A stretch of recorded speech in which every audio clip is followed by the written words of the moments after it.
Very quickly introducing what we're going to cover today, right? So today we're going to talk about sorting.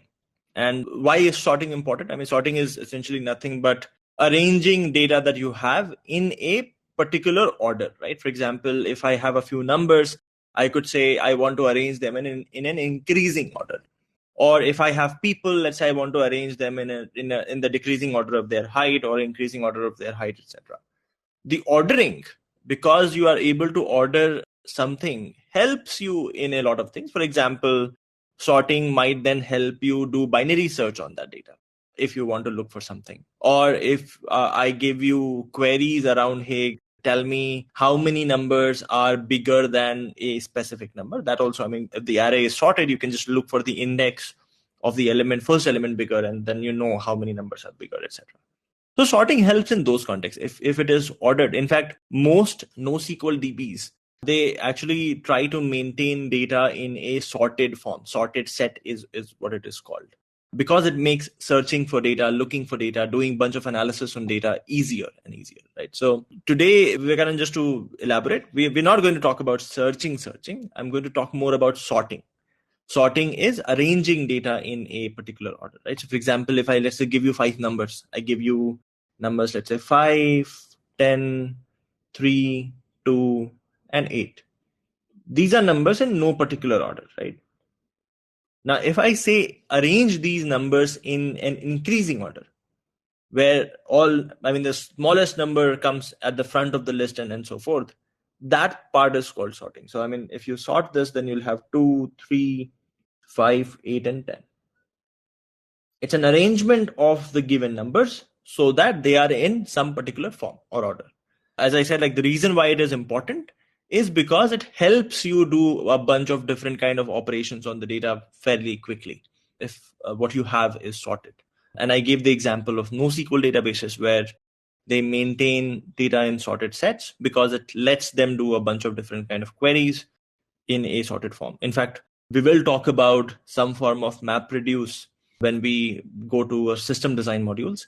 There also you'll see like a lot of things are generated in sorted forms because it allows for certain more operations to happen later on.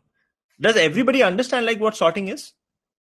So maybe like the way I would explain sorting is taking just like in binary search, I took the real world example of searching in a dictionary, what we normally do in real life. I'm again going to be taking the example, a real life example of what we might have done in our lives before, right? All of us went to school, and in school we were made to stand in increasing order of our heights. Now, let's take that example, which is I have a class full of people and I want to arrange them in increasing order of their height. Right now, assume they are standing in some random order. What are the different ways in which I can actually arrange them in increasing order of their height? And I'm going to take various sort of approaches I would have taken. And then I would sort of map it to what that approach is in real life. So approach one could be that I ask everybody to come one by one. And I mean, let's say if I have a few people already standing in the line, let's say I have few people that I've already arranged in the line. And let's say there is this new guy with this height that comes. In fact, it is better to imagine, I mean, maybe I can write the height of each of those individuals. Let me just write the height. So imagine I had somebody with height 1, 5, 12, and 27 already in the line. Somebody with height 7 comes. One thing which I can do is I can find the right position for this person, which is between 5 and 12. And I insert 7 there, which means then I'll have 1, 5, 7 here. And then 12 and 27, I'll push one space back. Right? So 12 comes here, 27 comes here, right? And then as people keep coming, let's say there is a person called 32. I'll figure out where 32 should lie here. I'll figure out 32 should come here. I'll insert 32 here. Everything up after 32 would be pushed one space back to make space for 32. Here, there is nothing. This is called insertion sort. This technique where I get numbers, I figure out what is the right location for them. I can do that through binary search, or I can do that through a linear scan. Either is fine. Once I find out what their location should be, I shift all of the other numbers one space to their right, and then insert this number, new number, at the new location. Now, that is called insertion sort. If I have to write the approach for this or the steps for this, basically assume that I am maintaining my sorted array in, let's say, sorted array list. That's a sorted list, which is initially empty. And imagine I keep getting a few numbers, right? What I do is I start from the end of this list. For example, here, if I had 1, 5, 12, and 27, and I wanted to insert 7, I'll start from the end. Is 7 already bigger than 27? It is not. So what I would do is I'll shift 27 one space to its right. So imagine this was the array. I have one space left here, so I'll shift 27 to its right. So 27 comes here. Then I go and again check 12. Is 7 bigger than 12? No, it is not. So I'll shift 12 to one space to its right. 12 comes here. Then I check the next number, which is 5. Is 7 bigger than 5? Yes. That means this is the location of 7 and I insert it here. That is, I keep doing this with every new number that I encounter, and that makes for what is known as insertion sort. What is the best case complexity here? Best case time complexity here. And what is worst case time complexity here? Best case for sorting.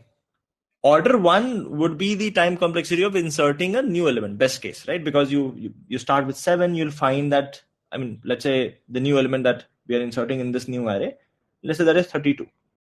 Best case is I look at the first element and I find that 32 is bigger than that, and therefore 32 just gets inserted here. It is for the addition of the last, like the new element. Order 1 is the best thing that you can do, but you'll have to add n such elements. So therefore, if you do order 1 for n elements, you will end up with order n best case complexity. So in the best case, insertion sort will take order n time. What is the worst case? When do we get the worst case? What is the worst case, and in what kind of data would we get worst case? If the array was reverse sorted, which means if, let's say, I was giving you numbers, I first give you number 5, you insert 5. Then I give you 4. You insert 4 here, right? Because you'll have to shift 5 1. Then I give you 3. You'll figure out that actually 3 is smaller, so you'll shift 5 here, then you'll shift 4 here, and then 3 comes here. Then I give you 2. You'll again shift 5 here, you'll shift 4 here, you'll shift 3 here, and then 2 will come here. And then again, you'll do one more shift to get 1 in if 1 is the next number, right? This ends up taking, for the first number, you take 1 step. For the second number, you take 2 steps. For the third number, you take 3. And for the fourth number, 4 and 5 and 6 and so forth. So this becomes almost order of n square. So worst case, this might take order of n square when the numbers are sorted in decreasing order. A very interesting question, which is, does the time complexity affect if we take linked list? There are two parts here, right? One is, there are two things that we're looking for. One is, what is the right index where this new number should go? And the second is shifting greater numbers to make space. One place right. So your linked list will save you on this time. So this time will become 0. However, finding this 1 in a linked list, because you can't really jump to a random location, you'll have to do a linear scan to figure out where the number should occur. Right? So that might still end up taking order of n square, because searching for the right index, the step number 1, that might end up taking order n. You can't apply binary search in linked list because you can't just jump to a random location in the linked list. Right now, the way I explained insertion sort was that you were getting a stream of numbers and then you're sort of sorting it by putting them in the right location. Now, whatever I said, that can also be applied to an existing array as well. Let me explain. Right now, the way I detailed insertion sort is by saying that, 5, I'm getting 5, then I'm getting 4, then I'm getting 3, then 2, then 1. Imagine I was already given an array. right? So imagine I had the array as, let's say 5, 8, 3, 2, 18, hypothetically, right? And I asked you to sort this array in place without using extra memory. I do not want to use any extra memory. Can you sort this array without using extra memory? Insertion sort. So I don't again have the flexibility of creating a new array. I am doing this in place. How do we do that in place? Even when you're doing in place, imagine I start from 5, right? So first I'll start with 5. I'll say I only have to sort this. 5 is the new number that I've gotten, right? So I have one place, 5 is the new number I've gotten. Obviously, it will go at this position. So 5 comes here. Then I go to the second number. And I say, let's put this in a temporary variable. Temp is equal to 8. Now, 8 is the new number I'm trying to insert in the first two locations, right? So first I'll compare with 5. Is 8 already bigger than 5? Yes, it is. So it will come here. Then I look at sorting the first three numbers. I pick 3. So I delete 3 from here, imagine. And it is, this 3 is the new number to be inserted. So first I check with 8. Is 3 bigger than 8? No, it is not. So 8 will come here. Is 3 bigger than 5? No, it is not. So 5 will come here. And then 3 gets inserted here. So now if you look, I mean, by now I have the first 3 numbers sorted. Now I'll take this number 2, which is I'm trying to sort the first 4 numbers. I'll take the new number 2 and imagine that 2 is the new number that I was getting. So I put this in a temporary variable. I'll do the same comparison. Is 8? No. So 8 comes here. Is 2 bigger than 5? No. So 5 comes here. Is 2 bigger than 3? No. So 3 comes here. And then 2 comes here. And then finally 18 is bigger than 8. So 18 will directly come here. Does that make sense? So same approach. All I'm doing is I'm saving on the additional space if an array is given to me already. The worst case time complexity is still the same. Nothing has changed in the approach. I'm just using the same space that was there in the array instead of creating a new array. Okay, so if we apply binary search for position, it will contain more computations, right? Finding plus swapping. Yes. If you do apply binary search, you'll first take log n time to find the right location. And then in worst case, order n extra time to create the space. I mean, right shifting all of the elements to create space for this other element, right? So it will end up taking n plus log n every single step instead of just n every single step. So this log n is additional. Overall time complexity will still remain n square because you'll do this n times. So instead of n into n, you'll get n into n plus log n, which is basically n square plus n log n, which is still order of n square. But why do that? I mean, why do this additional operation? Why not just start from the end? You have to shift the bigger elements one step to the right anyway. So just start from the end, shift the elements to the right, and then like fit the element wherever you find the first place. All right, everything clear till now? So that is one way in which you would sort, let's say, your classmates, right? The second approach that I have is, let's say I have an array, right? Like let's say the same array. I had, in fact, let me go with the original 5, 10, 3, 2, 8. So 5, 10, 3, 2, 8. And I put this in an array. Now what I know is that in the sorted array, the smallest number has to come at the beginning of the array. Do we all agree with that? Smallest number has to come at the beginning of the array, right? So one thing that I can do, which is not very optimal, but still works. So just every single time I look at what is the minimum in my given array. For example, if I run this loop, I'll figure out that 2 is the minimum. I say, okay, great. If 2 is the minimum, let me push 2 to the beginning of the array. So 2 comes here. And then I can just swap it with 5. So 5 comes at the place of 2. So when I do this, 2 comes here, 5 comes here. Now what I know is that now 2 is at the right position. I only have to sort the remaining 4 elements. And I repeat the process. For the remaining 4 elements, I again look for the minimum. Find 3. So I swap 10 with 3. And then I sort the last 3 elements. And then again, like I look for the minimum 5, I put 5 here and then so forth, right? The only downside of this approach, while this approach works, the only downside is it is order of n square no matter what the input. So the best case, worst case, everything is order of n square. The good thing with insertion sort was that there is a case where the best case was order n. So therefore the average performance could have been better. If we do this, it is always order of n square. Basically the steps were find minimum. 2 is put in start of array and then start plus plus. That was the approach. If the array is already sorted, even then, to find the minimum in the array, you'll have to look at all n elements. So every single time finding the element is taking you order n, right? So that approach is a precursor to bubble sort.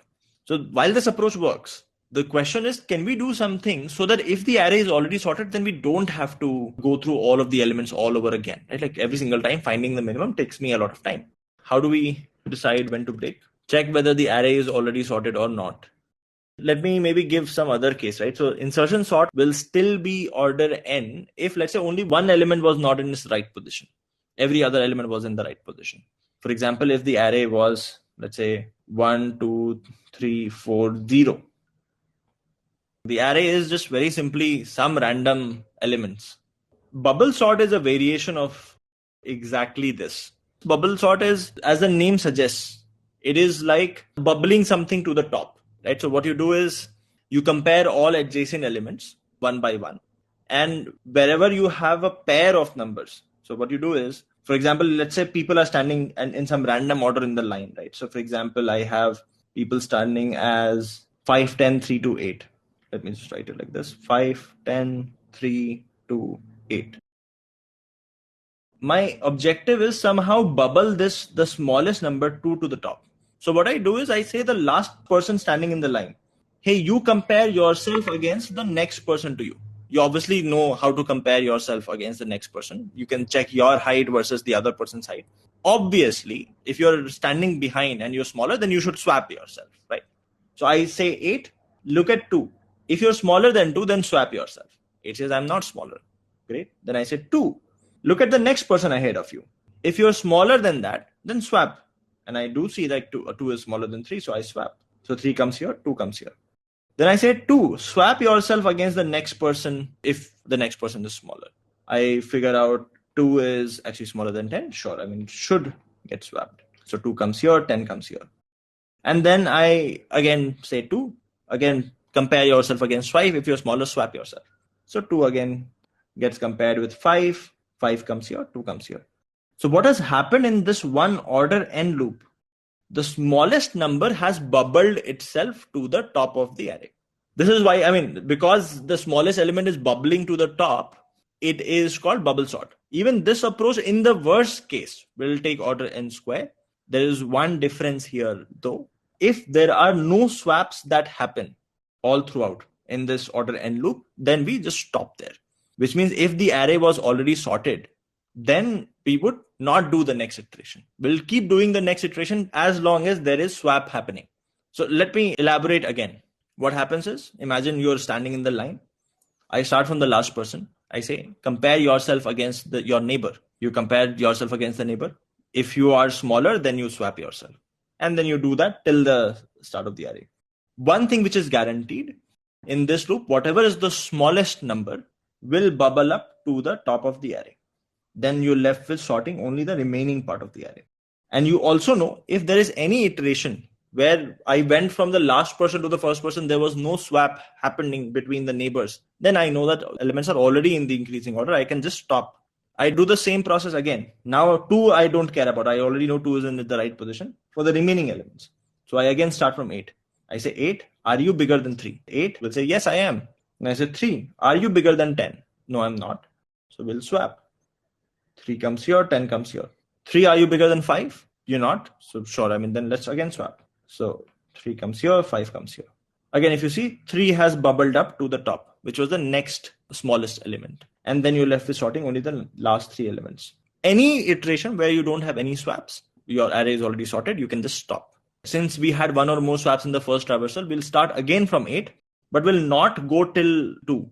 2 will be ignored. The first element is already sorted, so will be ignored. We'll stop here.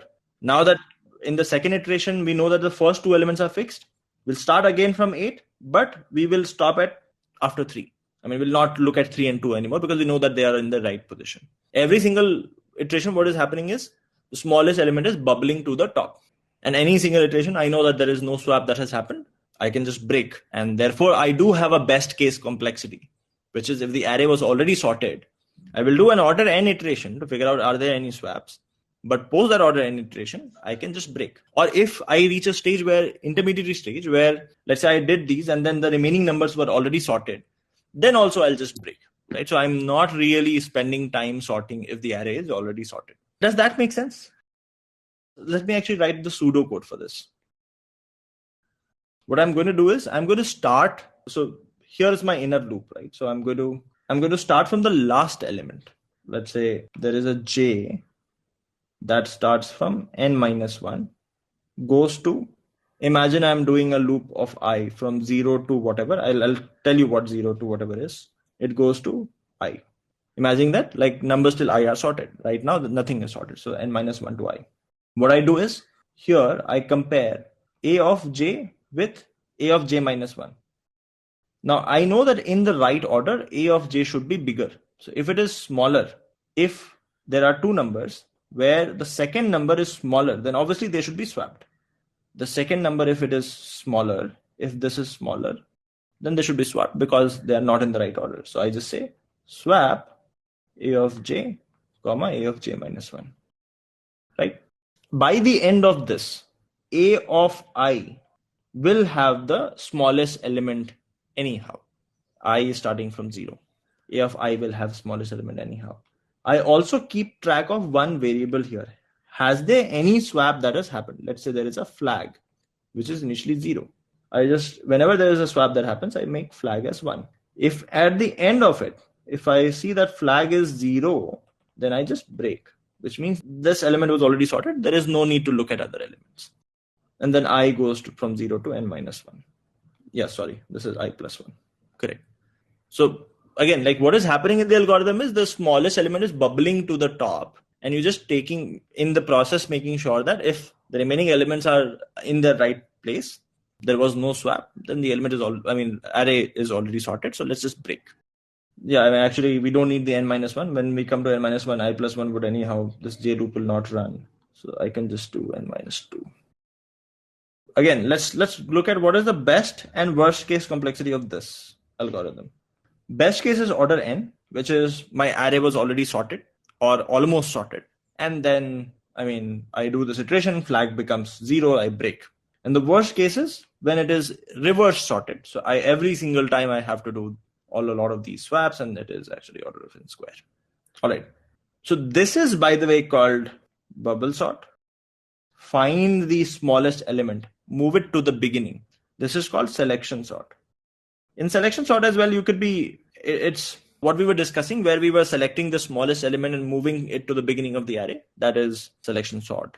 The reason why we are discussing this is these are intuitive ways of how we think about sorting, and the technique can come into use later on. Let's do a dry run with bubble sort just to see the best case, right? So imagine I asked you to sort this array 1, 2, 3, 4, 5. Imagine this was my input, correct? Selection sort is sort of an greedy algorithm, because what you're doing is you're saying that I know the smallest element should come at the beginning, so let's find the smallest element. You put it in the beginning, and then you sort the remaining array. Let me, however, show how the bubble sort is still best case order n. Selection sort, by the way, we can also make order n in one case. I'll also go over that. Selection sort, just slight variation, and it can become best case order n. Let's first look at how it becomes order n best case in bubble sort. Imagine this was your input, right? You start with I as 0. I is 0. J, your flag is also 0. J basically goes from, so you have your index 1, 2, 3, 4. J will start with 4 and it will go till 1, 4 till 1. And what do? Every single time you just compare A of J with A of J minus 1. So you check, is 5 less than 4? The answer will be no. So then you move on to the next J. So from 4 you will go to 3. From 4 you will go to 3.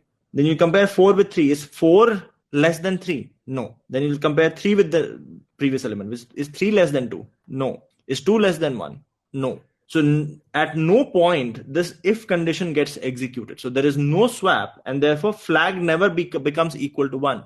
So when this loop finishes, when the J loop finishes, you come to the point where flag is still 0, and therefore you break. So just after the first iteration with I 0, you end up breaking, because you figured out there was no swap involved in my array. So my array is already sorted. Why look at things again? So that's why you get the best case as order n. Worst case is obviously n square. Now let's look at what is the case, or like how do we make sure that even my selection sort, which is like very greedy like, can I modify it somehow so that that also becomes or best case order n? Let's see. Let's take some random input, right? So I had 5, 3, 8, 4, 6. Now the way selection sort works is you go from the beginning, you look at this, you try to find the minimum element in the array. This is the approach just before bubble sort that I had talked about. You try to find out the minimum element in the array. In this case, I find 3 as the minimum element. And for this, I take an order n loop, right? In order n, I find minimum of the array. Now, if in this iteration only, I would have figured out that the array is sorted in this order n, if I figured out that the array is sorted, which is all of ai is less than ai plus 1, then my work is done. However, if it is not, then the smallest number that I found, which is 3, I try to swap it with the previous element. Basically, I try to put it here and shift all of the remaining numbers one step to the right, which means the array now becomes 3 here. I have 5, 8, 4, 6. In fact, let me just change the array a little bit so that it becomes slightly better. Imagine if the array was 4, 5, 6, 8. When I do the swap, then the array becomes, or when I push it here, then it becomes 3 comes to the beginning, and then I have 4, 5, 6, 8. Now, again, I know that at this point of time, 3 is at the right position. I still need to sort the remaining array. I'll again have to do an order of n minus 1 loop, this, and this to figure out the minimum number. In this case, it is 4 as the minimum number. But by the way, in this order n minus 1 loop, I figured out the array is already sorted. So I can therefore stop my process. The key thing to do here is when you find the minimum element, you don't just swap, but you shift the prefix of the array one step to the right, create space for this new element, and then you put it in the right place. If you do that, then the selection sort also becomes best case order n. One thing is, in most cases, you will neither be using bubble sort or selection sort or insertion sort. Actually, insertion sort may be in certain cases, but most cases you will not be using these. These are algorithms that are good to think about. The approach that we utilized here, this might come into use later on in some or the other kind of context or in some or the other kind of problems. But the sorting algorithm that is currently in use in most of the libraries that you use are either merge sort or quicksort. Quicksort as being the most popular one because it has better average performance, does not use additional memory. But those are the ones because they sort of perform in order of n log n time. All of these are worst case order of n square. Average case is also order of n square almost. Java 8's array.sort also uses quicksort. But like bubble sort, insertion sort, 3 algorithms that I talked about, they're good to know from their approach standpoint because there are some problems that might utilize this approach. These are not necessarily the sorting algorithms you'll use in day-to-day. Sorting algorithms that you will use, I'll talk about that in a few moments. But just so that I, again, complete my discussion on selection sort, let me write the pseudo code for selection sort. Pseudo code is very simple. Right now, if I have to sort, imagine when I is 0, I need to sort everything from 0 to n, right? So what I do is I take, this will go to some number, I'll figure out what. I'll take the loop from I to n. I'll figure out the minimum.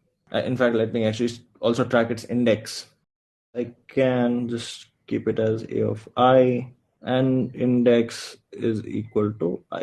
And this loop can run from I plus 1. So if, let's say, a of j is less than min1, then minimum is equal to a of j, index is equal to j. Here, one of the other things which I also track is if a of j is greater than a of j plus 1, then there's a flag that I set to, let's say 1. Let's say there's a flag here, which is also 0. And once I have found my minimum, then all I need to do is all of the other numbers, they are shifting one space to the right. So I, again, once I have found the minimum, I will take a loop of j is equal to,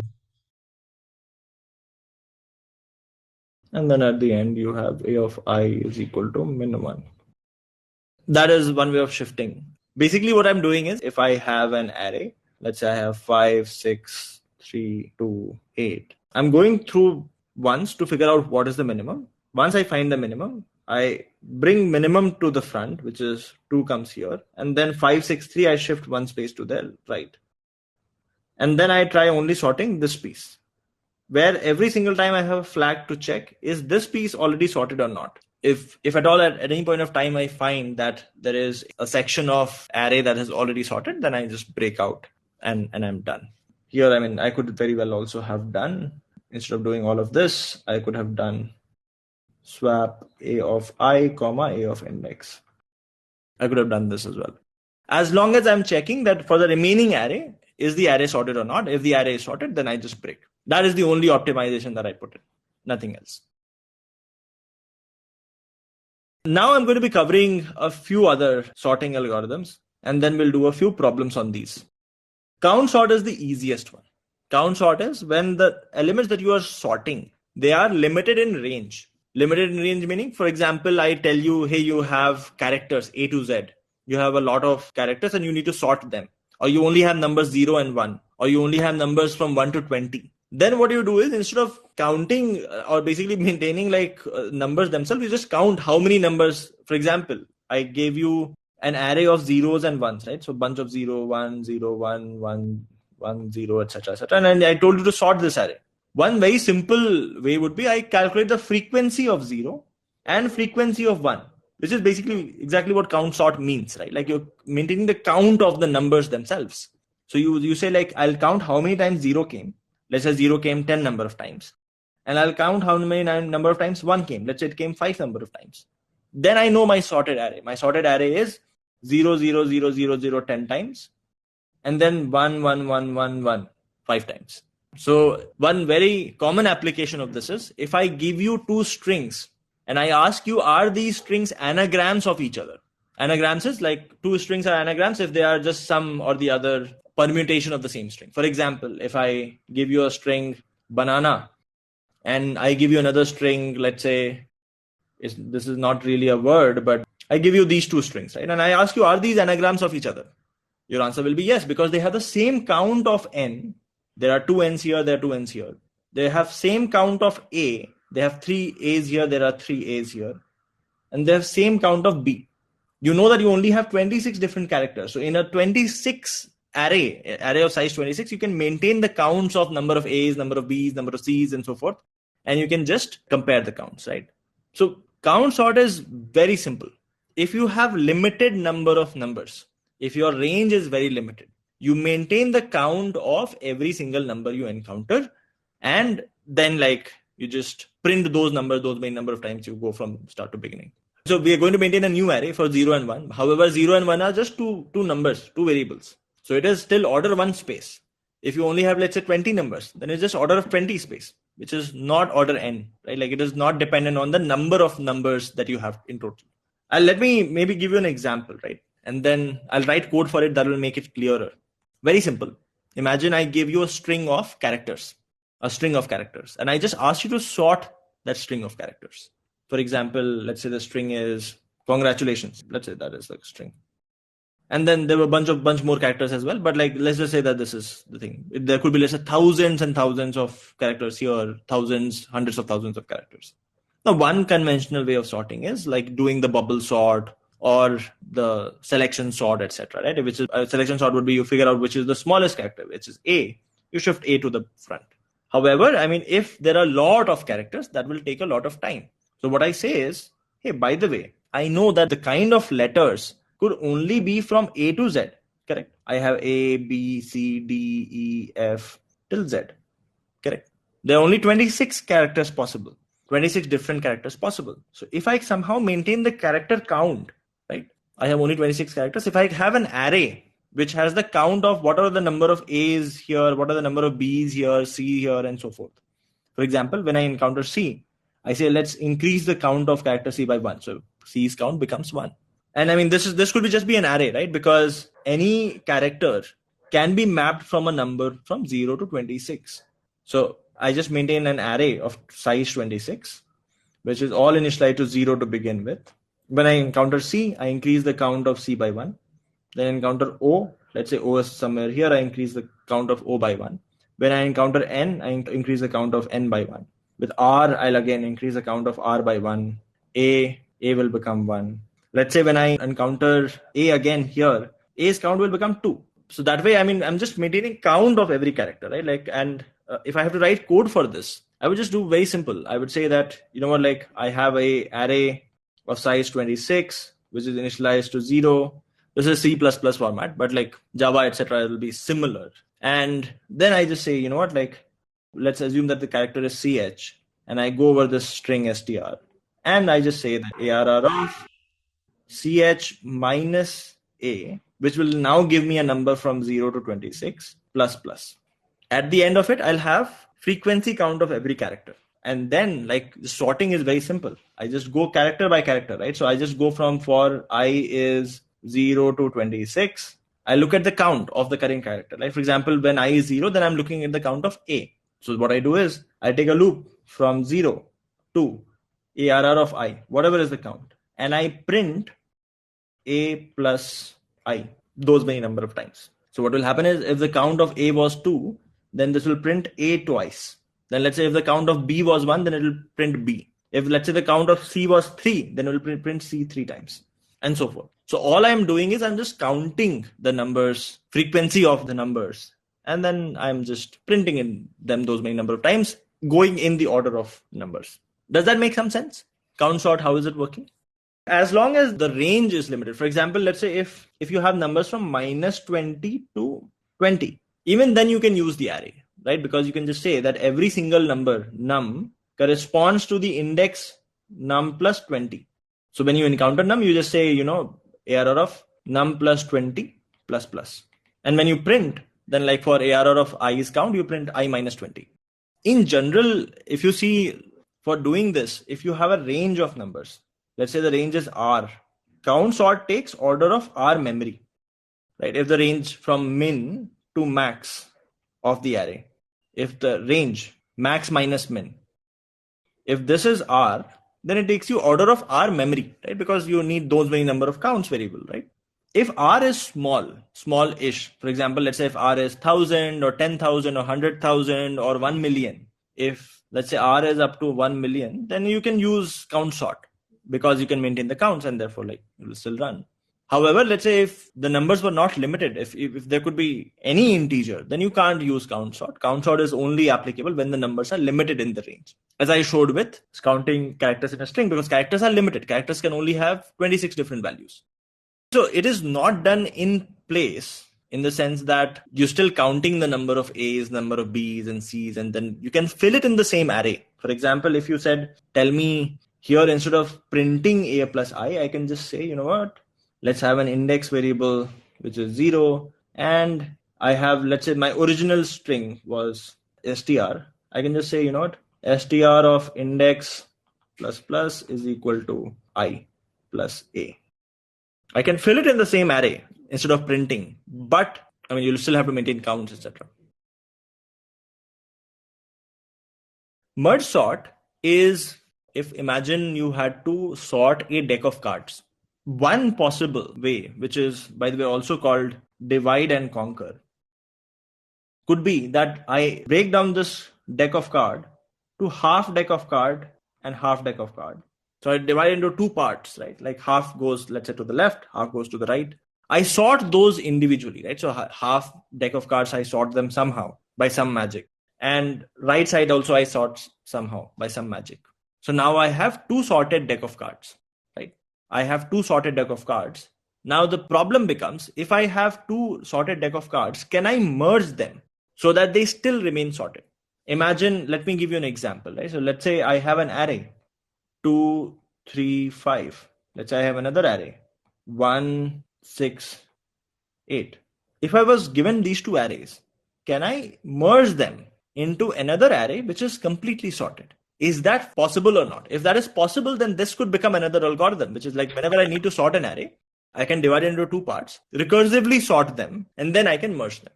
So merge becomes the important step. The question is, I have given you a problem. You have two arrays, not necessarily of the same length. Let's say this is of size A, this is of size B. Can you create another array of size A plus B where all of the elements come from A or B and they're all sorted?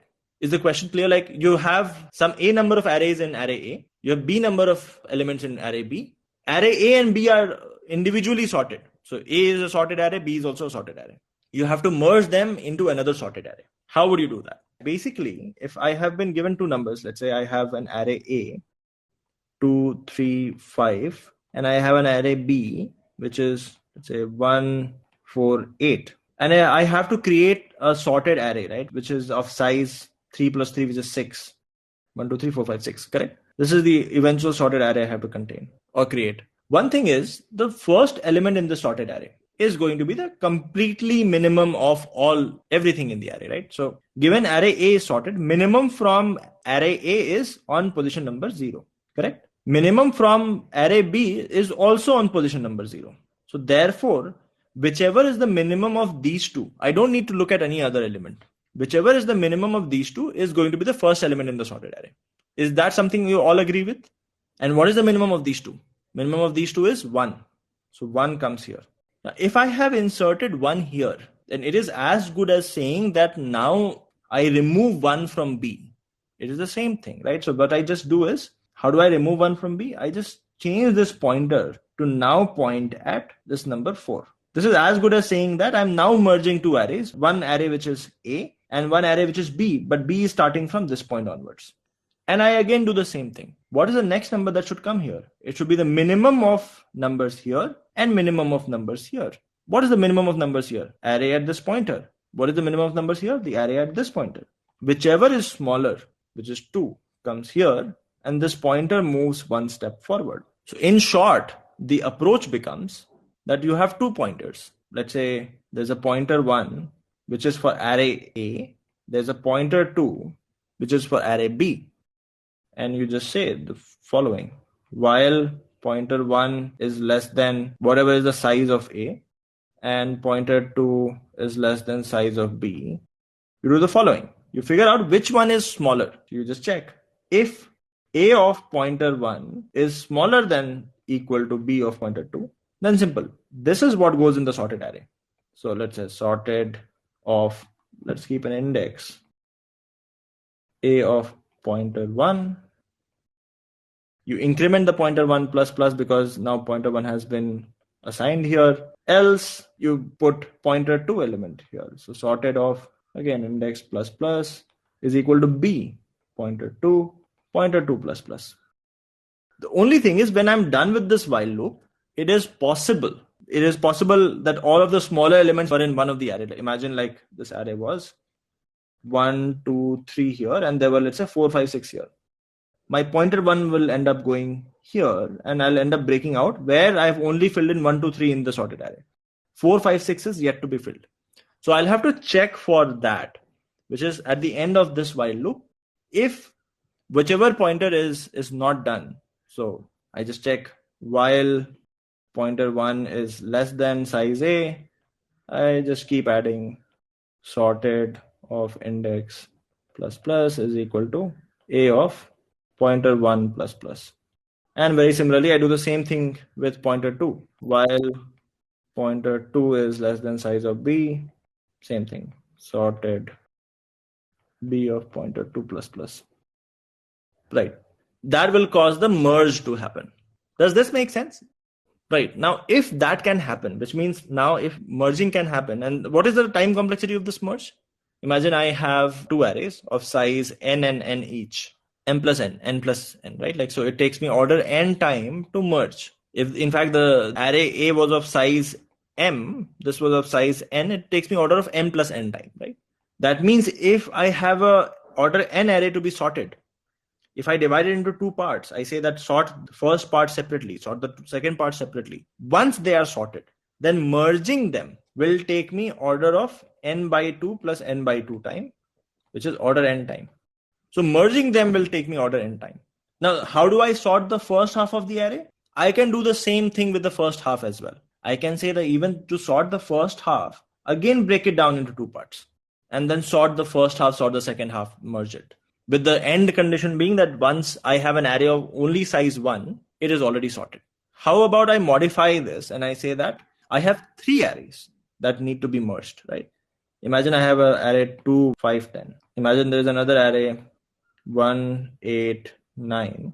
and imagine there's another array 3, 4, 12. Let's say there were 3 arrays, right? How would you merge these 3 arrays into one array, which has all elements are sorted?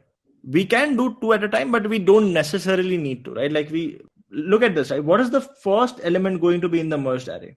It is the smallest of all. Where does the smallest come from? It is either the first element from here, or the first element from here, or the first element from here. Whichever is the minimum from here, that becomes your smallest. So I can have 3 pointers. Pointer 1 pointing to the 0th element, pointer 2 here, pointer 3 here. Whichever is the smallest of these 3, which in this case is 1 comes here. And then all I do is I move this pointer 1 step to the right. And I again repeat the same thing. Whichever is the smallest of these 3, which is 2 comes here. And then 2's pointer moves 1 step to the right. Now again, 5, 8, 3, whichever is the smallest, 3 is the smallest, 3 comes here. And 3's pointer moves to the right. 5, 8, 4, 4 is the smallest, so 4 comes here. And its pointer moves to the right. 5, 8, 12, 5 is the smallest, so 5 comes here. And 5's pointer moves to the right. And then so forth, right? In the case of merge sort, it is only 2 arrays. An extension of the previous question. Then instead of 2, if there were 3 arrays, how do you go about merging 3 arrays? I mean, you can merge 2 arrays at a time. You can merge these 2 at a time, and then you end up merging these 2. But you'll end up using more memory, because to merge these 2, you'll need an additional array of size 6. Then you'll create an array of size 9. What I'm doing is I'm just directly creating an array of size 9 so that I reduce the amount of memory required to maintain that intermediate re-array. Also, I reduce a step. Okay, all right. Coming back to the merge sort. How does merge sort work? As the name suggests, it's divide and conquer, which is basically, now that I know that I have the superpower of taking 2 sorted arrays and merging them, what I can do is, given an array A, I sort the first half. So sort A to 0 to n by 2, sort A of n by 2 plus 1 to n, and then merge these guys. That can become my approach. And this, how do you sort the first half? This also can happen in the same way, where you again divide into 2 parts, 0 to n by 4, and then n by 4 to n by 2, and again, then you merge, etc., right? And if I have to write code for this, it becomes fairly simple, which is, let's say if the question was, how do you sort array A from index I to index j? If obviously like the size of the array is already 1, which means if j is equal to I, let's just put that, then your array is already sorted, so you can just directly return. If not, then what you do is you basically sort the first half, which is you say, I'll go from A of I to mid, where my mid is I plus j by 2. Then I'll sort A from mid plus 1 to j. And once these 2 guys are sorted, then I will need a temp array where I'll merge the array from I to mid and mid plus 1 to j. And then I'll make sure that A of I to j becomes equal to temp. I'll just do that. But basically, I'm just applying recursion here. And what I'm saying is, if you want me to solve, by the way, let's say there are 4 numbers, right? 5, 3, 2, 6. Let's say those were the 4 numbers. I say that first sort the first half. So let me call the function to solve these 2 numbers, 5 and 3. Somebody sort this and then give it to me. And then sort the second half separately. So somebody sort 2 and 6 and give it to me. And once I have them sorted, then I will actually merge them, right? Now to sort 5 and 3, I again do the same thing. I split it half. I say somebody sort 5 for me and somebody sort 3 for me. Here also somebody sort 2 for me and then 6 for me. Once they are sorted, then I'll merge. 5 is sorted, 3 is sorted. How do I merge? In my merge step, the same way we had seen, we have 2 arrays. We have to merge. When we merge, this will become 3, 5. And that is what I replace my original array with. So this array becomes 3 and 5. Very similarly, 2, 6 remains 2, 6. And then once I have 3, 5 and 2, 6, then I merge them to find 2 comes first, then comes 3, then comes 5, then comes 6. And this becomes my actual sorted array, which I replace this with. Just out of curiosity, why do we divide them into equal halves? Although in the end, we move 2 single elements and merge them in sorted order. Can't we take pairs in the array and do the same way of merging? Let's say I have more numbers, right? So imagine I had 5, 6, 8, 1, 2, 13, 15, 12, 3. How many do we have? We have 4. And let's imagine I remove 12 from here. Question is, if we have to sort anyway, why don't we take pairs by pairs, right? So let's just take pair 5, 6, 8, 1, 2, 13, 15, 3. And let's just first sort them. So we end up sorting them. And for example, we end up finding that this is 5, 6. This becomes 1, 8. This is 2, 13. And this becomes 3, 15. Right? Now, the problem is like we've done pair-wise sorting, but the array is still not sorted. Then we'll have to do sorting of 4 elements each, right? How do we do that? We say that, you know what, like there are first 4 elements here. The first half is sorted. The second half is also sorted. Let's merge somehow, which again, I'll take another array and then I'll merge, etc. So this will get sorted. Then I'll do again the same thing, which is I take 4 elements, half is sorted, and I'll do the same thing. And then finally, I'll look at all of the 8 elements. So you're going just in the reverse order. What I just said, you're just going in the reverse order, which is also correct. It's just harder to code because the previous approach can be coded using recursion, which I'll just show. In your approach, what you're doing is you're building bottom up, right? Like you're sort of saying that let's first sort all pair of elements. Once they are sorted, then let's look at all 4 size elements. Great. Once they are done, then let's look at all 8 size chunks. Once they are done, then look at all 16 size chunks, and then 32 size, and then 64 and so forth. Right? And finally, I'll have the entire array sorted, which works. It's just harder to code. What I said was the other way around, that instead of going from 1 to 2 to 4 to 8 and so forth, let's start from n. Let's divide that into n by 2 parts, then n by 4, then n by 8. And I'll finally reach the 1 part anyway. And then my recursion function will keep returning and I'll have the eventual answer. So if you look here, my recursive function, this will do the same thing. My recursive function here will also do the same thing. Let me also just write it as merge step. So what is happening is, if I have an n-sized array, I'm dividing it into 2 arrays of size n by 2 each, n by 2 each. I'm sorting it using the same methodology, which is this n by 2 will create arrays of size n by 4, n by 4. Here also, again, same, n by 4, n by 4. These will create arrays of size n by 8, n by 8, again, n by 8, n by 8, same thing. And this n by 16, n by 16, and so forth. How many levels will you have here? I mean, we go from n to n by 2, n by 2 to n by 4, n by 8, 4 to n by 8, n by 8 to n by 16. How many levels? Log n levels, right? So in every level, n is becoming half of what it was.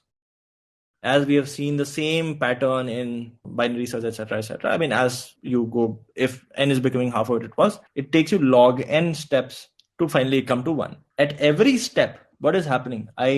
At every step, basically, I have n by 2 sorted array. I'm merging them, which takes me order n time. This takes me order n time. N by 2 plus n by 2 and order n. What happens on this level?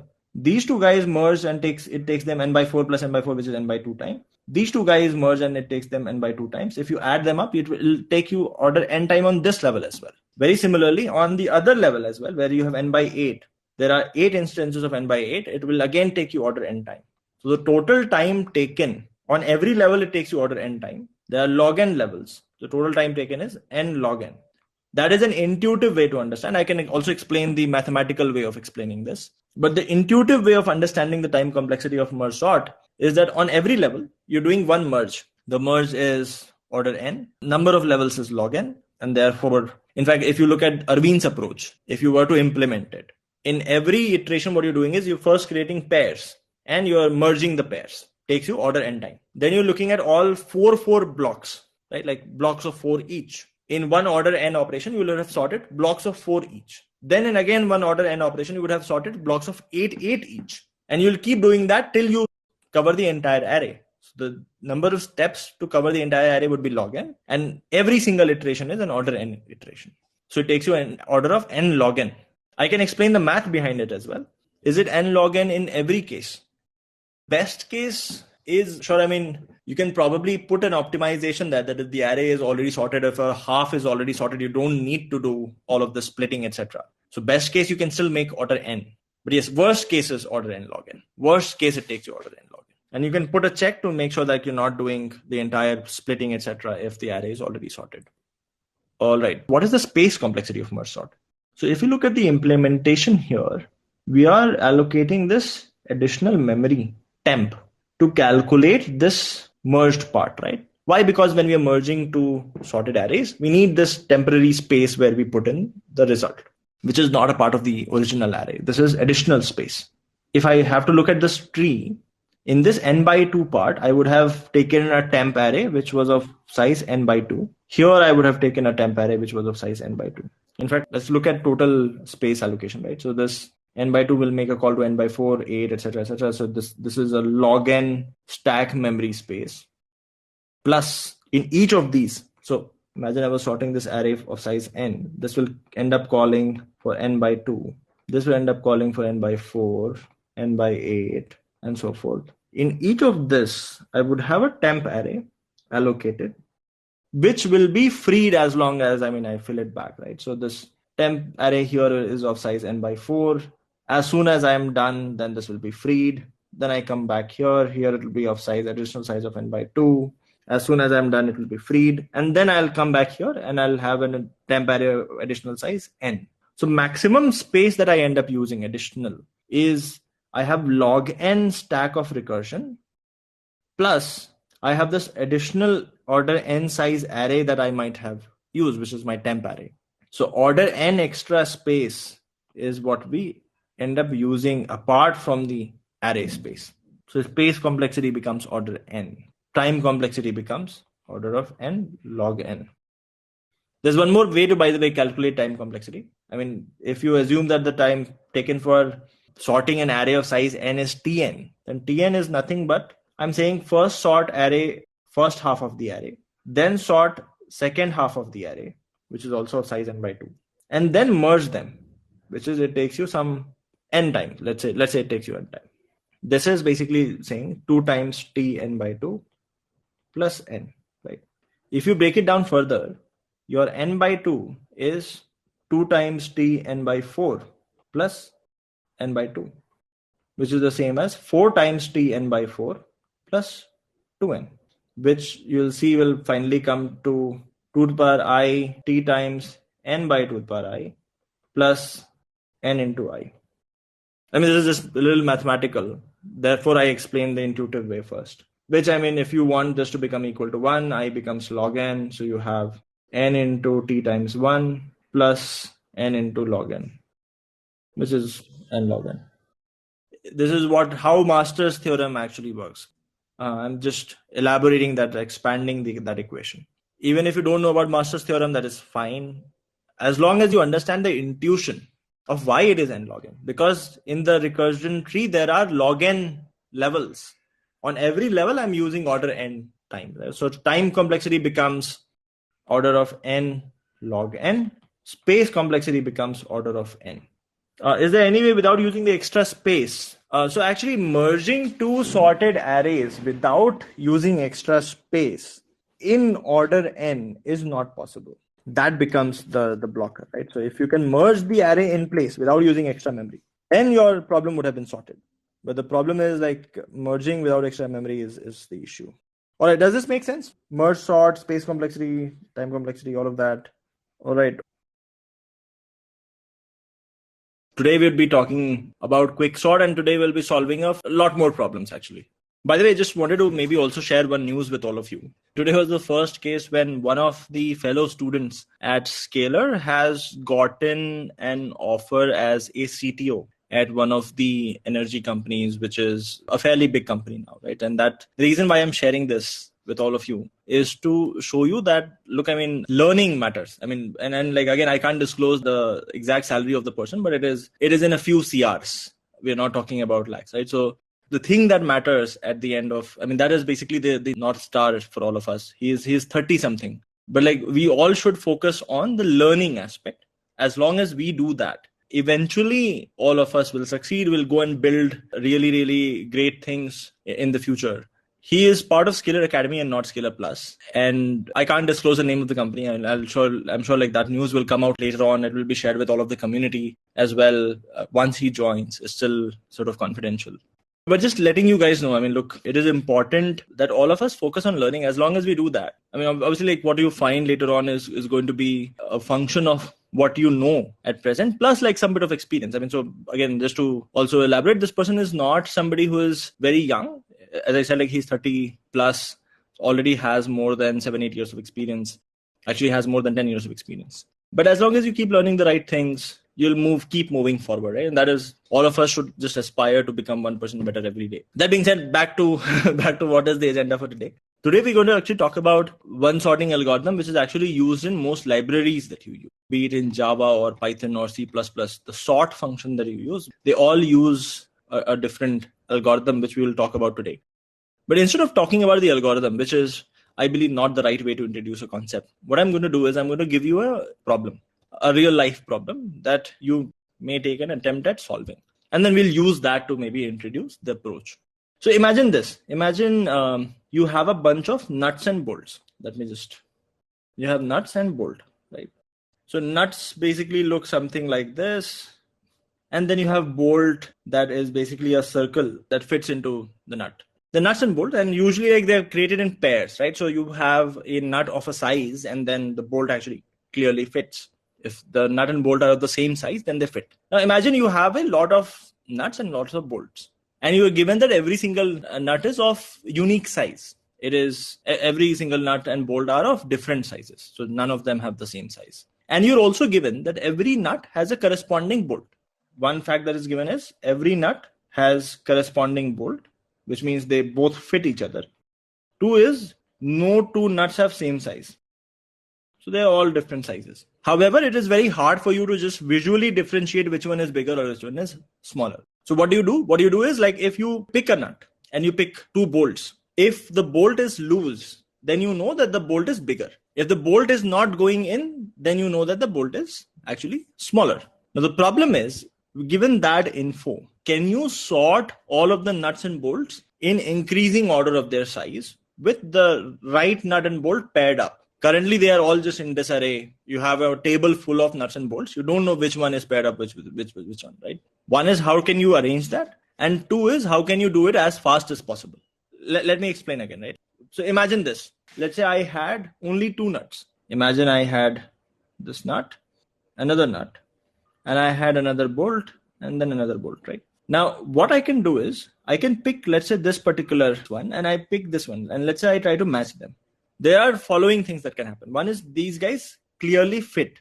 In that case, I know that this nut is to be paired with, let's just call it bolt 1, bolt 2. This is nut 1, nut 2. If they fit, then I know these guys are in the pair. They belong together.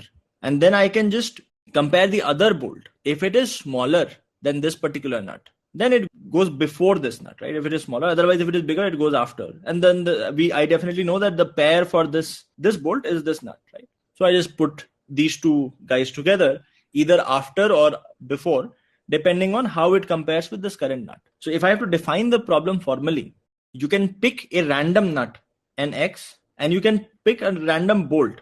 If you pick these 2 guys, you will get either of the following result.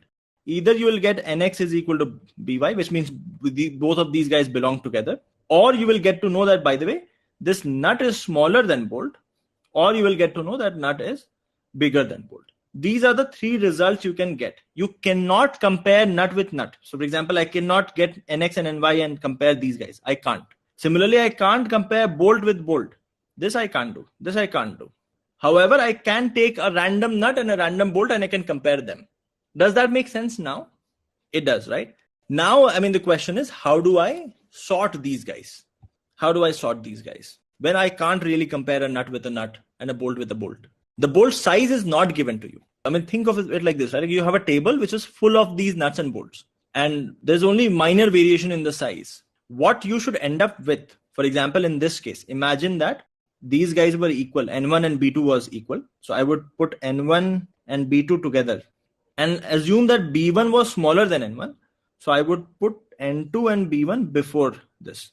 And I will return this list. N2, B1 as the first entry, N1, B2 as the second entry, right? So if you just compare with a bolt with a nut, you do get the relation, whether a nut is bigger than a bolt or not.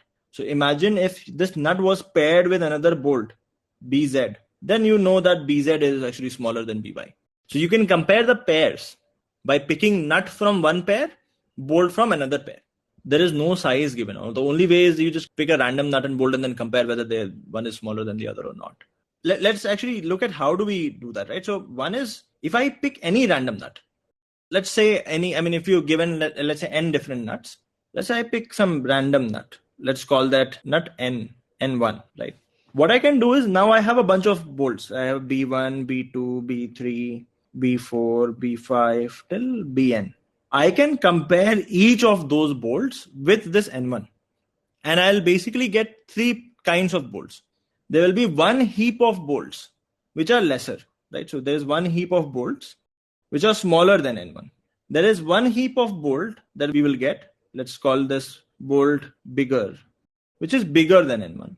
And there is exactly one bolt that I will get, which will be equal to this nut, correct? If I compare all of the bolts with this nut, I'll get three sets, one bolt which is equal, and then a set of bolts that are smaller and set of bolts that are bigger. How these guys compare amongst each other, that I don't know. But essentially, I do know which bolts are smaller than this nut, which bolts are bigger than this nut. That you guys all agree with? So if I pick any random nut, I can distribute all of these bolts this way.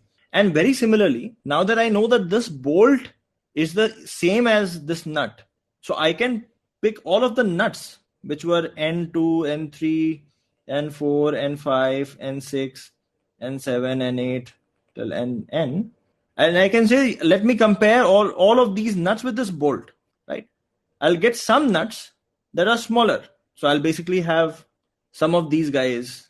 If I compare with this bolt, I'll get some nuts here. Let me take a different color. Some nuts here, which are smaller. Some nuts, which are bigger. The equal one is already here. So you'll not find anybody who's equal. So what we have done is we first started with one nut, right? And then we use that to break all of the bolts in three parts. One bolt which is equal, a lot of bolts that are smaller, a lot of bolts that are bigger. And then once we found the equal bolt, we use that bolt to actually split the remaining nuts into two parts, smaller nuts and bigger nuts. Now what I know is all of the bolts, smaller bolts, will have their corresponding nut somewhere here. Basically now I have three sets, right? I have a set of nuts and bolt which are smaller. And they are guaranteed to be present in pairs here. Same guarantees holds here. Then I have one pair which is N1, B1. And then I have set of nuts and bolt that are bigger. Now I can actually recursively sort this set separately, and I can sort this set separately. But my problem has now reduced to sorting smaller set of nuts and bolts. And if the set only had one element, then I know that they are already sorted. I don't need to touch them. This is exactly how Quicksort works. I'll introduce it very, very shortly. But let me take a few examples just to show how is this working. And that will give you a sense of or sort of some intuition behind how Quicksort works. So imagine I was given some random, let's say N1, N2, N3, N4, N5 nuts. And let's say I had random 5 bolts as well. What I'm going to do is I'm going to mark, let's say hypothetically, what the process is going to be like. So what I'll do is in step 1, I'll pick this nut and I'll say, let's compare it with all of these 5 bolts. And we'll find some bolts that are bigger, some bolts that are equal. Imagine, hypothetically, let's say N1 was equal to B3. And imagine that B2 and B4 were smaller bolts. And we found out, let's say that B1 and B5 are bigger bolts. Very similarly, then what I did was that I picked B3 and I started comparing B3 with all of these guys, N2, N3, N4, and N5. And I would come to know whether they are bigger than B3 or smaller than B3. All of the bolts, again, let's say hypothetically N2 and N3 were smaller, and let's say N4 and N5 were bigger. Now the problem becomes that I know that N1, B3, whenever I sort, is going to be the third element in the set. I have 2 elements before. I don't know their order, but those 2 elements have basically B2, B4, N2, N4 as 2 pairs. And I have 2 elements after, which is B1, B5, N4, N5 that are yet to be sorted. That is after, right? However, this portion is fixed. I don't need to change this portion. It is in the right position. It is where it should be. I do not need to change this position. This is already in its correct position. So then what I do is I recursively sort the first half. And then once this is sorted, then I'll go to the second half. How do I sort the first half? I again do the same thing. I say, let's pick a random nut. Let's say I pick N2 as the random nut. And I compare B2 and B4 with it. Oh, sorry, this should be N3. So B2, B4, N2, N3, B1, B5, N4, N5. Right. Okay. So then let's say pick N2 as the one nut, right? And I compare B2 and B4 with it. I know that I don't need to compare B1 and B5. They're definitely bigger. I'll deal with them separately. I'm only concerned with sorting these two pairs. So I compare B2 and B4. And hypothetically, let's say I find that N2 is the same as B4. So I find these guys are equal. And hypothetically, let's say I find that B2 was bigger. I know that B2 will be paired up with N3. So I put it as it is. These guys are sorted now. Then I have N1, B3. And I do a very similar process here as well. I pick any one of these guys. Let's say I pick N4. And hypothetically, let's say N4 pairs up with B1. And I find that B5 is smaller. So therefore, B5 will come here. The pair of B5 is N5. That will come here. So this becomes your sorted array totally.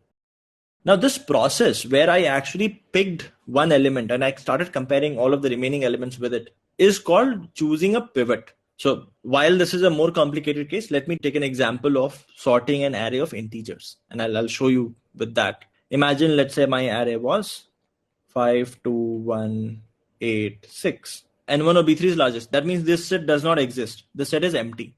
But the remaining set is still smaller set than what you began with. It has now n-1 bolt and n-1 nuts. So you still have a smaller problem to solve. So in every step, you're reducing the size of the problem. So that is actually your worst case where you will end up taking n square time. But still, I mean, that still gets you to your answer. So at each step, one of the pair comes at its right place. Let me just elaborate that with this array as well. So in the quicksort process, what you do is you pick one element, any random element, to be the pivot. For example, I say that I want to pick 5 as the pivot. So what you do is, the first part is you count how many numbers are smaller than 5, right? So you basically, let's say, have 2 is smaller, 1 is smaller, 8 and 6 are not smaller. That means the right position of 5 is the third position because there are 2 numbers smaller. So what you do is you put 5 here. 1 probably comes here.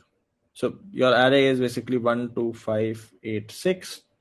And then once you have put 5 in the right position, then you compare all of the remaining elements. What you want is all of the smaller elements are on the left side, all of the bigger elements are on the right side, which in this case has automatically happened. But in case it wasn't, what you would do is you would start from here and you would start another pointer from here. The first number that you find on the right side, which is actually smaller than 5, you'll stop there. You'll try to find the first number from on the left side, which is actually bigger than 5. You'll stop there and then you swap those two guys. So in order n, you'll be able to get to a place where all smaller numbers are on the left side, all bigger numbers are on the right side. And then the problem becomes that 5 is in the right position. Now, as long as I can sort the left side of the array and right side of the array separately, my entire array will be sorted. And that I can again do recursively.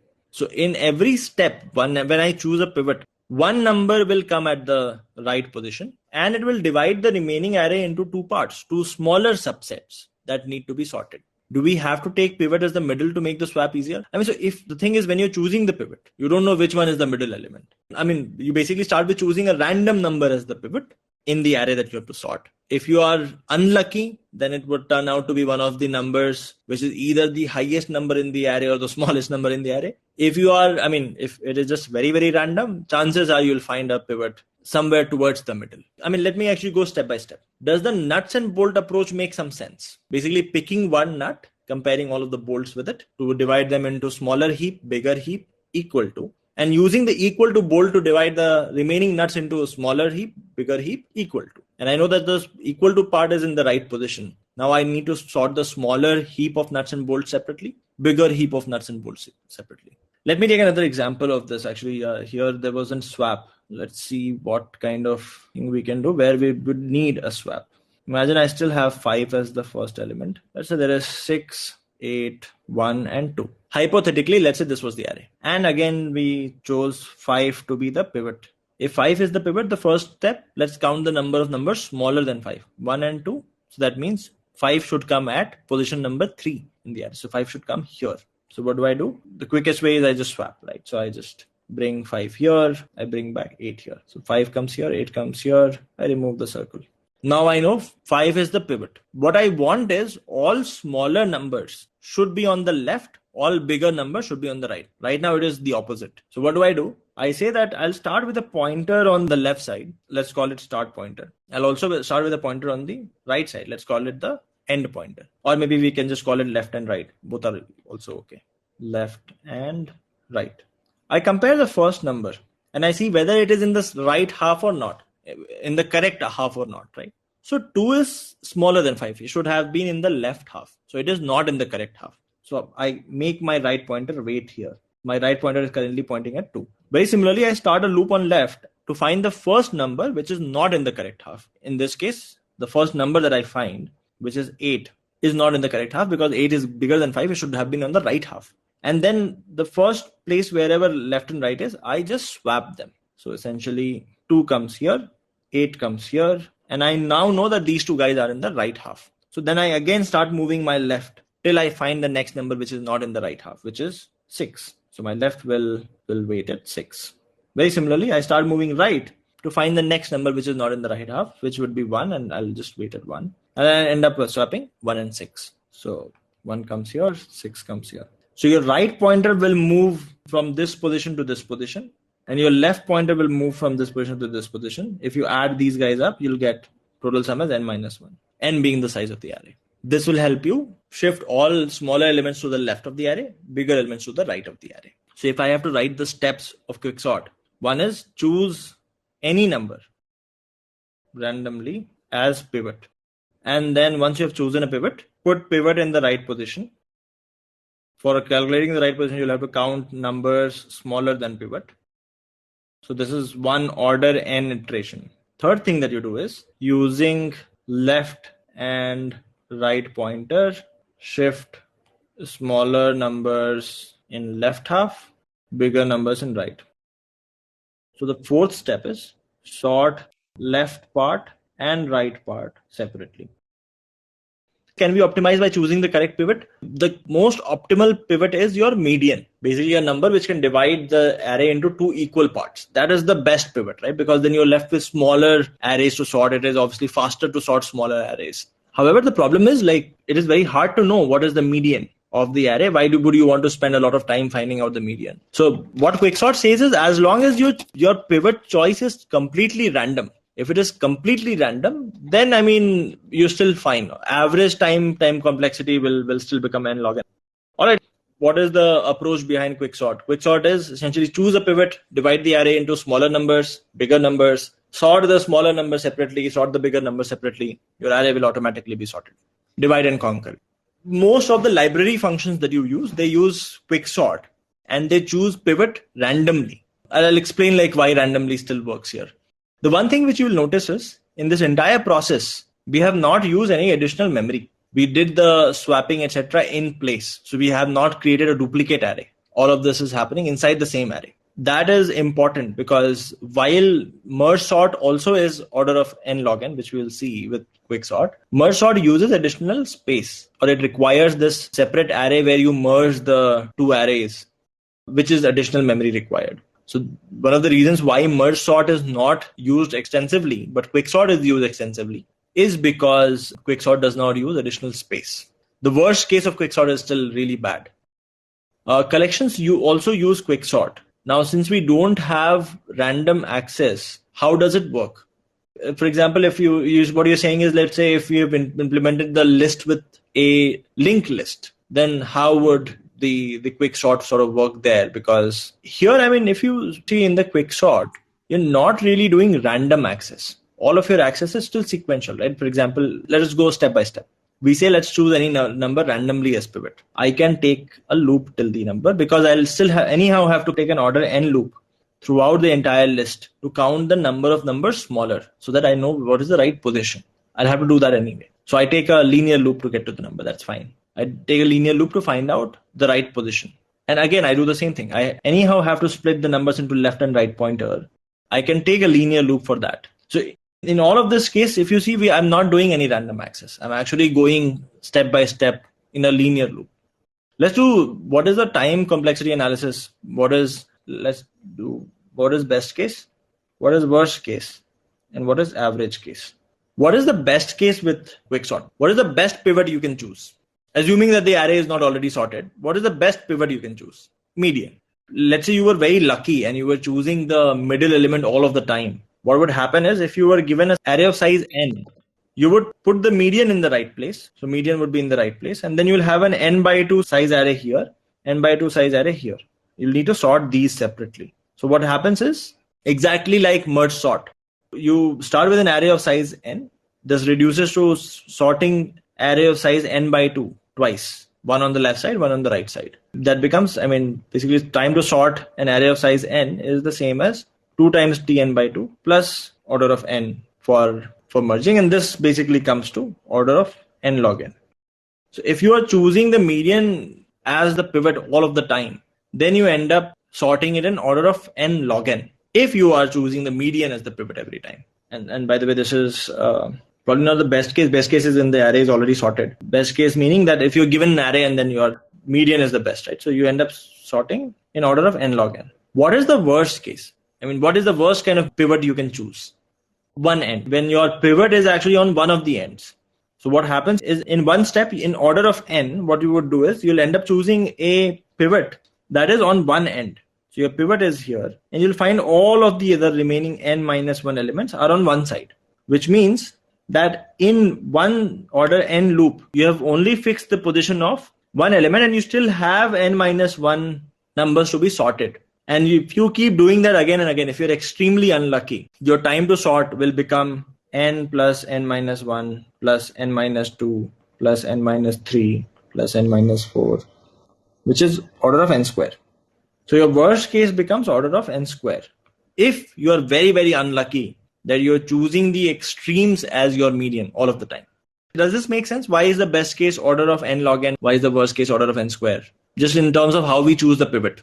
If we are really, really good with choosing the pivot, then we end up choosing the median as the pivot. That means it divides the array into 2 equal halves, which is exactly the kind of thing that we did in merge sort, right? Like you start with an array of size n, you end up with 2 equal halves of size n by 2 each, which you have to sort, which again will split further into n by 4 if you again choose median.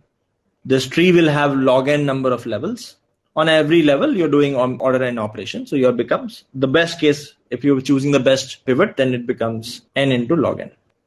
If you are choosing the median as the pivot, then you'll have order of n log n complexity. That is clear to everybody, right? Okay. What is the worst case? Worst case is when you're choosing one of the pivot. Your time to solve or sort n sized array is in order n, you were able to fix the position of one element. The other n minus 1 still need to be sorted. And if I just expand on what tn minus 1 would look like, it would be n minus 1 plus tn minus 2, which is what? N plus n minus 1 plus what is tn minus 2? N minus 2 plus tn minus 3, which if you keep adding up will become n square. I was not talking about the best case really. I was talking about given an array. If let's say I had flexibility on what I choose as the median. So what kind of pivot? What kind of pivot will give me the best complexity? What kind of pivot will give me the worst complexity? That was what I was looking at. Right. So what is the average case complexity? One algorithm that I wanted to address, which is called bucket sort. If you guys remember, we did something called a count sort, right? Which is when the elements were in limited range. We would just count the frequency of elements and that would help us sort.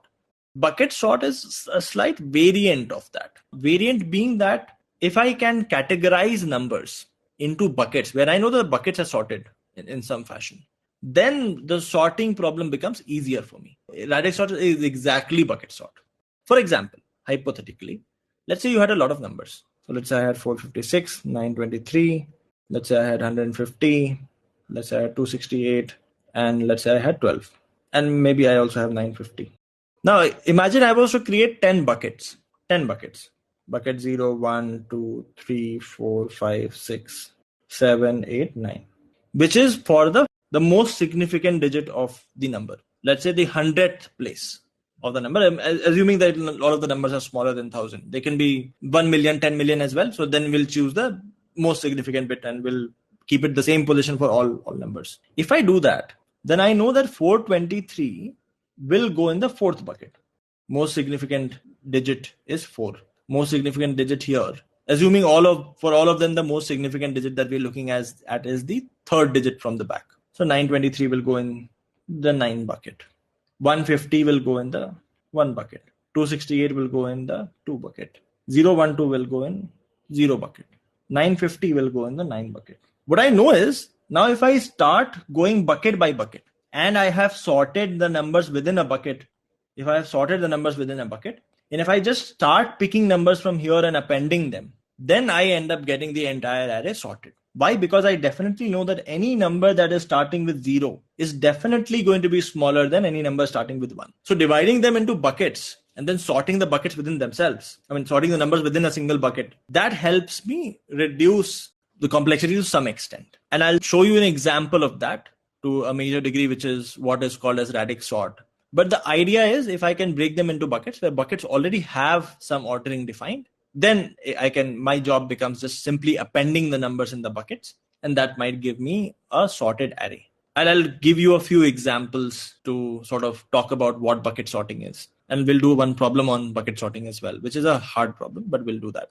What kind of data structure can I use for buckets?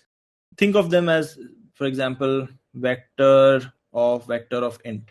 So for example, your v of 0 is a vector of numbers. V of 1 is also a vector of numbers, and then so forth. So the concept of bucket sort is very simple. If you can split numbers into buckets, where buckets themselves are ordered in some fashion, then I can sort numbers within the buckets, and then I merge them. That gives me a sorted answer. If numbers are not on the same order, how do we put them in bucket? So even here, if you see, like 12 was not of the same order. I just added another 0 to get it to the same order. So imagine I have numbers as 950, 1, 12, 923, 256. I'll just add 0 to make sure they are all of same length. How do we keep the value sorted in one bucket? Within the bucket, just use Quicksort or whatever kind of sorting you want to use there. Insertion Sort, Quicksort, whatever you want to use. Let's take an example. Bucket sort alone isn't enough. Bucket sort paired up with a few observations is actually very powerful. So one observation that leads to sorting algorithm is called Radix Sort. The way Radix Sort works, imagine again you have a bunch of numbers to sort, right? Again, I'll pick the same thing, which is, let's say I have 923, 950. Let's say I have 12. Let's say I have the number 1. Let's say I have number 100. Let's say I have 150. Let's say I have 650 and 688. Hypothetically, let's say I have a bunch of these numbers. So what Radix Sort says is, look, at the end,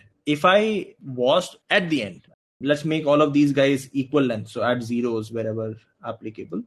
If all of these numbers are of equal length, then at the end, most significant bit, this bit, is the most important bit. Obviously, if the most significant bit of one number is smaller than the other number, then the overall number is definitely smaller. It is only a problem when they both are equal. Then I will look at other digits.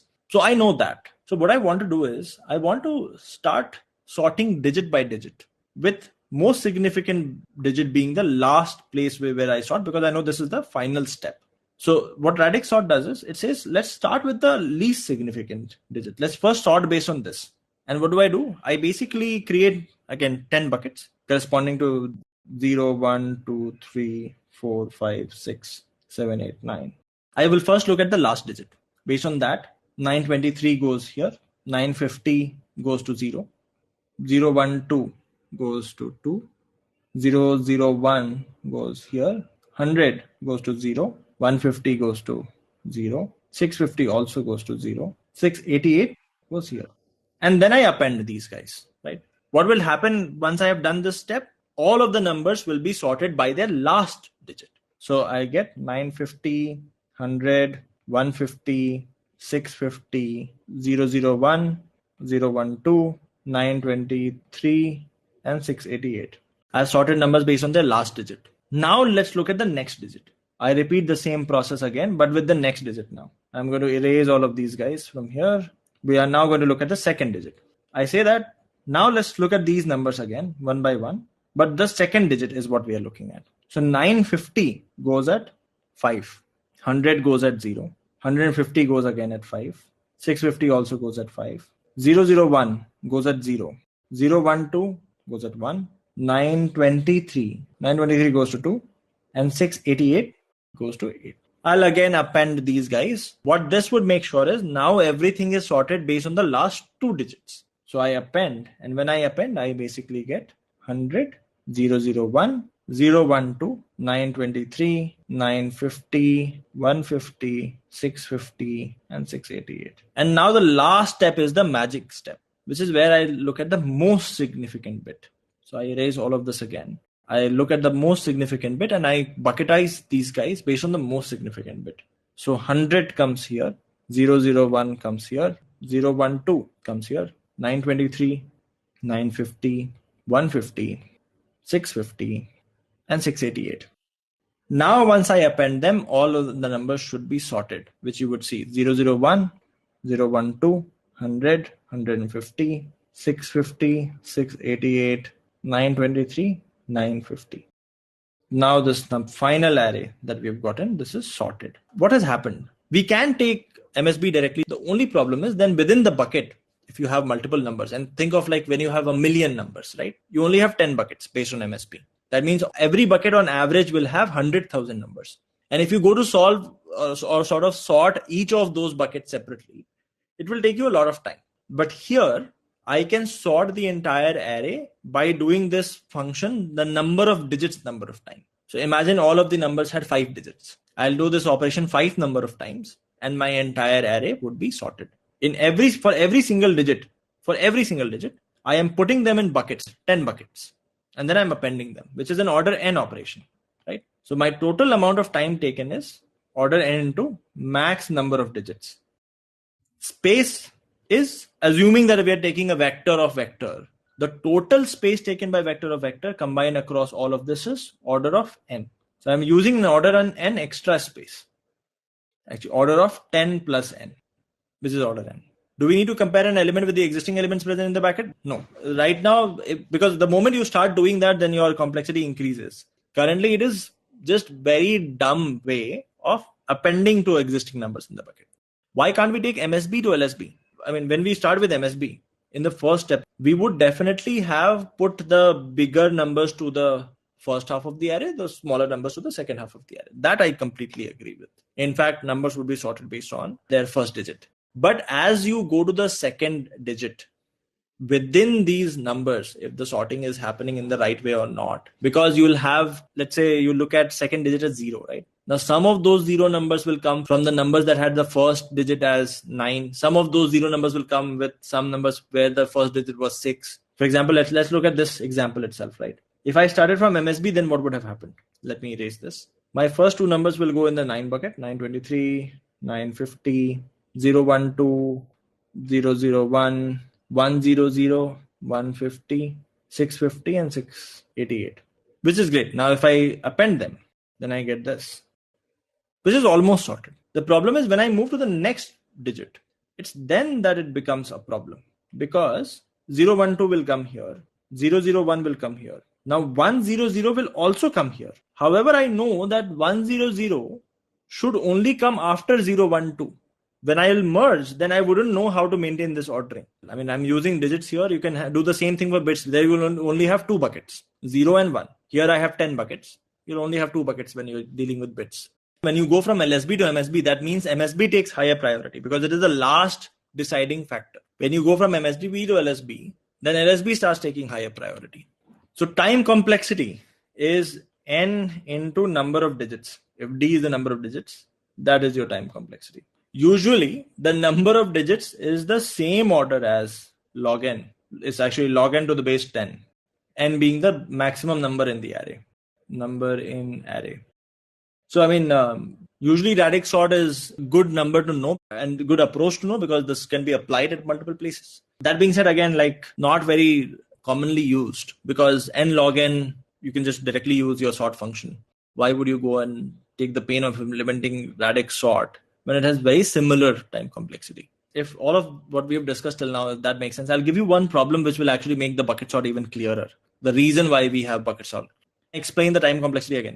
So if you look here, what are we doing? We are taking digit by digit, right? So first we look at the last digit. And for that digit, what do? We put them in these 10 buckets, right? So basically what happens is, what is the last digit of any number? Let's say I do this, right? I say I goes from 0 to n, and we calculate the last digit. Digit is equal to array of I mod 10. That is your last digit. And then you put it in the same bucket. So for example, let's say if you have bucket array, it's a bucket of digit dot add AI, right? You do that. All of this is order n process for the last digit, correct? And then eventually I'll basically look at numbers in every bucket and I'll keep appending them in another array. All of this is order n process. I'll have to do this for every digit, correct? So if all numbers have, let's say, 5 digits, then my complexity would be n into 5, because for every digit I'll do an order n operation. If every number has d digit, then it becomes order of n into d. How n log n is similar to n into d. So n into d makes sense, right? Order of the algorithm is n into d. That makes sense. Correct. Okay. Now what is d? What is given a number x, what is the number of digits that x would have? How do you find that? Basically, how do you find number of digits? You basically divide x by 10. You check if it is 0 yet. Then you again divide it by 10 further, which is 10 power 2. Then you divide x by 10 power 3, x by 10 power 4, 10 power 5, and so forth, right? When x by 10 to the power I is 0, which is now 10 power I has become bigger, then that is where you have the number of digits, okay? If I just put it like this, basically, if x has I digits, then x is approximately equal to 10 raised per I. Approximately, which means if I take log 10 on both sides, then I basically get I is equal to log of x. That you agree? So if there is a number x, then x has basically log base 10 x number of digits. So therefore I'd say whatever is the highest number in the array, then d is basically log of that highest number. So your d is almost the same as n log x being the highest number. So bucket sort is more generic. Right? Bucket sort just says, hey, look, my fundamental is you can create any sort of bucket you want. You can create a bucket of all numbers from 1 to 100, all numbers from 100 to 1000, all numbers from 2000 to 3000. You could create any bucket that you want, as long as it covers all range. You put numbers in the bucket where you know that every number in bucket 1 is going to be smaller than every number in bucket 2. So you just bucketize these numbers, you sort them separately, and then you append. That becomes bucket sort. It is very generic. Radix sort is using bucket sort in one way. Why this type of bucketing works? Going for all positions instead of just MSB or LSB. Let's say if you just go for MSB, there wherever two numbers have different MSB, most significant digit, there, you probably can only do with most significant digit. The problem is there will be a few numbers that will have the same most significant digit. In fact, there are only 10 possible most significant digit, right? So if you have, let's say, 1000 numbers, then on average, you will have 100 numbers in every bucket, right? For example, here as well, I had 950 and 923. They'll all go to the 9 bucket. Now, how to actually decide the ordering between these? In fact, if you have a lot of numbers in the bucket, then how do you figure out the ordering between those? That is not clear. So therefore, you can't decide only based on most significant digit. You'll need to somehow sort these guys within who have the most significant bit as 9 as well, right? Internally, you'll need to sort them. So there are two ways. One is you just say, I'll bucketize based on the most significant digit and I will sort each bucket, right? So what happens is if I had n numbers, then on average, each of the buckets will have n by 10 numbers. To sort them, I'll take n by 10 log n by 10 and I'll have 10 such buckets. So I'll finally multiply by 10. This will give me n log n by 10, which is the same as n log n. So I end up reaching the same algorithm which I have anyhow done before. This does not seem to be an improvement. So therefore I said, can I improve further on it?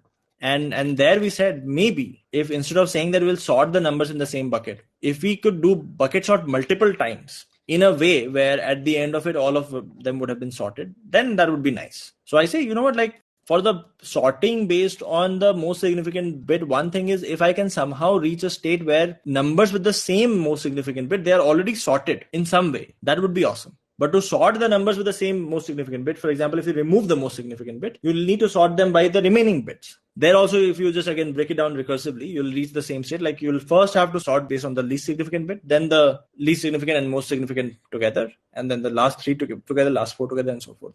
In Radix, you have log base 10 of not the number of elements. I mean, so in n log n is number of elements. This is log base 10 x, which is the highest element in the array.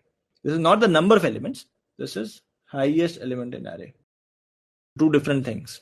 But yeah, I mean, in cases of log n, if you have, let's say, 1 million entries, 10 power 6 entries or 10 power 7 entries, the log n is typically 20, 22, 24. In the case of numbers, the number of digit is probably still 8 or 9. So it can perform twice as faster. If max is less than n, go for Radix Sort. That I wouldn't say. If your log of 10 max is less than, in fact, significantly less than log n, then go for Radix Sort. Okay. In case of integer, we could use Radix. That's why I said, like, if your log of max is less than log of n, you could use Radix. That might run just slightly faster. Even if you go with bits, yes, you will eventually end up sorting. Just that the number of iterations will be more. All right, let's move to the next problem.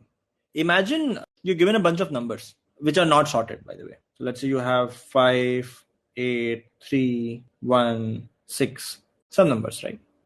And you've been given this array that you cannot modify.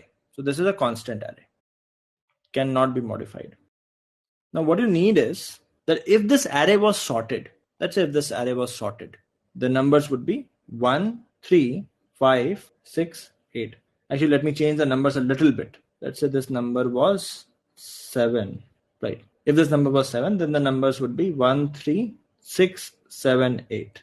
And then in the sorted array, if you were to look at adjacent difference, so difference here is 2, difference here is 3, difference here is 1, and difference here is 1. There you have to find out what is the maximum gap between the numbers when the array is sorted. In this case, the maximum gap is 3. So you say the answer is 3. So given an array, how do you find this maximum gap if the given array is constant? And obviously, like, one answer is you make a copy of this array, you sort the array, and you look at the adjacent differences and you take the maximum of that, which becomes time complexity order of n log n, space complexity order of n. Can you do something better than this? I'll repeat the question once more. You're given an unsorted array. The array is not sorted. What you have to find is if the array was sorted, and if you looked at the adjacent numbers differences, what is the maximum difference you can find? What is the max gap you can find?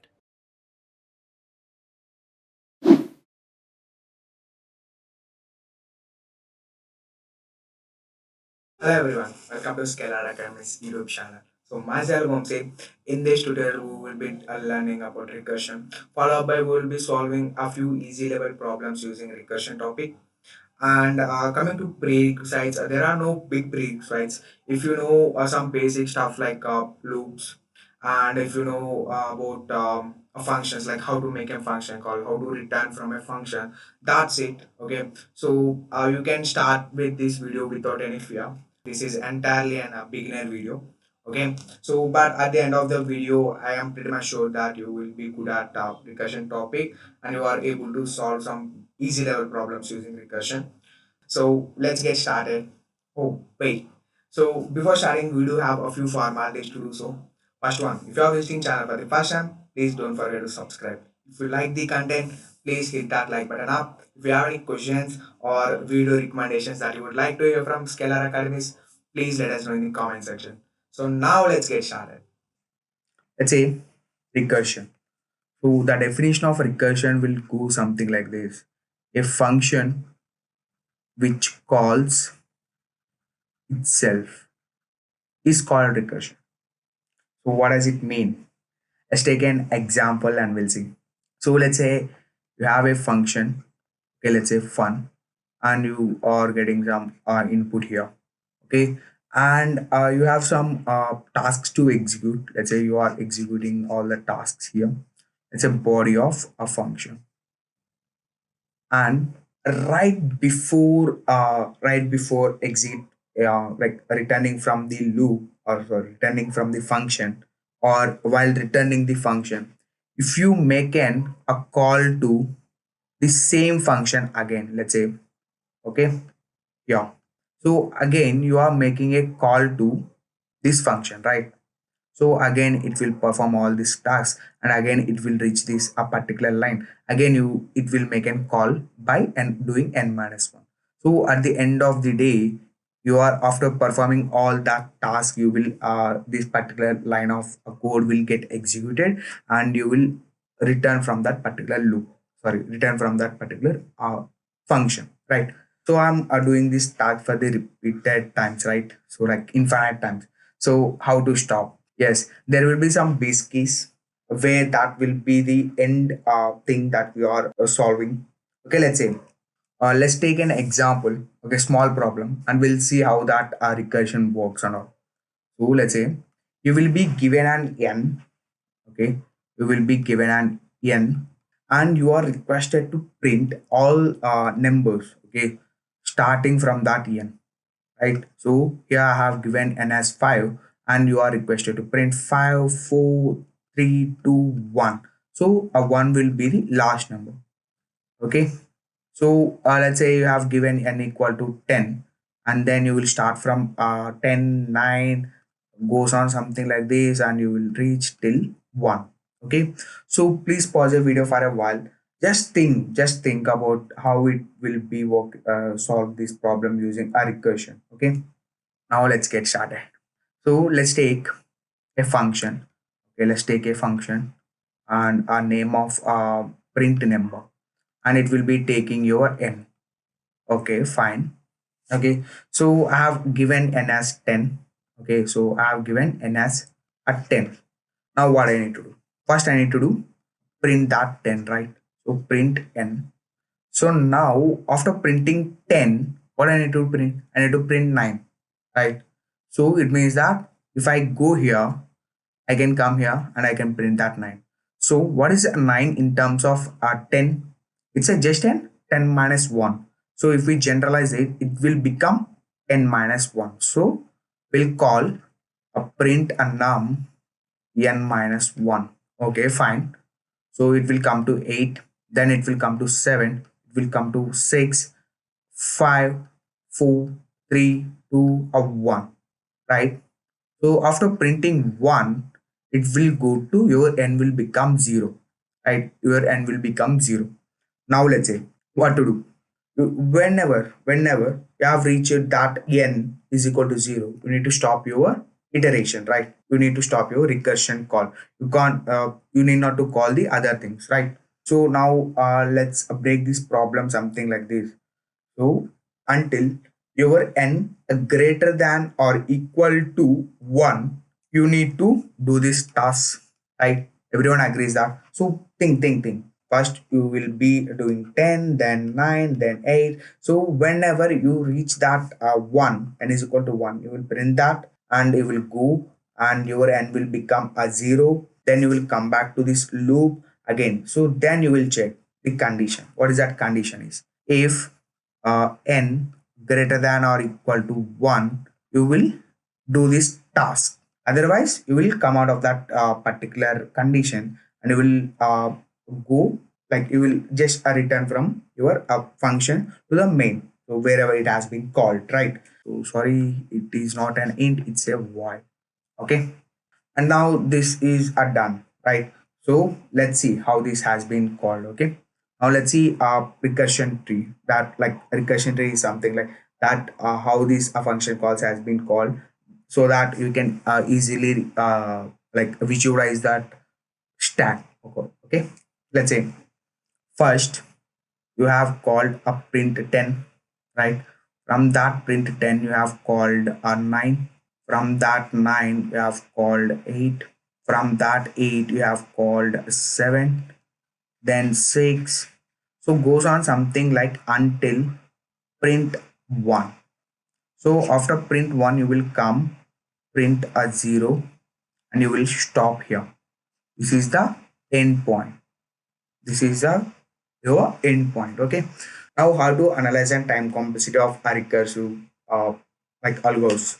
So basically it's a little trickier, okay, so than a usual like analyzing the complexities of for loops. Okay, now let's see total how many recursive calls has been done. So 1, 2, a 3, a 4, 5, like goes on something. So for 1 it will be 10, right? For 1 it will be 10. So you have done at most 10 calls, right? So 10 calls to print all the numbers. Okay, so how many numbers you need to print? It's a 10. So you are making 10 recursive calls. If I have given n equal to 100, now just tell me how many recursive calls I need to do. It's 100, right? So the complexity of this, if we generalize these both things, you can come to one conclusion. What is that conclusion? So the time complexity of this particular will be a big O of n. What is this n? The number which you have given. Okay, makes sense, right? Now let's move on to next other problem. Like it will be an follow up for this particular problem. So what we are doing here, we have given an n, and you are starting from that number, and you are printing all that numbers are till you reach that one. But in this particular, now you are doing something like this. Okay, you will be given again n. Now instead of starting from the 10, you are starting from the 1. Okay, let's say. So so for this, when like you have given n equal to 10, you have to print 1, 3, 4, 5, 6, 7, 8, 9, 10. Okay, so please pause the video for a while. Just think about how it can be possible. Okay, now let's see. So let's write the same code that we have written for a particular number. Okay, like earlier. Okay, so void print a num int n. Okay, so if n greater than or equal to 1, we are doing a count n and l. Then we are doing a print a num n minus 1. So this is what we are doing earlier. But now if we do something like this, we'll get a 10 first, then followed by 9, 8, something like that. But we need it in a reverse order, right? So we need to traverse till the end. We need to print 1, then we need to print 10 at the last. So what we can do? Simply what we can do. First, before printing, we'll call n minus 1. So what you have did now, you are given a print 10. Then first you are making as a print a 9. Okay, instead of printing the 10, you are calling a print a 9. Okay, then you are calling a print 8, then 7. So goes on like that, a print 1 at the last. So what are you making here? So you are, so whenever you reach 1, your condition like so then it will reach to print 0 next. So whenever you reach here, your condition gets failed. Okay, now you will go back to this call. So you have finished this particular call, and what is the next statement you are doing? You need to print that n. So what is the n here? Your n is 1. So if you print n here, you will get your answer as 1. Then you will go back to 2. Okay, right above that thing. Then you will get a 3 because a 2 has been called. Then you are going back and you are printing the next line. So that next line is a count n. So C out n. So you are printing that 2. Then 3, 4, 5, 6, 7, 8, 9, 10. So after making 10, it will directly go to the main function, like wherever it has been called. Okay, so this works. Okay, so what we need to do, so instead of writing this here, we'll just copy. Okay, so we'll just copy. Okay, it's doing a print a num n minus 1. Okay, so again the condition is same, right? So we need to traverse till the n till n or greater than 1 or greater than or equal to 1. Whenever at the time of you have reached to 0, you need to stop over there and you need to return from that particular so you need to go, you need to simply jump to the next line. Okay, that's all. Another is simple problem using recursion. So now the problem statement will be given something like this. So you will be given an n. Okay, let's say you will be given n equal to a 5, and you need to print a factorial of that given n. Okay, let's say The factorial of this particular input is 120. So factorial of 5 is equal to 130, right? So how this has been solved? So 4 into 4 into 3 into 2 into 1. This is how the formula of factorial works. Okay. So we have solved two problems, but you are not able to figure out why we are solving this problem using a recursion. So the best use case of a recursion is you are given a big problem. Let's say you have given an one big problem here. You don't know, obviously you don't know the solution for this problem. Okay, so what you will do, so you will make this entire problem into small chunks. But one thing that you could have identified here is you know the solution for this particular, you know the how to solve this a smaller problem. There you found that there is a one relationship between this particular smaller problem and this next bigger problem, and also you have found an relation between next bigger problem, something like that. Okay, so this entire big problem is depend upon this, then this. So this is the one of the best use case. So like if you found an problems like that, then you can apply an recursion over there.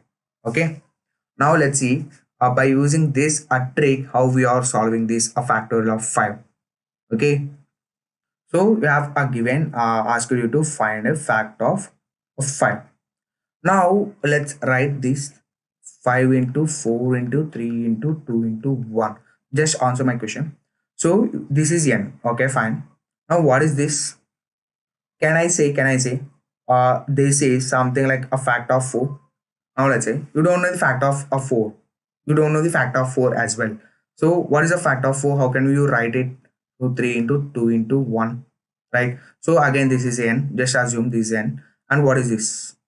It's a fact of 3. Agrees that? Again you will write it as a 2 3 into 2 into 1. So you know this is a n and this is a again fact of a 2. So this is goes on something like that. What is the smallest sub problem that you can solve for a factorial, or the prob like what is the smallest sub problem that you know the answer for? So we all know that truth fact of 0 or fact of 1 equal to 1. So you like the if the constraints or constraints were given something like this 0 greater than or equal to n greater than or 10 power 8 or 7, then you need to handle for n equal to 0 as well. In sometimes they will be giving you 1 greater than or less than so this. Okay, so in both cases you need to handle the 0 and 1. So this will be your base cases. Now you found that 1 is the smallest sub problem that you need to solve for factorial of finding a factorial of a given n. Okay, now let's see. So we have generalized that. So finding a fact of 5 is fact of 4. Okay, so again you will be writing for fact of 4. It's an a 4 into fact of a 3 again. So it's a 3 into fact of 2. Again it is a 2 into a fact of a 1. Again it's a 1 into fact of a 0. And you can't go beyond that 0, right? So you know that that is the smallest sub problem that you are going to solve, and you know the fact that fact of 0 and fact of 1 equal to 1. Okay, so what you will do for this, simply you will return a 1. Okay, so now it's a 1 into 1, it's a 1. Who call this particular call? That is this fact of 1, right? So you will simply return 1 to this. Now it's a 2 into 1, it's a 2. Who call this particular call? It's a fact of 2, so you will simply return 2 over there. Now it's a 2 into 3 into 2. So who call this? It is fact of 3, so you will simply return 6 here. So it's a 4 into 6. Who call this? Fact of 4, will return a 24 here. Then it's a 5 into 24. Who call this? It's a fact of 5, it's a 120. So you found the answer. Let's see how to code our approach. Okay, so again I request you to code try it on your own before so seeing the solution. Okay, now let's say you have a function called a factorial, and you will be taking n as your input. Okay. Okay, so what is the generalized formula? What is the relation that you have identified in this entire tree? So here, so what is this in terms of n? What is this in terms of n? This is a n, this is a n minus 1, right? And now again you are making fact of n, right? So it's n, since you are making a fact, you will be treating this 4 as a n. So again it's a n, and this will be n minus 1. Again you are making a call to fact of 3, so it's an n, so n into n minus 1. So if you generalize this, it will be n into fact of n minus 1. This is your generalized formula or a recurrence relation as well. Okay. Now let's see. So what is the formula that you have identified? So you will make an call like a simply a return n into a factorial of like n minus 1. Okay. We'll simply return n into n minus 1. So whenever you have call factor of 5, you will simply return 5 into factorial of 4. Okay, again you are making a call, it will go to top and it will solve for 4. Then again it will go to top and it will solve for 3, then something like that. So at the end of the day, you will be returning this particular thing. Okay. Now, as I said, you will be having one base condition. If you don't have any base condition or stopping condition, it will get into the infinite times of recursion. So then after some time, it might get overflow. Your stack will get overflow. We'll come to that. What is that stack? Okay. So it will get overflow, and then you will end up with an error. Okay. So what is your base condition? Like base condition will be the smallest problem that you are going to solve. Okay. So here that smallest problem that we are solving is if n equal to a 0 or n equal to 1. In that case, what you can do, you can simply return your or like simply return 1. But in all other cases, you will be doing n into factorial of n minus 1. Okay. Now let's try to analyze the space complexity. Let's try to analyze the time complexity and space complexity. Let's see. So first you are making a call for fact of 5. Then you are doing 5 into fact of 4. Okay, you are calling fact of 4. So again you have making one call. Again you have made another call for 3. Again you have made another call for 2. Again you have made another call for 1. Okay, so after reaching 1, you will stop here. Now tell me how many calls we have made. Yes, a 1, 2, 3, 4, 5. Okay, it's a 5 calls. So finding a factorial of 4 involves 5 function calls. Okay, simply like if you have given n is equal to 10, how many calls you will be requiring? 10 calls, right? So if you generalize that calls like so, if you know how to analyze the complexity of loops, right? So how we are analyzing the complexity of loops? It's simply how many times you are iterating through that loops, right? Okay, if you have given and like for I is equal to 0 to n, so you are iterating to n times, so you are saying that your complexity is big of n. Okay, so here as well, so you are making a 5 calls, right? 5 times you are iterating to into that particular recursion function, so it means that you are making a 5 calls. So you are you are running that loop for the 5 times recursion function for the 5 times. So your complexity will be generalized to big O of n. Like whatever the number you have given, you need to traverse you need to make and reversion calls for that many times. Okay, so since it is that, or you can say that your time complexity is big O of n. And what is your space complexity? Here to a store to store all your function calls or recursive calls, you will be using something like a stack space. Okay, stack space, we'll come to this. And what is a stack space? Okay, let's say what is the first function call that you have made? Say factor of 5. Then from fact of 5, I have made fact of 4, then 3, then 2, then 1, right? So since this is a stack, like the functioning of a stacks, that nature of stack will be first in, first out. Like whatever comes first, it will go out at last. Okay. So let's see.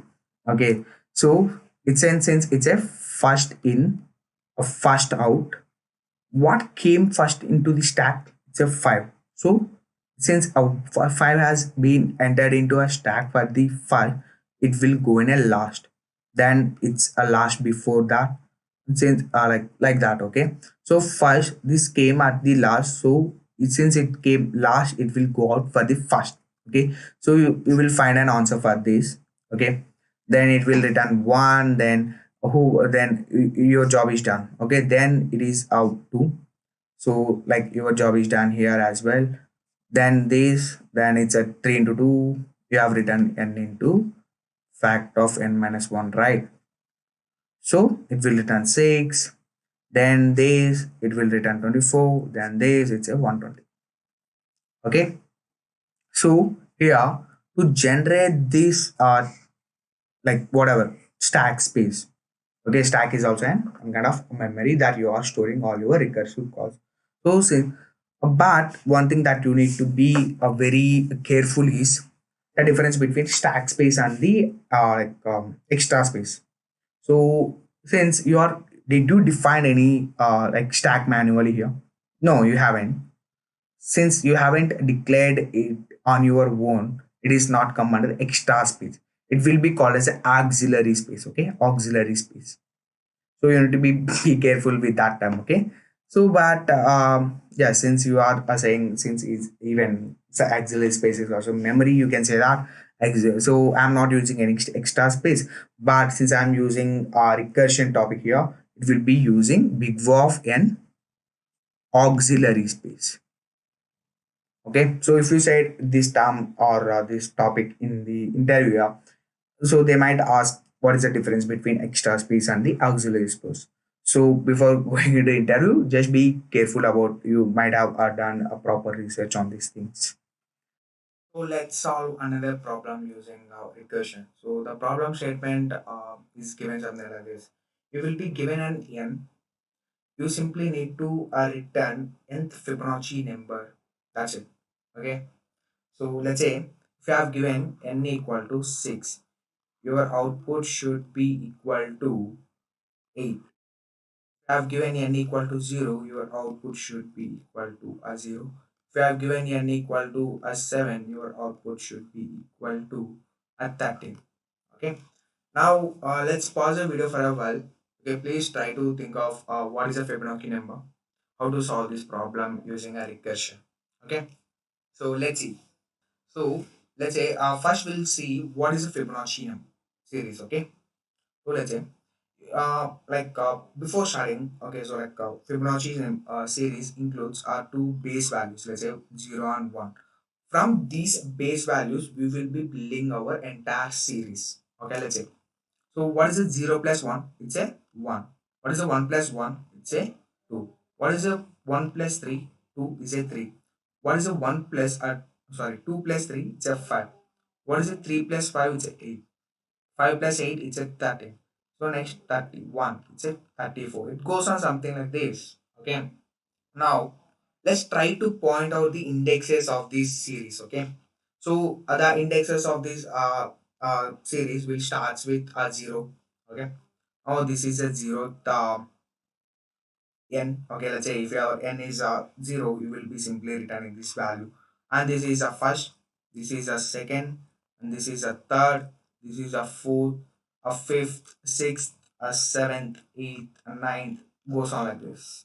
Okay, now again pause the video file. I have given a hint what is a Fibonacci series. Okay, now try to think. Okay, so at least try to think of in a loops manner, try to solve this problem.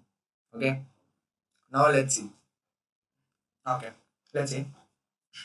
So if I have given ask you to find Fibonacci of 5, what would be your reaction?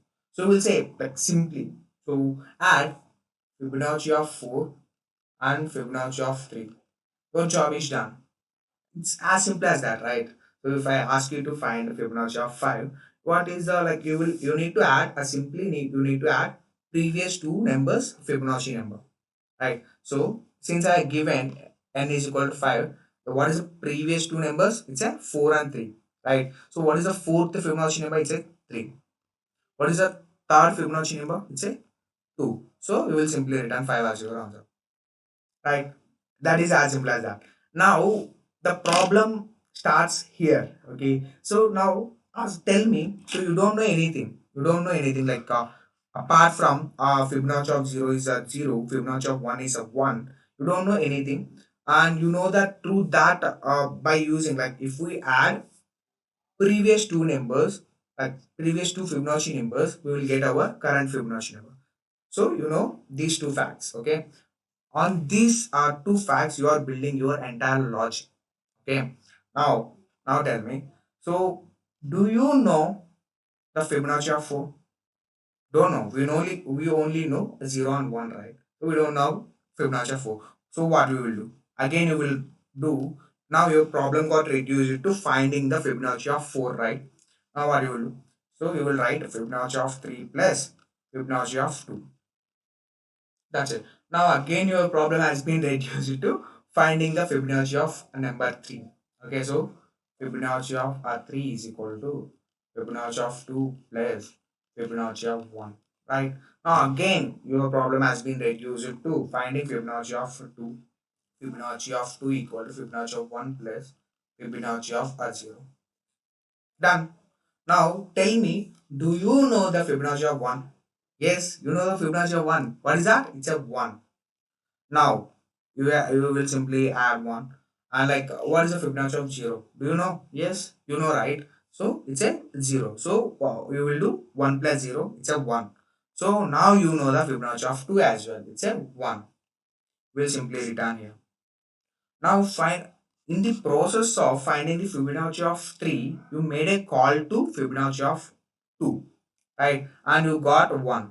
Now tell me, what is the next call? That's a finding Fibonacci of 1, right? So what is the Fibonacci of 1? It's an 1. So now tell me, you will simply add 1 plus 1. You will get a 2. Now you made a call this. You have completed these calls. Okay. Now you will simply return a substitute 2 here. Now your problem got reduced again. You are making a call to Fibonacci of 2. Okay. Now tell me, so already we have found that. So like, I'm not drawing the entire tree. I will do that later. Okay, just as of now, be in a flow with me. Okay, so I will just simply do 1 here. So it's a 2 plus 1, it's a 3. So I know Fibonacci of 4 is 3. Now again I will make a call to Fibonacci of 3. Now what is the Fibonacci of 3? It's a 2. So it's a 3 plus 2, it's a 5. Okay, so my answer is 5. This is how you will be solving your Fibonacci number. Right. So now pause the video for a while. Okay. Think of an what is a generalized formula, like what is a recurrence relationship between these calls, and what will be your base cases, right? When to stop this recursion kind of stuff. Okay. Now let's start. Let's say, how can I write the code? Let's say I'm assuming I have a function called a fib, and it is taking accepting one parameter. Let's say n. Okay. So whenever I'm making call, I will simply return something. So what is that something? Let's assume here a 5 is n. Now tell me, what is the 4 in terms of 5? What is the 4 in terms of 5? It's just a 5 minus 1, right? Now tell me, what is this 3? It's a 5 minus 2. So it's a 5 minus 2. Since a 5 is n, how can I write this? It's a n minus 1 and this is n minus 2. Right. So now my problem is yeah, I'm substituting n as 4. Now it will be n minus 1 again, and this is n minus 2. So can I say that the recurrence relation that I am looking for is fib of n equal to fib of n minus 1 plus fib of n minus 2?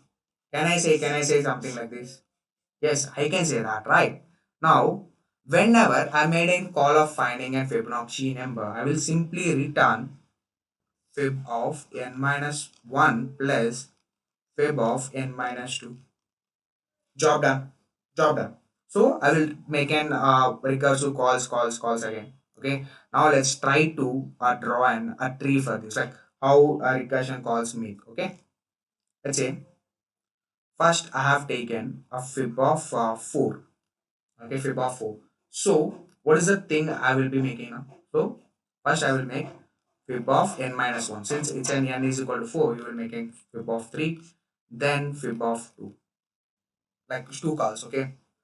Now from fib of 3, you will make a 2 first. Okay, so from fib of 3, you will make a 2. Now your n is a 2. You will again go here and your n is a 2. So again you will make n minus 1. So you will make n minus 1 is at 1. Okay. Now tell me. So whenever n is of 1, you will simply returning 1, right? How we are. So here this will be your base case, right? So if n equal to 0 or n equal to 1, if n is equal to 0 you will simply return 0, if n is equal to 1 you will simply return 1. So can I say that whatever your n is you will be returning that? Yes, so I will return simply return. Yeah, okay. So if your n is equal to 0 you will simply return 0, if your n is equal to 1 you will simply return 1. That's it. So on this note I will return here 1. That's it. Now I'm done with n minus 1. Now I need to make a call for n minus 2. So since my n is a 2, I will make a call to n minus 2. 2 minus 2 is a 0. So what I will return? It's a simply return a 0. Done. So now what is the addition of this? 1 plus 0 is a 1. So I will simply return 1 here. Now I made n now for n is equal to 3. I made an n minus 1. Now I made to make n minus 2. That's an 2, sorry, and minus 1, sorry, fib of 1. Okay, so whenever my n is equal to 1, I will simply return 1. So what is the sum here? It's a 2, so I will return simply 2 here.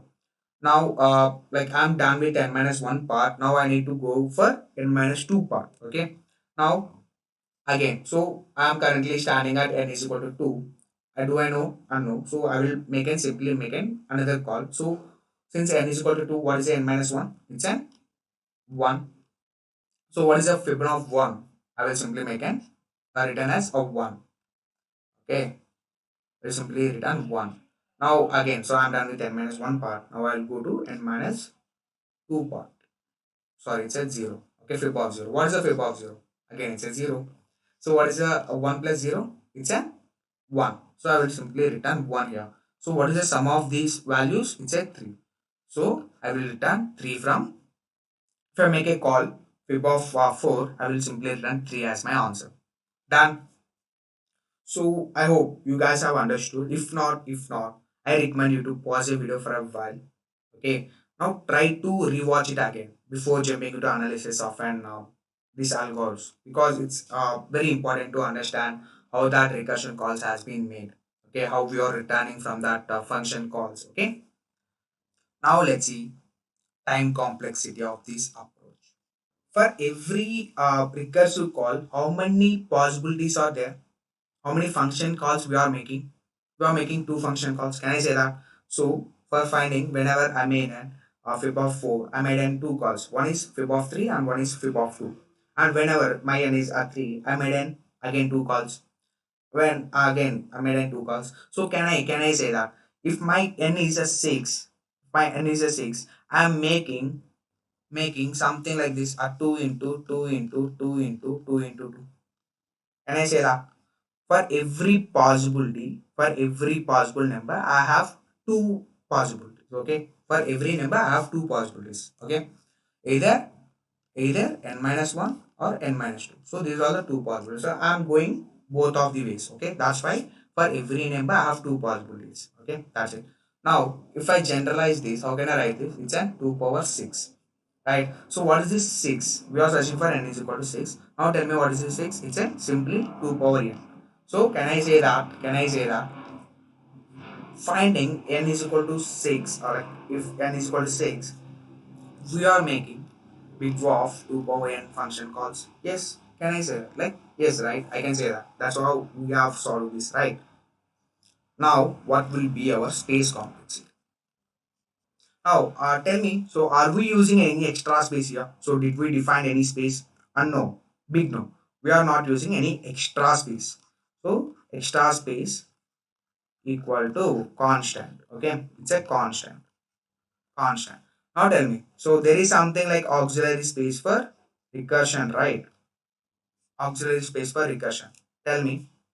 So for this, so let's say we have a stack.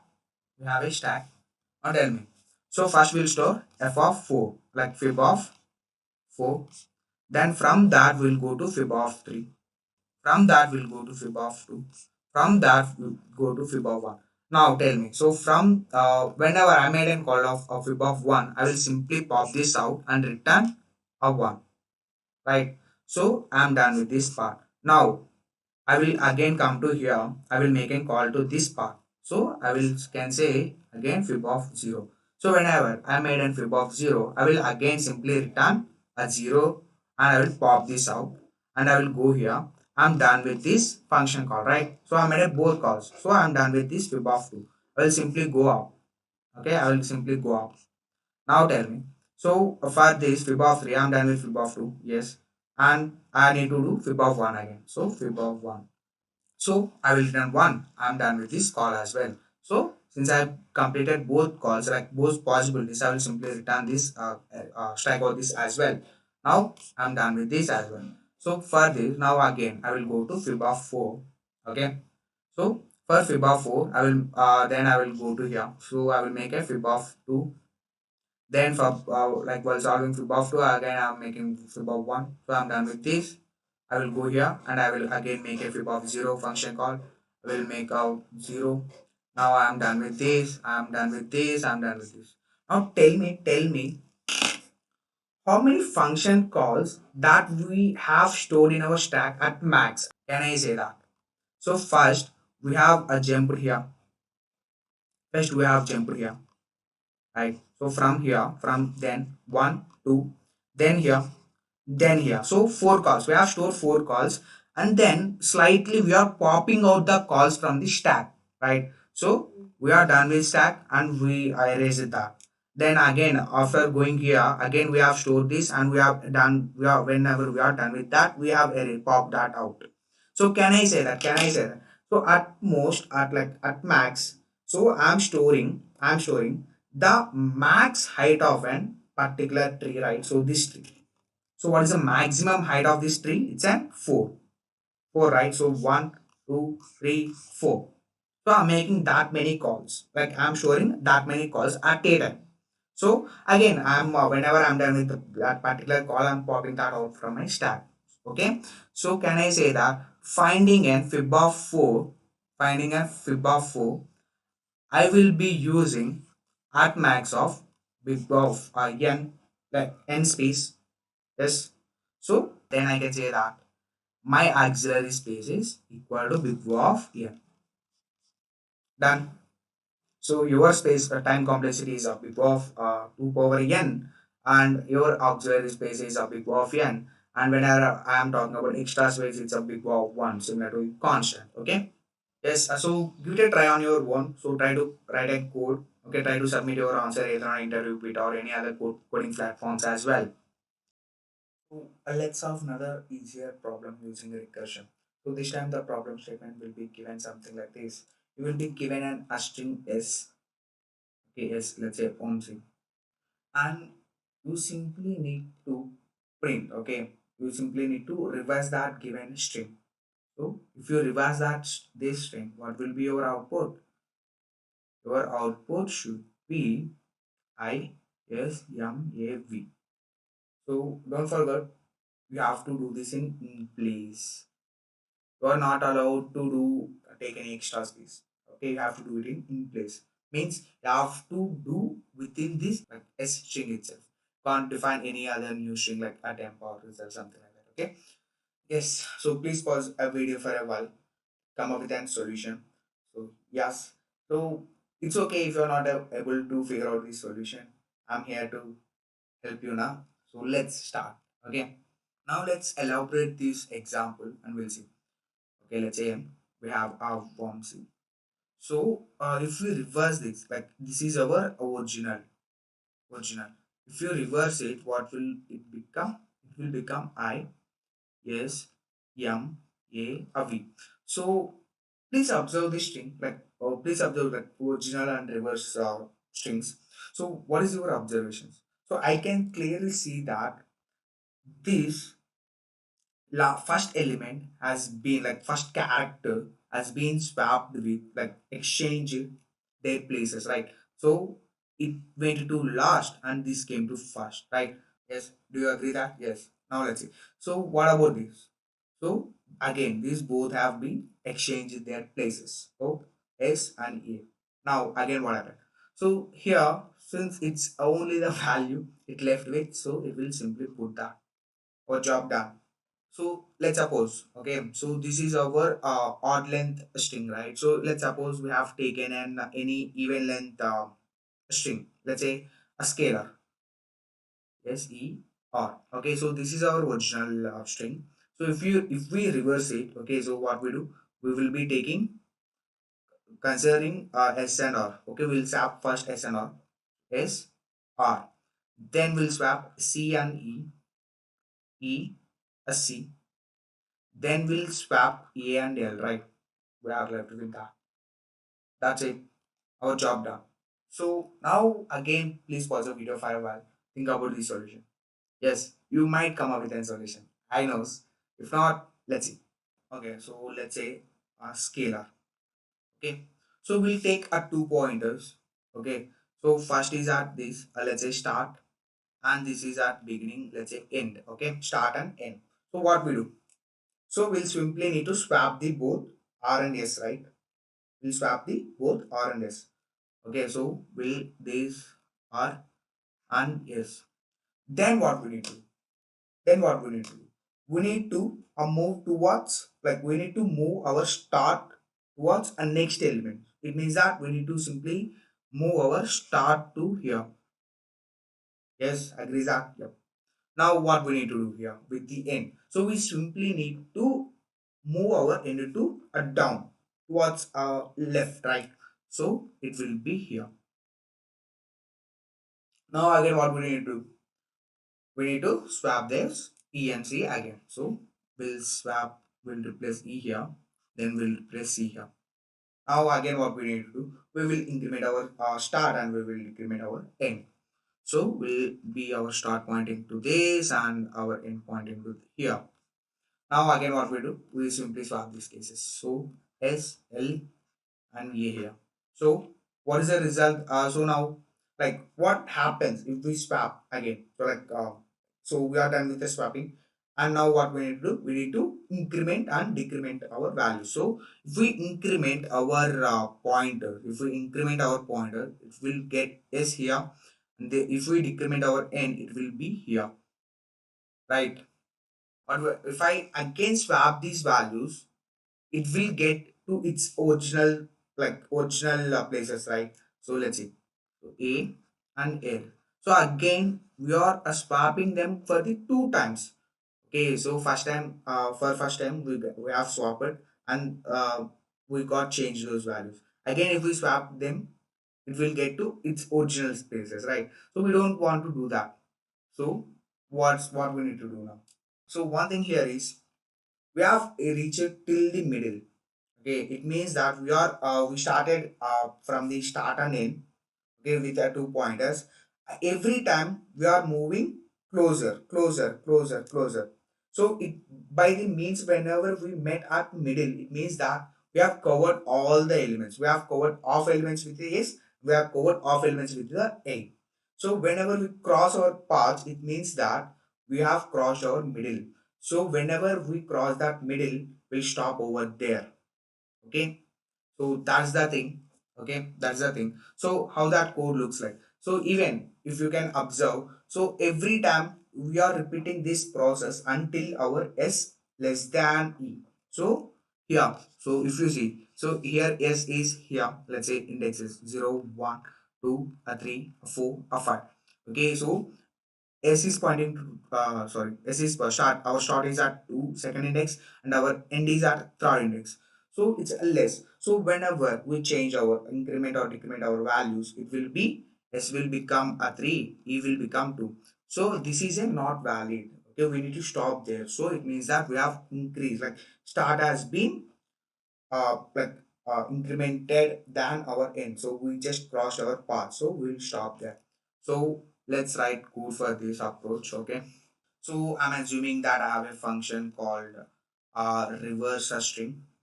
Okay. For that, my inputs are string, and I used a pointer. Okay. So int yes, int end. Okay. Okay, int s and int n. So if so, first I need to check whether a start is a lesser than end or not. Okay. So now tell me what to do if that condition is a true. So if that condition, like our start is a less than our end. So if that is the case, we'll simply swap s of s, like start, and s of e. Sorry, it's a string, right? So sorry. Str. Okay, so str of s and str of e. We'll swap those. Then what to do? So we just need to increment our s and decrement our e, right? So again we need to repeat the same after incrementing and decrement as well. So yes, we are solving a recurrence. So we again call that a reverse string, and we'll increment, like we'll pass a string as it is. Then we increment our start by 1 and we'll decrement e. Done. So whenever we cross our paths, so whenever we cross S and E, we will simply get out of that loop. That's it. So like that recurrence. Okay. So if I print count after this call in my main, like str, it will get reflected. Okay. So because I've used address, I've passed here address. Okay. So please spend some time understanding all these problems and try to write code on your own. Okay, please give it a shot. Like pick up some easy level problems either from interview bit or any other coding platforms.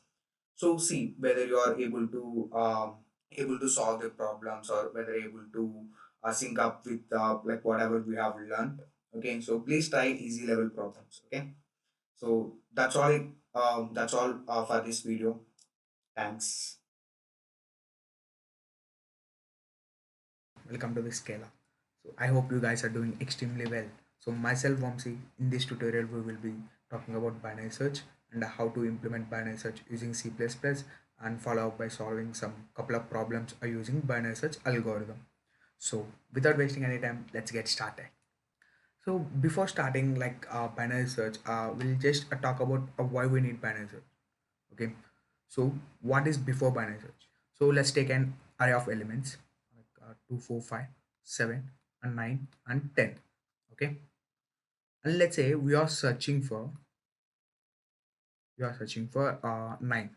Okay, and the indexes of these, let's write an indexes of this array of 0 1 2 3 4 5.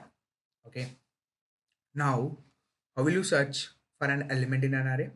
So it's simply iterating over till the array till you found the particular element, right? So let's say, so you will first pick up 2 and you will compare it with 9. So whether you are searching for, whether you found the element which you are searching for or not. Okay, so it seems that you are not found. So then you will go here. So again you have a not. So 5 7 9, right? So whenever you reach a 9, it seems that you have found an element which you are searching for. So you will simply return an this particular 4, means which is an index of 9, right? This is the approach. So this approach is being called as a linear search.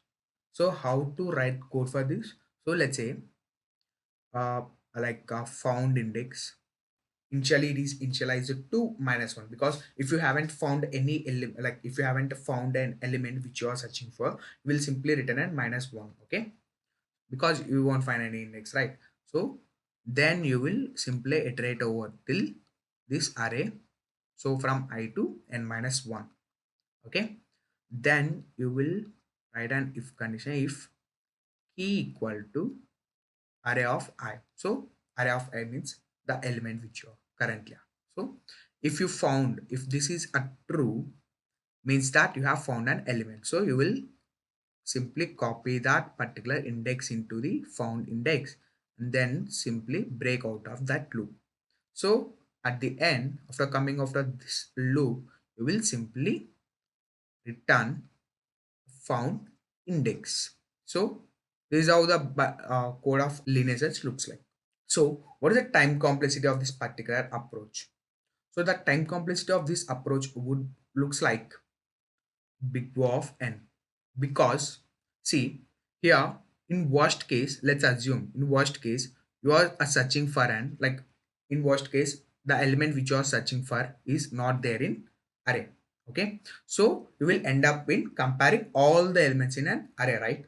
So you are making big O of n comparisons, means you are iterating, you are searching with big O of n elements. So n means size of that particular array. So the complexity of this approach would looks like big O of n. So now we need an algorithm. If you have given an n equal to 10 power 12 or 10 power 14, something like that. So you need a better algorithm which runs in a better complexity. So what is that better complexity? So that is where binary search comes into picture. Now let's take another array. Let's try to dry run the binary search. Okay. So let's pick up an array which is something like this. So 2, 4, 7, 9, 10, 11, 13, 14, 15, so, and let's say 17. Okay. Now let's write the indexes for this array as well. So 0, 1, 2, 3, 4, 5, 6, 7, 8, 9. Okay. So now basically, so the only limitation with binary search is that array has to be in sorted manner. So but if you could see, if you could observe, while doing a linear search, the array might be in any order, right? So since you are making just comparison, so that is the one advantage with a linear search and one limitation with the binary search. Okay, so for binary search, the array has to be in sorted array. Now just tell me, okay, so we are searching for a 13. Okay, we are searching for 13. Now what is that guarantee that? So let's say if I'm currently standing here, one person is standing and one person is standing here. So I can say that, so one person is at 2, one person is 70. So I can say that particular key element must be in between these 13, right? I can say that, right? So the first person, that the low, so the minimum number, it will be our low, and higher number will be pointing at a high. Okay, so in between this low and high, we might have a chance of finding that element which you are searching for. Okay, so we all know that it must lie in between these things. Okay, so now we will find a mid element. Okay, so the formula for mid will be a low plus high by a 2. Okay, so let's see. So let's write a low, high and mid here. Okay, so currently our low is at a 3 and high is at a 9. So then our mid would should lie in between. So 0 plus 9, it's a 9. 9 by 2, it's a 4. So our mid has to be pointed towards a 4. Now check whether the the element, like, which currently we are at mid. Okay, so the point, the element which is mid is pointing towards is a 10. So is this the element which we are searching for? Just compare, like, a of mid a double equal to key. So is this the case? No, this fails, right? So we are searching for 13, but we found 11. Okay, now the another case that you need to check is the element which you are searching for is 13 and you are currently standing at 10. Okay, so by going forward down to that 10, so like by going in this particular direction, is there any chance of finding that 13? Because since the array is in sorted array, so you are currently at 10. So by decreasing that value, you won't end up finding the 13, right? Okay, so all the elements which are right towards a 10 or lesser than 10, even lesser than 10. So obviously if 10 is lesser than 13, so all the elements are left towards a particular 10 is also lesser than 13, right? So we'll simply eliminate this particular portion of array, okay, by making this statement. Okay, now our low starts, our low points at mid plus 1. Okay, so currently our mid is at 4, so our low points at here. So again you will repeat the same task, right? So low is currently at 5 and high is currently at pointing at 9. So again the formula is 5 plus 9 it's a 14, 14 by 2 it's a 7. Okay, so your mid is pointing here. Now, so is this the element which you are searching for? No, right? No. So you are searching for 13, but you are found 14 now. So it means that this is not the case. Now, what is the case? So the case here is, so now you need to check whether 13 is a greater than or less than 14. So it means that 13 is lesser than 14. By going towards a right of 14, by going towards a right means in this particular direction, we won't found the 13 because a 14 is way more greater than 13. So by going towards a 14 right, because so since this is in a sorted array, by going right towards a 14 will definitely lead us to be greater than 14, right? So since a 13 is greater than 14, so by going towards a 14, like by going towards right to the 14, will always not going to end up with a finding the 13. So will with that a statement will simply erase all these things and will point our high to, will reduce our search space to mid minus 1. Okay, mid minus 1. So our mid is currently 7, so mid minus 1 is a 6 now. So now again do the repeat the same task. So low is at 5, high is at a 6, so 11 by 2 is a 5 now. So our mid is pointing to here. The element which you are searching for is 13. The element which you have found now currently is 11. So is that equal to 13? No. Now what is the other cases? You need to check whether 13 is a greater than 11 or less than 11. So it means that it's a greater than 11. So means by going towards a left, you won't find the 13. So you have to go in a right way. Okay, right. Okay, so means that you have to move your low to mid plus 1. Okay, so you are currently your mid is at 5, so you will move your low to mid plus 1, it means a 6. Okay, so you are currently your low is pointing here, so low is a 6, mid is a 6, so your sorry, low is a 6 and high is 6, so your mid will be also 6. Now all your high, low and mid are pointing to this element. Now what is happening over there? So you found the element, right? So 13 is the element which you are searching for, so you will simply return a mid. So this is how binary search looks like. Now let's try to analyze the complexity of this binary search. Okay, so initially you started with 10 elements, right? You started with 10 elements, then you got reduced it to 5, then you got reduced it to 2, then you again got it reduced it to 3. So how many times you have reduced? So this is one time, this is a two time, this is three times, right? So means you have reduced your array three times. So every time you are making, so initially let's assume this is n and you are making your array as n by 2. So now this is at current at 5. Now again you are making this and 5 as n by 2, right? Again, so again this is again you are making 2 by n by 2. So it means that, so here you are making n by 4 and you are making here n by 8. So the complexity of the array, like let's generalize it. Okay, let's generalize it. So whenever you have given an n of array elements, then your complexity of finding that array element, you are like finding that key element using binary search would looks like. So you need a minimum, you will be dividing your entire array n by 2 times by nearer to, very nearer to a 2's power of like n. Okay, so like 2's power. So here the n is a 2, n is 10. What is the nearest 2's power? It's a 8. So how will we be representing this in 2's power? It's a 2 power 3, right? So we have taken 2 uh 3 compare. Okay, 3 times we have reduced the array by 2 times. So now let's say you have given an 16 elements. Okay, now you will be making it to 8, then you will be making it to 4, then you are making it to 2, then you are making it to 1. Okay, so how many comparisons I have made? It's a first 1, 2, a 3, a 4. Okay, it's a 4.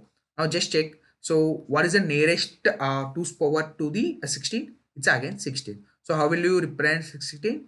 It's a 2 power 4. So it's a 2. 4 is your answer. So if you generalize it into the formula, then it will be taking O of log base to n times. Okay, so this is the overall complexity of an binary search. Now let's try to implement the binary search, but I recommend you to try it on your own then first, then come and watch the video. Okay, so let's write the code for binary search. Okay, so in here we will be requiring so I have taken one simple array. Okay, I have taken an array here, and I have given the size of that particular array, and I have given an element which to found. Okay, to search. Okay, so let's give an element as a 9. Okay, let's see.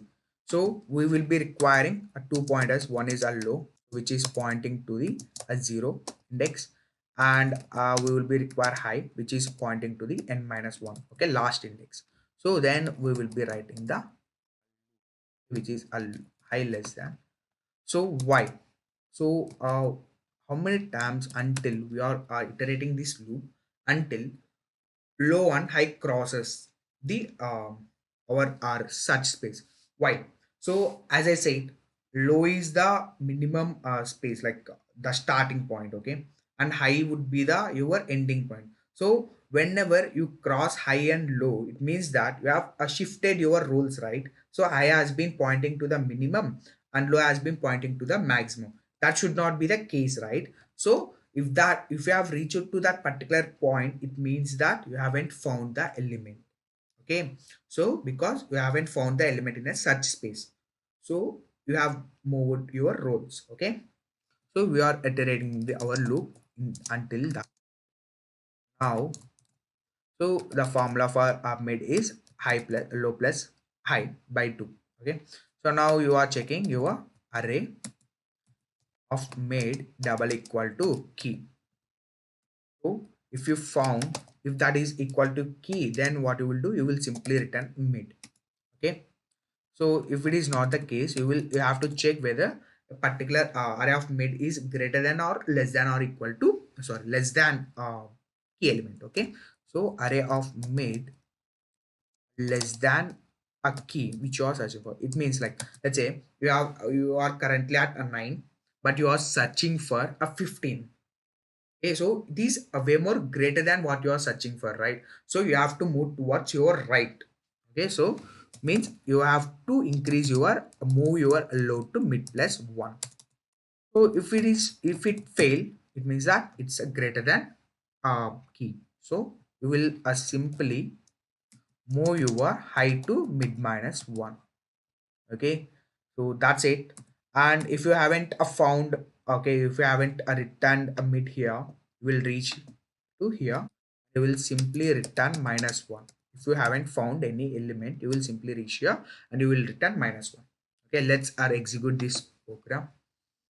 So we got 7. So let's see. So it is saying that a 9 is found at 7th index. Okay, so a 0, 1, 2, 3, 4, 5, 6, 7. Yes, so 9 is at 7th index. So if I have given my key as my key as 1, so keys 1 is not there in my array, so it has to return minus 1.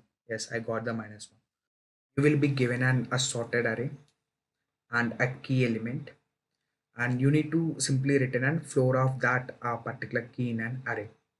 So that definition for a floor will be go something like this. So the key, the input key, if there is existent a key in that particular given array, you will simply return that. So else you will simply return the next smallest element to that a key. Okay, let's see one example. So let's assume you have given an array something like this: a 2, a 4, 5, 8, a 10, and 12. Okay, and the key is, let's take a key as 13. Okay, so is there 13 in our sequence, like in a given array? And no. So now tell me, what is the next smallest element to the 13 in the array? It's a 12, right? So you will simply return a 12. Now, if your key has been given like a 7, so you will simply return a 7 as your output. Here you will simply return your output as a 12. So why so? So because there exists an key.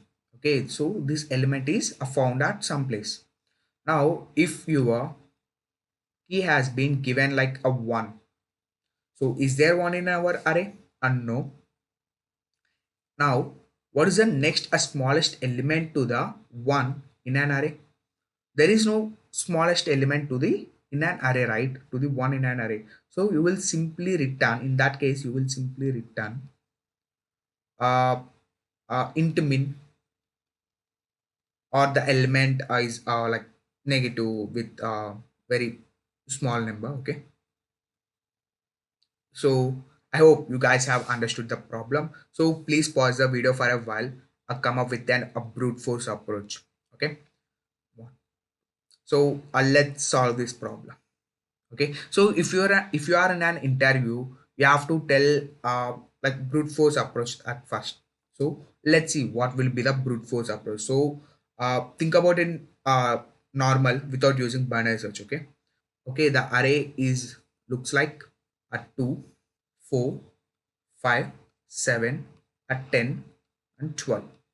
Okay, so and a key is, let's assume you are searching for 11. Okay, you are searching for 11, so the output will be, for this the output is a 10. Okay, let's see. You will linearly traverse through the array for sure. Okay, and you have given sorted array, please keep that in mind. So that's very important point to be noted. Okay, so first you will pick up these two. So I know that I will just compare it with this particular element. Okay, so yeah, a key at double equal to a of I. So is that the case? No. So key is not equal to array which I'm standing currently. So is that the less than what I'm searching for? Yes, right. So it's a less than what I'm searching for. So now just think.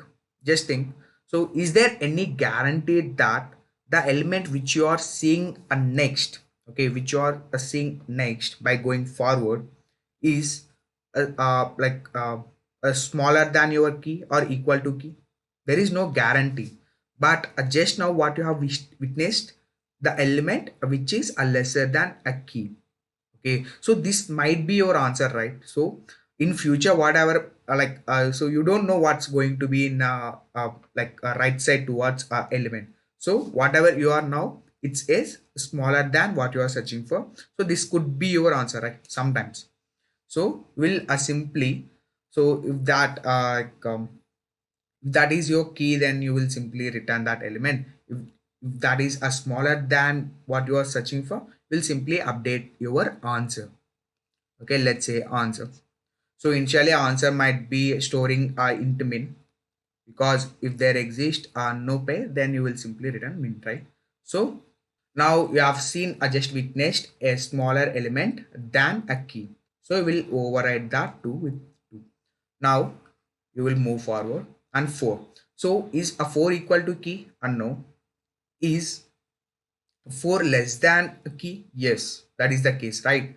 So in that case, so here let's say else if a key greater than a of I, in that case what you will do, you will simply update your answer as a of I.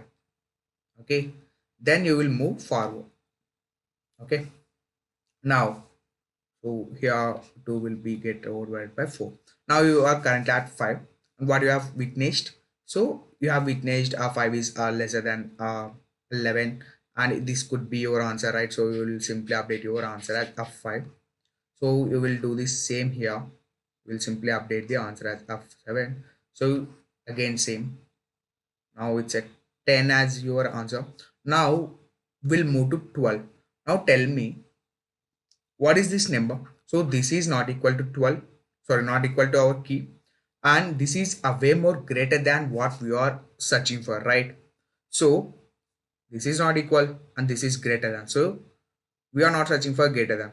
So by going forward in a right, okay, by going forward to next elements, we may not find the uh, we may not find the element which is a lesser than key, right? Because a 12 is greater, so whatever right towards a 12 is way more greater than 12. So on that note, if else if sorry, so if this is not part of being, then it's a simply else, and we will put a break here. Okay, and we will come out of the loop. So now let's try to analyze the complexity of this approach. So in worst case you will be traversing till the end, right? So will be, so in this particular array we have traversed till the end, so it's n minus 1. So in worst case we will be traveling by n time, like all their elements in an array. So then our complexity will looks like big O of n, right? Big O of n, and the space complexity is a constant, right? We are not using any extra space here. Okay, we are not using any extra arrays or anything something like that. Okay.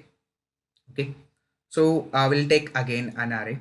Okay, 2, 4, 6, 8, 10, and 12. Okay, now the key which you are searching for is let's say 11. Okay, let's say 11. Now we all know that we need two elements. Okay, so two ranges, one is low and high, and so let's point out the things. Okay, 1 2 indexes for this, 5 4 5. Okay, so now let's write low, high, and we know the formula for mid. So the formula for mid will be a low plus high by a 2. Okay, now what is a low? It's a low is a 0 and high is a 5. So mid will be a 0 plus 5, it's a 5. So 5 by 2, it's a, now you are currently pointing this as your a mid. Okay, so currently you are here. Now is like whatever the mid element, the mid index is the what you are searching for, the mid index what you are searching for. No, no, right? It's a key is a little greater than what you are standing currently. So what you need to do, you need to move towards a right. So now before moving on to the right, what you need to do, so it's a smaller than a key, so you don't know whether you will get an smaller number again in the future by traveling towards right. So what you will do, simply will you will take an variable called answer. So initially it has been initialized to int min, and now it has been override to 6. Okay, now your search space has been reduced to at this. Okay, and you will a low will point to here. So your low is currently 3 and the high is a 5. So of 3 plus 5 it's 8, 8 by 2 it's a 4. So your mid points to here. Okay, now again, so is this the element what you are searching for? No, you are searching for 10, it's a 10. Sorry, you are searching for 11, it's a 10 now. So again, so this is not equal, we have to move towards a right, we know that.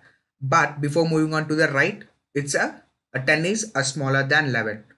We don't know whether by going forward we will find an perfect key, or for less than what we are less than key or greater than 10. So we are not sure.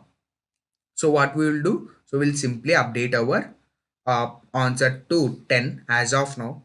If we get any number, again, if we get any number which is smaller than a key in future, we will update that as well, because at 10, so we are currently at 10.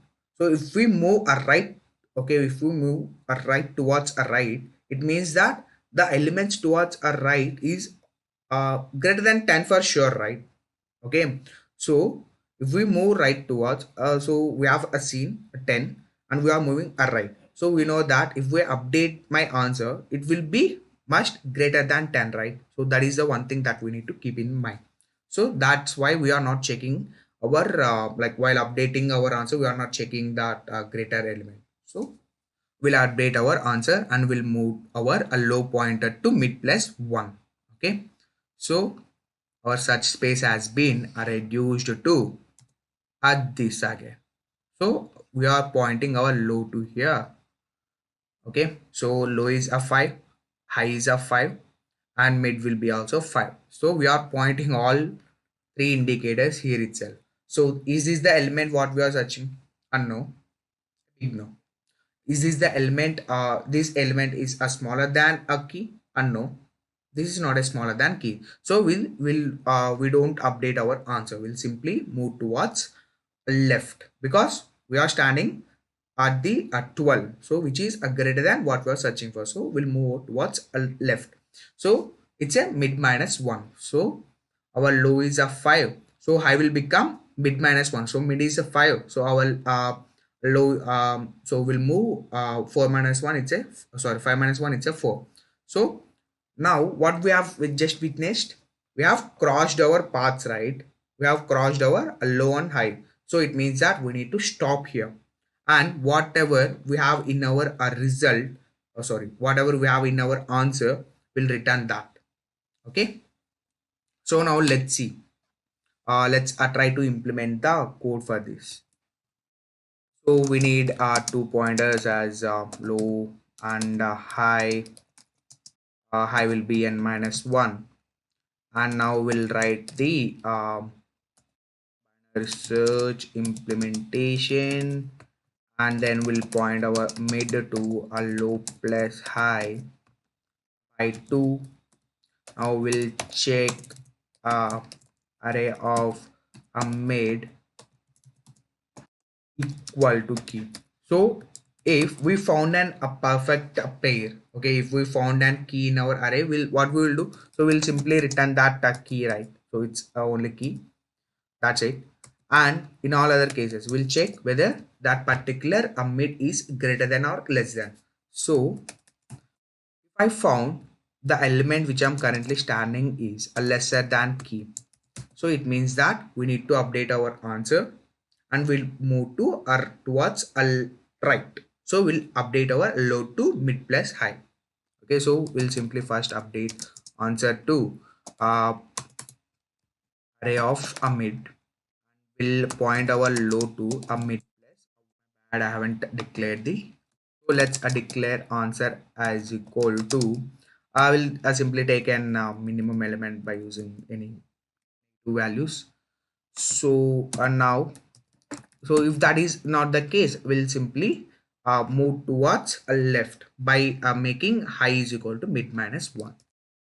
So if we come out of this loop, means that we haven't found a perfect guy. So what we will do, we'll simply return our answer. Yes. So now let's try to execute this. Before executing, I have taken an array with the elements of a 2, 4, 5, 10, 11, sorry, 10, 13, 14. And I'm currently searching for 4. It means that a 4 exists in my array. So it has to simply return 4 to me. So yeah, 4. I got the 4. So now if I search for a 12, means a key which is or not exist in an array. So I need to simply return an next smallest element to that particular key. So the next smallest element to 12 is a 10. So let's see we'll get a 10 or not. So I got the 10. So if I make then like a minimum, so if I make an key which is a smaller than minimum element in an array, okay, so then let's say 1. So the minimum element in an array is a 2. If I make a key as my 1, it means that there is no perfect key found in an array, and there is no smaller element than that. So in that case, I need to get a negative like int min. Okay, now let's see. So I have defined like int min as like answer as a minus 6 threes. So I would get that as my min. Let's have another variation to the similar let's have another similar problem to the previous one. So earlier we are finding the floor of an element. Now we are finding the seal of an element. So a seal of an like a seal will be defined as something like this. So like again, so if you like if there is a key element in an array, you will return that. Else you will return a next greater element in an array. Okay, so earlier for floor we have a return a smaller element, but here we are returning a greater element. Okay, so let's see with one example. Okay, so let's suppose you have given an array like this. Okay, and you are asked us to find the seal of a given number. So the key is, let's say, a 2. So you will simply return a true because there is a key right here. So if you have given a key as 12, okay, 12. So what you will return? So you will there is no key in this particular array. Okay, so there is no 12 in this particular array. So what you will do? So you will simply return a next greater element. So the next greater element to the 12 here is a 15, right? A 15. So you will simply return that here. Now suppose if you have given a 25 as your input, like as your key. So is there a 25 in our array? Unknown. Now what is the next greater element to the 25? There is no greater element to the 25, right? There is no greater element to the 25. So in that case, you will simply return an max number. Okay, so the number which is given are taken as an maximum number that you could have given for an array. Okay, so let's say your constraints are something like these are like minus. So you might get right. So I'm saying that this array is in sorted array, but you could get an negative numbers as well. So let's assume you have started at minus 1 lakh. Okay, so it's a 10 power 5, and it's a less than or equal to a power a of I, and less than or equal to again 1 lakh again. Okay, so in this case again it's a 10 power 5. So you can put your like you can return a max element which is 10 power 5 plus 1. Okay, so something like that. So simply, so what will be the brute force approach? So the brute force approach will be something like you will traverse to this entire array till you found a key is then the element which is equivalent to key, or if the element you are currently at is a greater than key, the first greater than. So if you found an element which is greater than key, then you what you will do, you will simply return that value and you will come out of that a loop. Okay, that's it. That's as simple as that. And the complexity of that particular approach will be big O of n in worst case, right? So in worst case, let's assume this entire you are searching for and your key is been at last element. Okay, so in that case you will simply traverse to an entire array. In worst case, like key here is at 12 for 25, there is no perfect match, so you are traversing till entire array. So even that is n big O of n, right? So that complexity of that particular approach will be big O of n. So now let's try to solve this problem by using binary search. But I recommend you to solve it on your own because we have previously we have solved flow.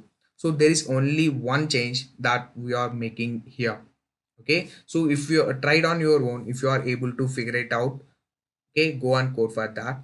If not, please watch it again. Okay, so let's say you have given an array something like this: a 2, a 4, 10, 15, at 20 and 25. Okay, and let's write the indexes for these. Okay, so 0 1 2 3 4 5. Okay, now let's point of low and high. So what will be our mid? At 0 plus 5 by 2, it's at 2.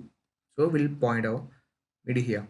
So that key here is we are finding for 22. Okay, so we are the key here is 22. So if you give your key as a 22, then you have to get 25 as your output, because there is no perfect match related to this key, and the next greater element is 25. So let's get started. So here we are currently at pointing towards a 10. So I know that 10 is not equal to 22. So since it's a smaller than 10, so is there anything, so earlier in floor we have updated the smaller element and we have moved towards a right.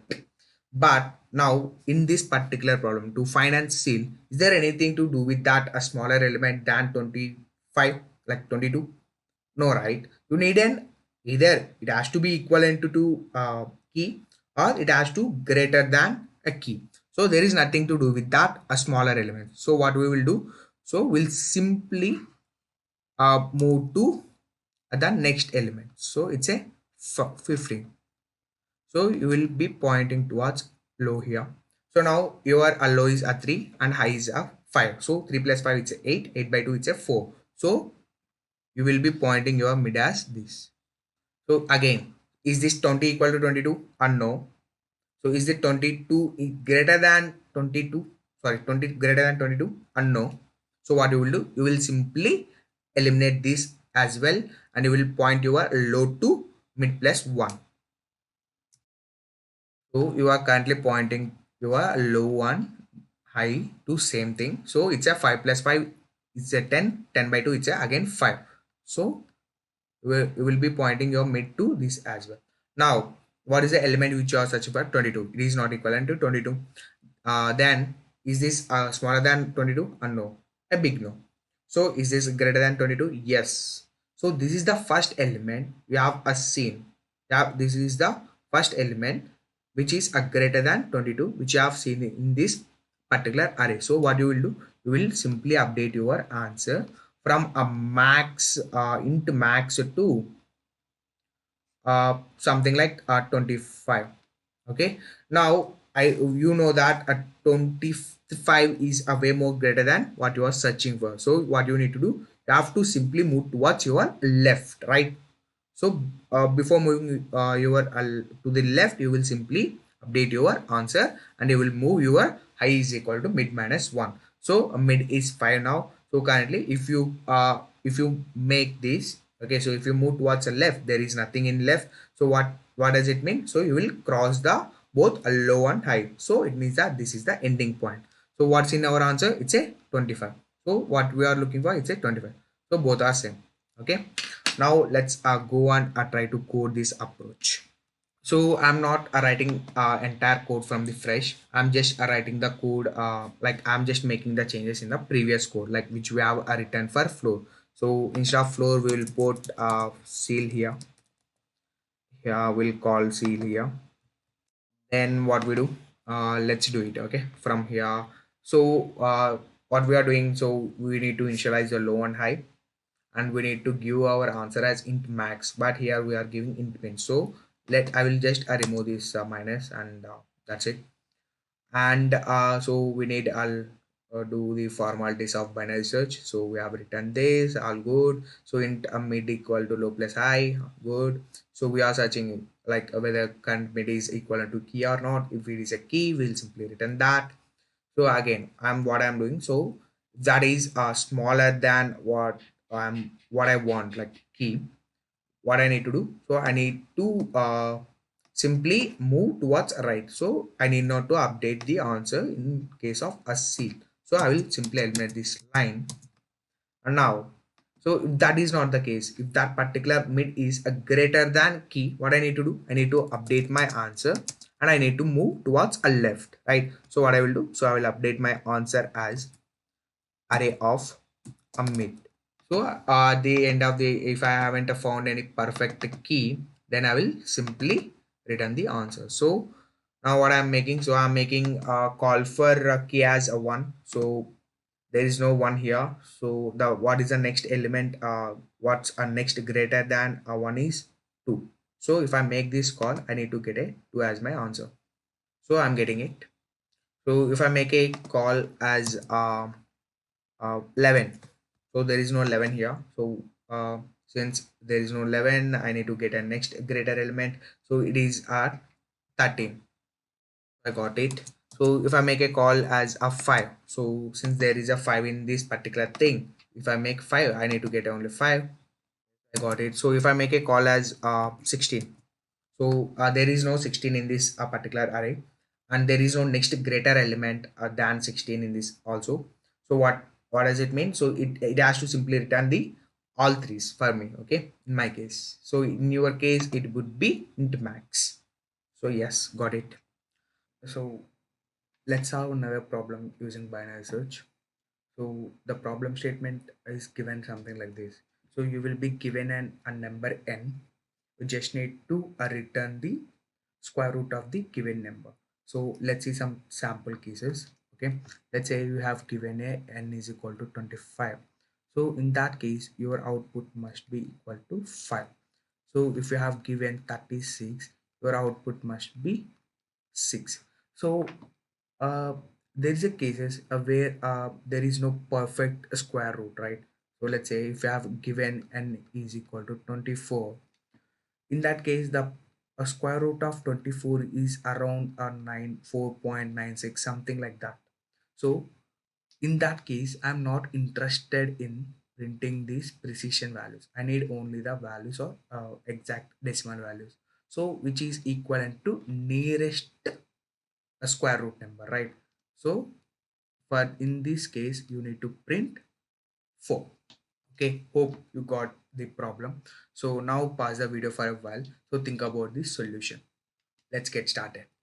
So now let's assume, okay, so the very brute force approach will be starting from the first number and trying all the numbers. Like let's say, we'll pick up 1 and we'll multiply 1 with 1, and we'll see whether this particular value is equal to the number which we are searching. Let's say, so we, in first case we search this condition. So is this true? No, it's a fail. But but so this might be our answer, right? If there are no square roots after 2, like after 1, so then this one will be our answer, right? So that should be an one case. And also let's pick up 2 into 2 is equal to 24. No, this condition is fails now. So 3 into 3, so a 9, so it's 9 not equal to 24. So again 4 into 4, so it's a 16. Okay, and 5 into 5. Here the one thing that you have identified here is we have crossed the value, right? We have just crossed it, it's like 25. So it means that by going forward, we may not find the exact square root. So we need to stop here and we need to return one square root. So which is a very nearer to that particular number. So the very nearer to the particular square root is of 4. So we just return this 5 minus 1. Okay. So hope you got that. Okay. Now let's try to write the code for it. Okay. So there are some cases where you need to manually trigger that. Let's say if your n equal to 0 or 1, you will simply return that n. Okay. So for all other cases, you will write code, like write a logic for that. Okay. So let's say you will define something like int square root value equal to 1. Okay. Now you will write a loop and you will do square root into square root a value less than or equal to n. Okay. So if this is true, you will do square root value plus plus.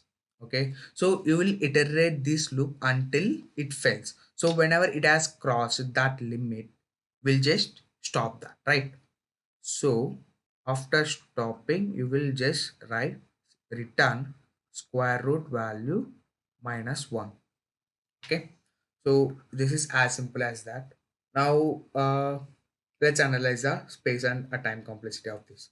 So the time complexity of this approach will be square root, right? So of square root of n, right? So because we are just iterating to, we are just finding the square root, so we are trying all the numbers till that we found a perfect square root. That's it. And the space complexity is constant. We are not using any extra space here. So now again pause the video for a while. Now think about this solution in a binary search way. Okay. So let's get started. Now tell me, let's take n is equal to 24. So what would be my minimum, like what would be my least possible square root? It would be 1. What will be maximum possible square root? It could be 24, right? So your answer is must going to lie in between this range. So as we all know that, so we'll point at two things: a low, high. Okay, low and high.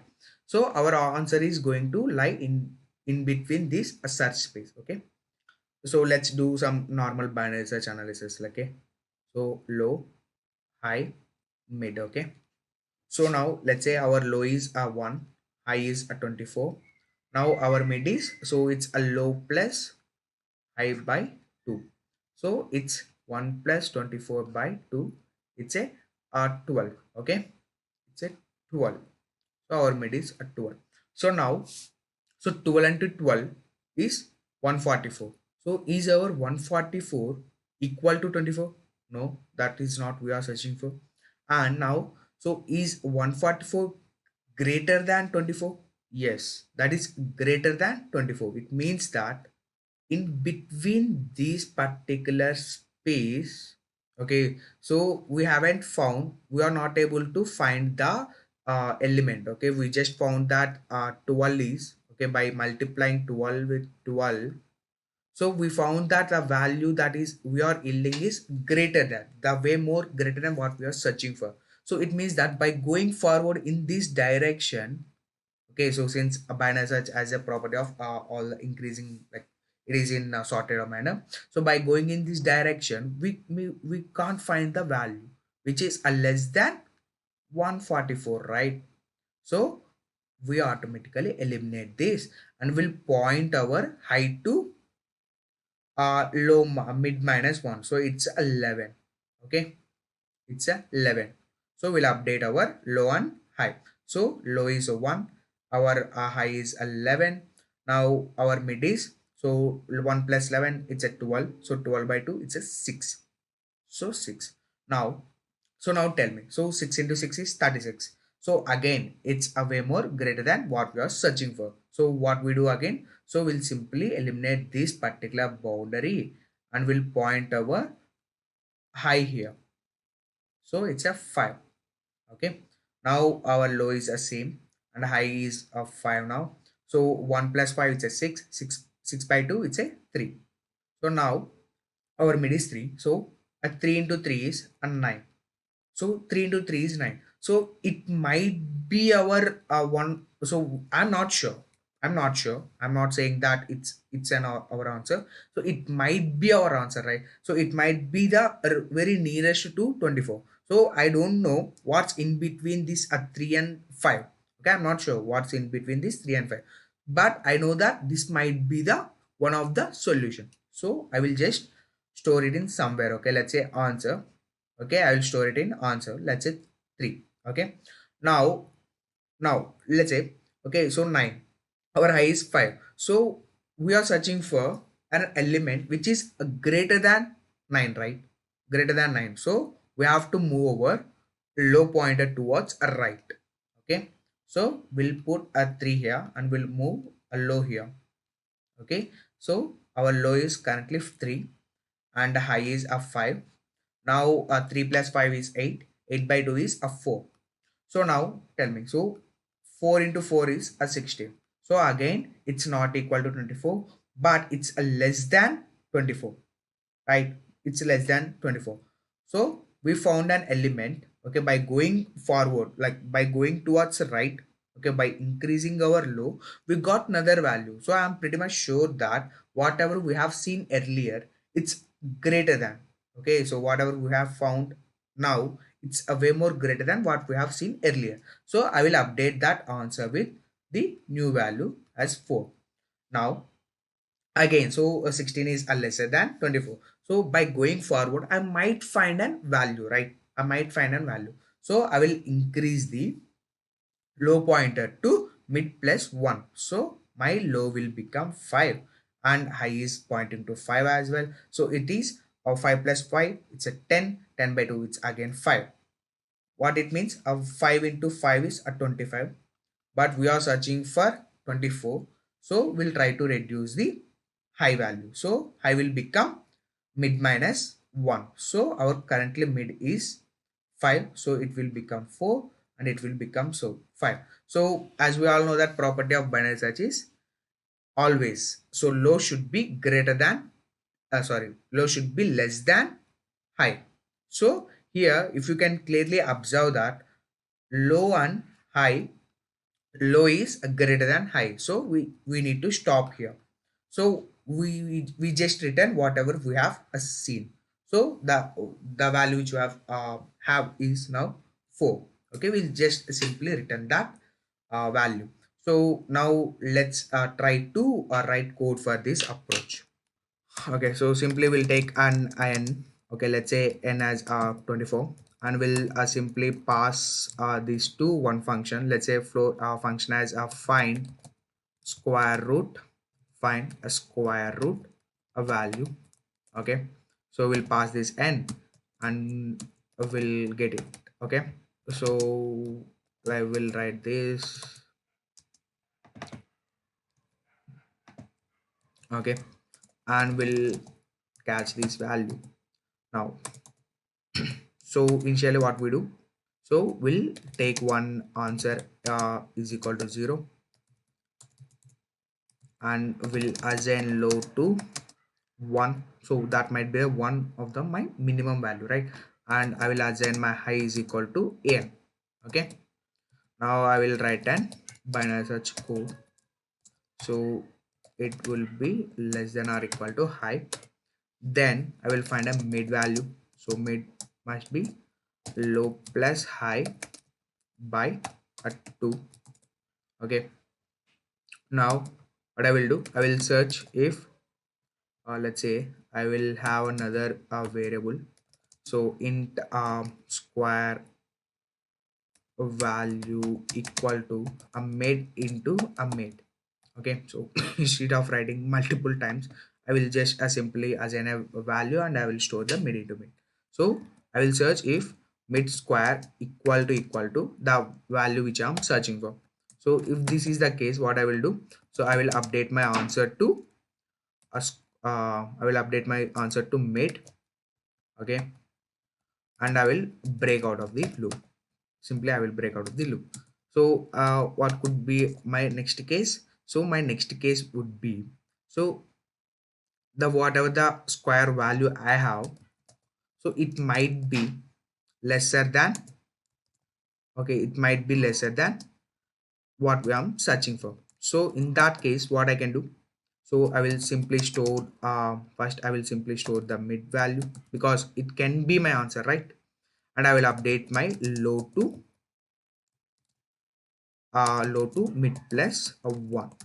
Okay, so what could be other case, it must be, so if it is not equal to n, if it is not equal to less than, so if it is greater than n, so it might be less than n. So what we'll do, so we'll write a high equal to mid minus 1. So after coming out of this loop, I will just return a mid, sorry, a answer. Okay, so let's run this code, we'll see what I will get. So I got some compilation errors. So yeah, so here I have used it. So I got 4. So if I give a 36 here, so if I give 36 here, probably I will get a 6, right? So it's working fine. So try it on your own. Okay. So thanks for watching. This video is a part of Experience Scaler for Free initiative. To get full content, please visit the link given in the description below. Why do we use arrays so extensively everywhere? The reason for that is because arrays provides us random access in order 1 time complexity, right? And this is the biggest advantage of array. In most of our use cases, we want to access random index in the most optimal way. That is why we use arrays. But this random access of any index, this also comes with a cost, right? Do you guys know how an array is able to provide order 1 random access? So array is able to provide order 1 random access because all the elements of an array are stored in contiguous memory location, which means that, let us say, if I have an array of size 4 and first element of the array is, let's say, stored somewhere here, that means that the next element will be stored next to it, the third element here, and the fourth element next to it. So all the 4 elements are going to be stored next to each other in the correct sequence as well. And we are only going to have the address of the first element of the array. And using that, since you know the size of the data set, using that you can find the address of any index in order 1 time, and then you can access that value.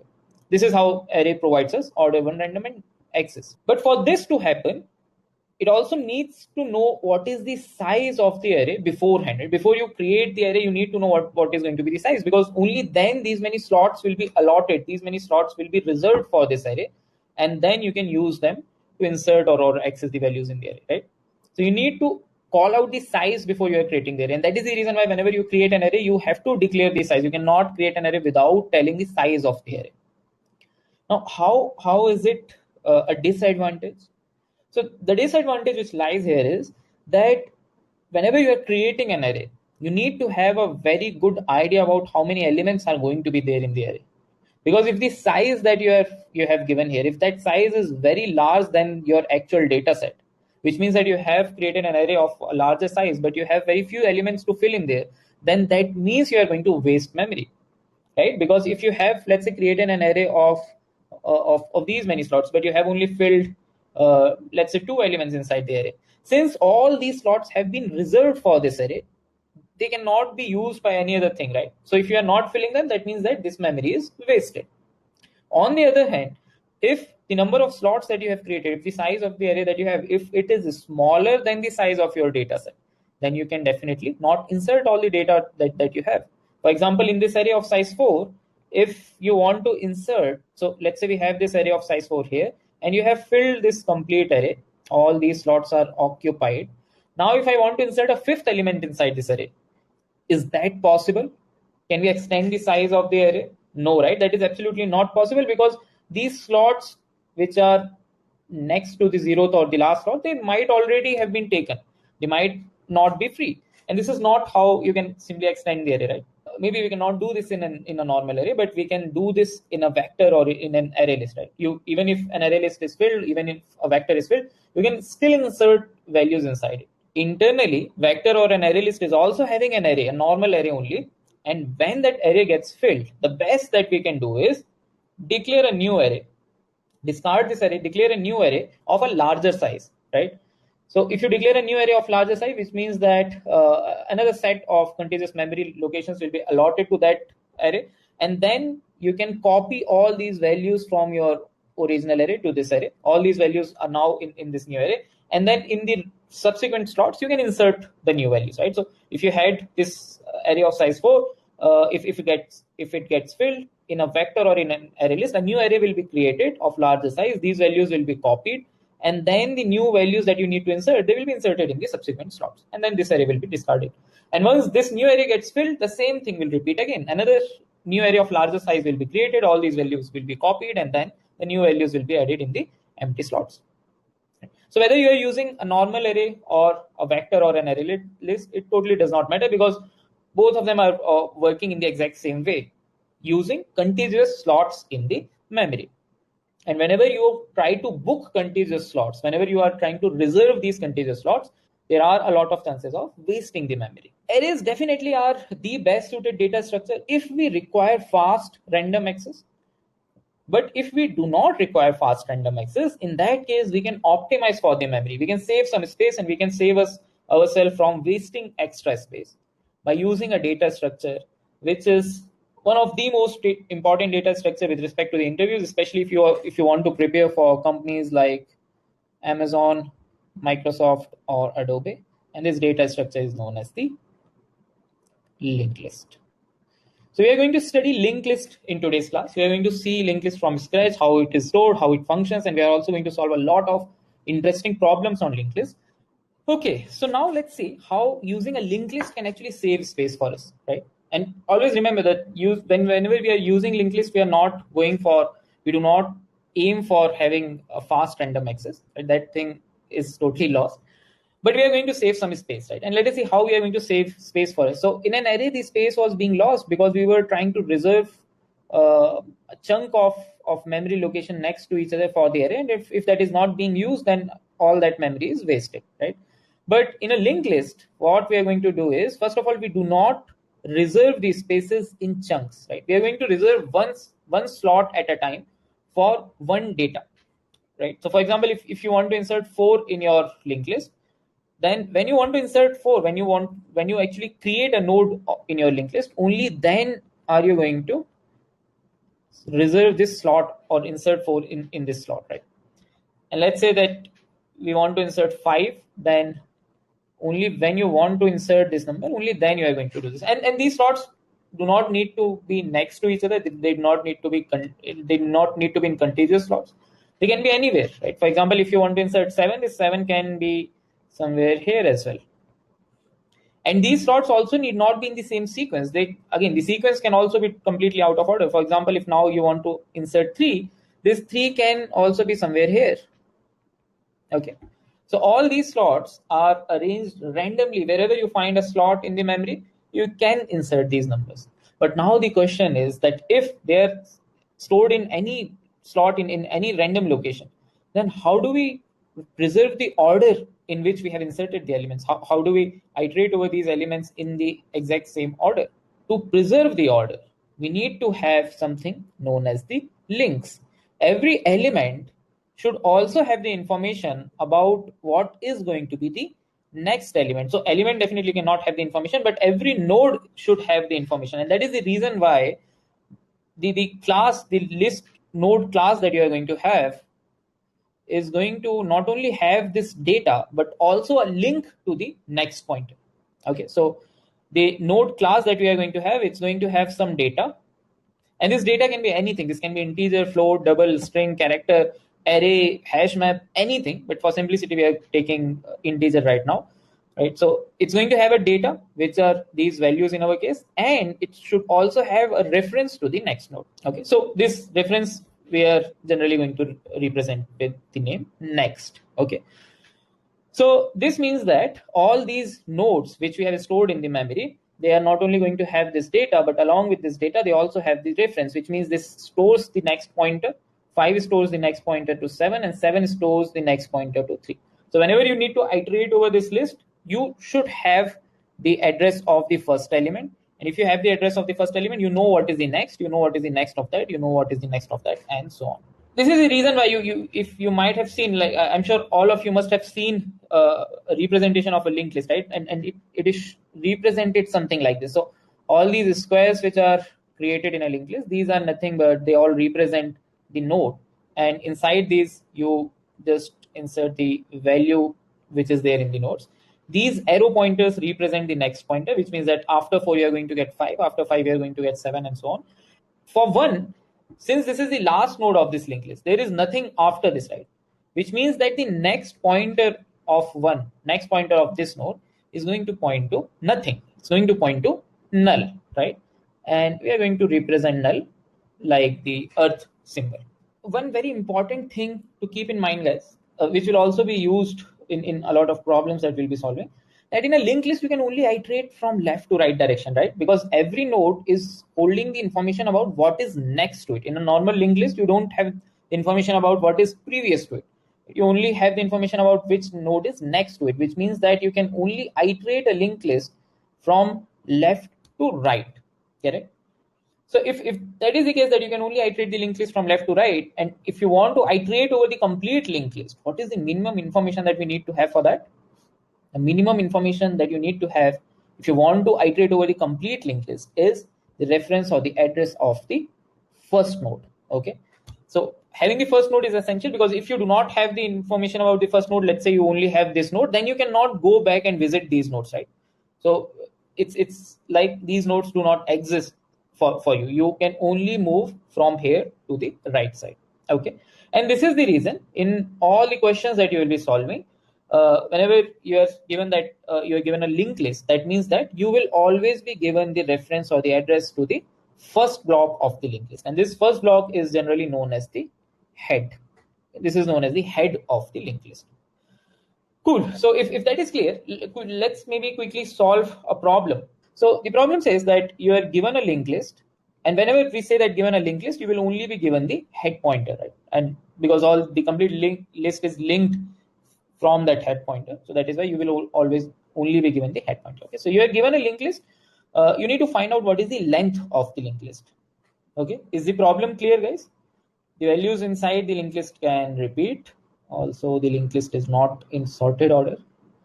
Okay, you need to find what is the length of this linked list. So length of this linked list is going to be 5. We'll quickly see how to find the length of the linked list, because there are a few important points that we need to notice here.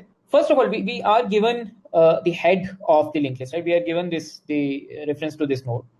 And we also know that there is exactly one node in this complete linked list whose next is equal to null, right? There is exactly one node whose next is null. And this node is definitely going to be the last node of the linked list. So what we have to do here is we just need to iterate. We just need to go next and next, starting from the head pointer till we reach a node whose next is equal to null, right? So till our node becomes null, we can keep counting all the nodes. So let's say that the length is initialized with 0, and then we can say while your head not equals to null, till it is not equals to null, we can keep incrementing the length, and we can keep going to next. Is this code clear to everyone? Simple. But there is something wrong in this code, guys. So what we are doing here is, let's say that this is the linked list which is given to us, right? And the initial head was pointing here. What we did was we started with L equals to 0, head is currently pointing here, and then we say if head is not equals to null, increment L, length keeps increasing, and with that, our head pointer is also moving. And this is going to stop when our head pointer reaches null. So when you are done with this whole thing, when you are done with this function, the position of your head pointer is this null node. Now, since you have changed the position of the head pointer, can you again iterate over the list? If it is required that you need to iterate over the list again, is that possible now? No, right? We have lost the list, right? We have effectively lost our linked list. That is why you have to make sure that whenever you have to iterate over the linked list, you do not change the head pointer. You will have to fix your head pointer here. Then you can take some temporary variable with a meaningful name, and you can iterate that temporary variable instead of your head pointer. Okay, your head will remain steady. Does that make sense to everyone? Okay, so now before we start solving the problems, let us first see some of the basic operations like insert or delete in a linked list, right? Okay, guys, actually the time complexity of insertion in a linked list is going to depend on where you want to insert the values, right? So we are going to consider 3 cases here. First is going to be insert or delete from the top or from the first position or from the front, and then from the back and at any kth position. So when you're inserting anything and you want to insert at the front, so for example, you are given this linked list, okay? And when we say given the linked list, that means that you are already given the head of the linked list, right? So when you want to insert an element in this linked list at the front, which means that you're going to update the head, right? Inserting at front means your linked list is going to have a new head after the insertion, right? So for example, if you want to insert 2, how are we going to do that? First of all, we need to create a node with this value. Once you call this constructor, once you create this node, we are going to have a node with value 2 and next pointing to null, okay? So we have this node after this line, and then what we need to do is we need to connect this pointer, the next of 2 to 1, for which we can say new node dot next is equals to the current head. Once this is done, this pointer is removed from here and 2 is now pointing to 1. And now to make sure that 2 is a part of the linked list and 2 is also like it is possible to traverse 2 in this linked list, we need to update the head, right? So what we are going to do is we will say that now the new head should point to the new node that we have created, and that is it, which means that now this head will move from 1 and now it's going to start pointing to. So we have created a node on, we have inserted a node in the front of the linked list. What is going to be the time complexity here, guys? Time complexity of this operation is order 1 because we haven't done any traversal. We have just created a node and inserted, just changed the pointer and inserted it in the front. Similarly, when you have to insert in the back, what do you guys think should be the time complexity in that case? If we want to insert in the back, right? So in a normal linked list, you are only given the head pointer of the linked list, which means that if you have to insert anything at the back, you need to traverse till you find the null node and then you insert your new node there. Or what you can do is you can maintain a tail pointer, very similar to how we have a head pointer. We can also maintain a tail pointer, right? With every insertion, we can keep updating the value of the tail pointer, and this tail pointer should always point to the last valid node in the linked list. If we have such a pointer inside our linked list, then what is going to be the time complexity of inserting at back? Because now if you have such a pointer, then again you only need to create a new node first of all, right? So if again you want to insert 2, you will first be creating a new node 2 with its next equals to null using the exact same line here. And then what you need to do is you can simply say that tails next should now point to the new node. So this 5 is now going to point to 2 and 2 is already pointing to null. So that is it. And now we just need to update the tail. So we will say that the tail should now be equal to new node. So the tail will be updated and will be moved from this node to the new node that we have created. What is the time complexity of this operation? Correct. Again, it's order 1. Okay. Now, if you have to insert element at any random kth position, in that case, what is going to be the time complexity? Is going to be order n, right? Because in the worst case, you might need to traverse the complete list till the last but one node. In that case, the time complexity becomes order n, right? Now, one thing to notice here is that if you have to insert element at any kth position, right? For example, if this is 0, 1, 2, 3, if these are the positions, and if you have to insert an element in the third position, which means between 3 and 4 here, in that case, you need the pointer of this node, right? You need the reference of this node because only then you will be insert anything after this. So whenever you need to insert an element in the kth position, you need the reference to the k minus 1 in node, right? The node which is present just after the required node. So in this case, what we are going to do is we again create, let us say we want to insert 12 in this case. So we create a node 12 and then we say, so we should be having, if we want to insert it at the kth position, we should be having the k minus 1 node here. And then we'll say that 12's next should point to whatever is the next of this node, which means that 12 next should be made pointing to this node. And then we will say that the k minus 1's node next should point to 12. So this will point here and this link is broken and 12 is inserted in between. And the time complexity, as we have discussed, is going to be order n in the worst case. Okay, cool. Now, very similar to insertion, we can also delete the nodes from the front, from the back, and from any random kth position, right? What is going to be the time complexity of deleting the first node from a linked list? Deleting the first node from a linked list is nothing but just updating the head pointer. That's it, right? Because we know that anything which is before the head pointer is obviously not a part of the linked list, right? So if here is our head pointer currently, and if we want to delete this node, then if we just move our head pointer by one position and we say that now the head is updated to this node, then that's it, right? Your node is deleted. Now, if you're using C++, then you can actually delete this node or you can free this node, right? Delete this or free in C++. If you're using Java, you don't need to do anything because the garbage collector is there and it's going to do its job, right? So you just need to increment the head pointer. Time complexity is just order 1 because you are just updating the head pointer. What about deleting from the back? If I have to delete anything from the back, can that also be done in order 1? We already have the tail pointer maintained with us, right?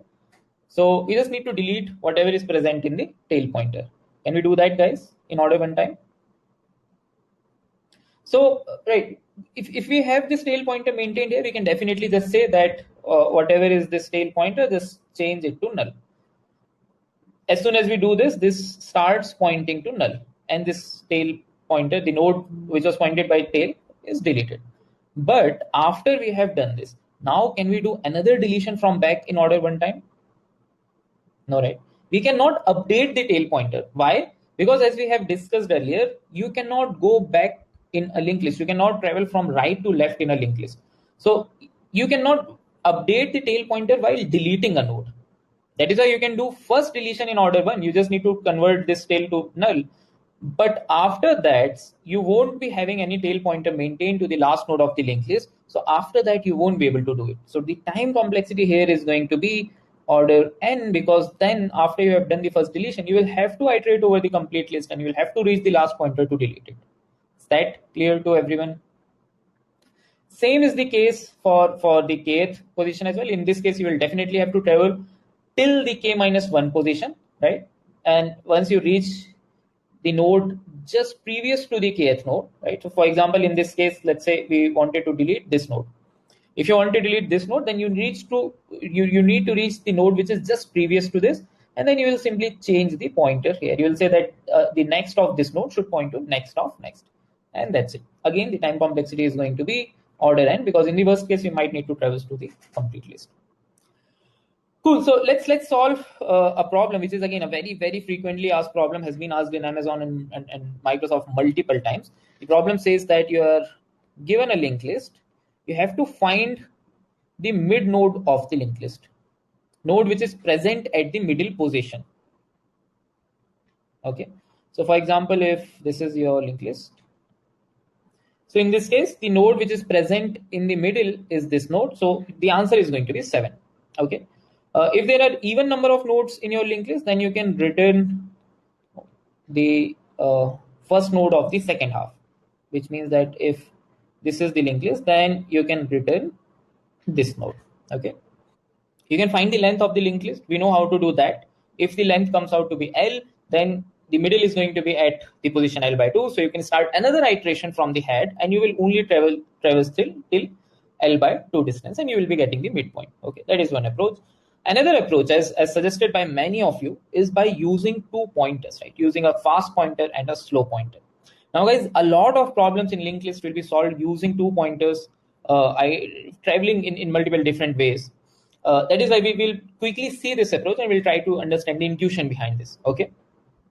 So as many of you have said that we can consider a fast pointer and a slow pointer. When the fast pointer reaches the end, the slow pointer will be at the middle point, right? So the intuition behind this is very similar to what would happen in a race of 2 cars. That is, we have 2 cars and we are having a race between these 2 cars. Okay. And both are starting at the same time from the same from the same position, and both have to reach at this point.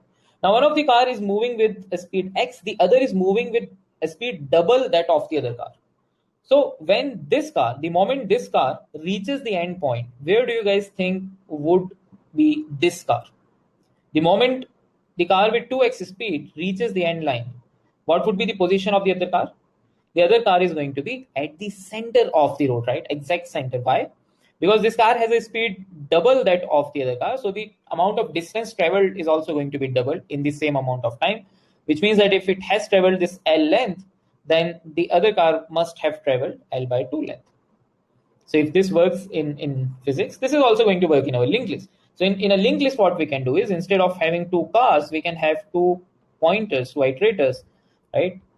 And one of the iterators, both of them are going to start from the same point at the same time, right? One is slow, the other is fast. And the fast one is going to move with a speed double that of the slow pointer, just like the cars. Which means that the slow pointer, if it is moving with 1 step at a time, the fast pointer moves 2 steps at a time. So after the first iteration, slow pointers moves from here to the next position. Fast pointer moves from here to this position. Again, the slow pointer moves from here to this position, and the fast pointer moves from here to this position. Okay.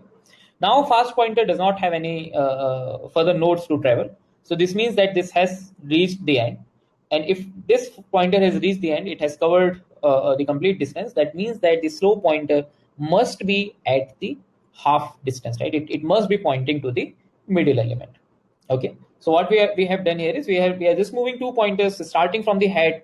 Slow pointer moving 1 node at a time, fast pointer moving 2 nodes at a time. The moment fast pointer does not have any other node to move on, the moment fast pointer's next is null or next dot next is null, we stop there. And at that moment, wherever the slow pointer is going to point, that is going to be the middle element.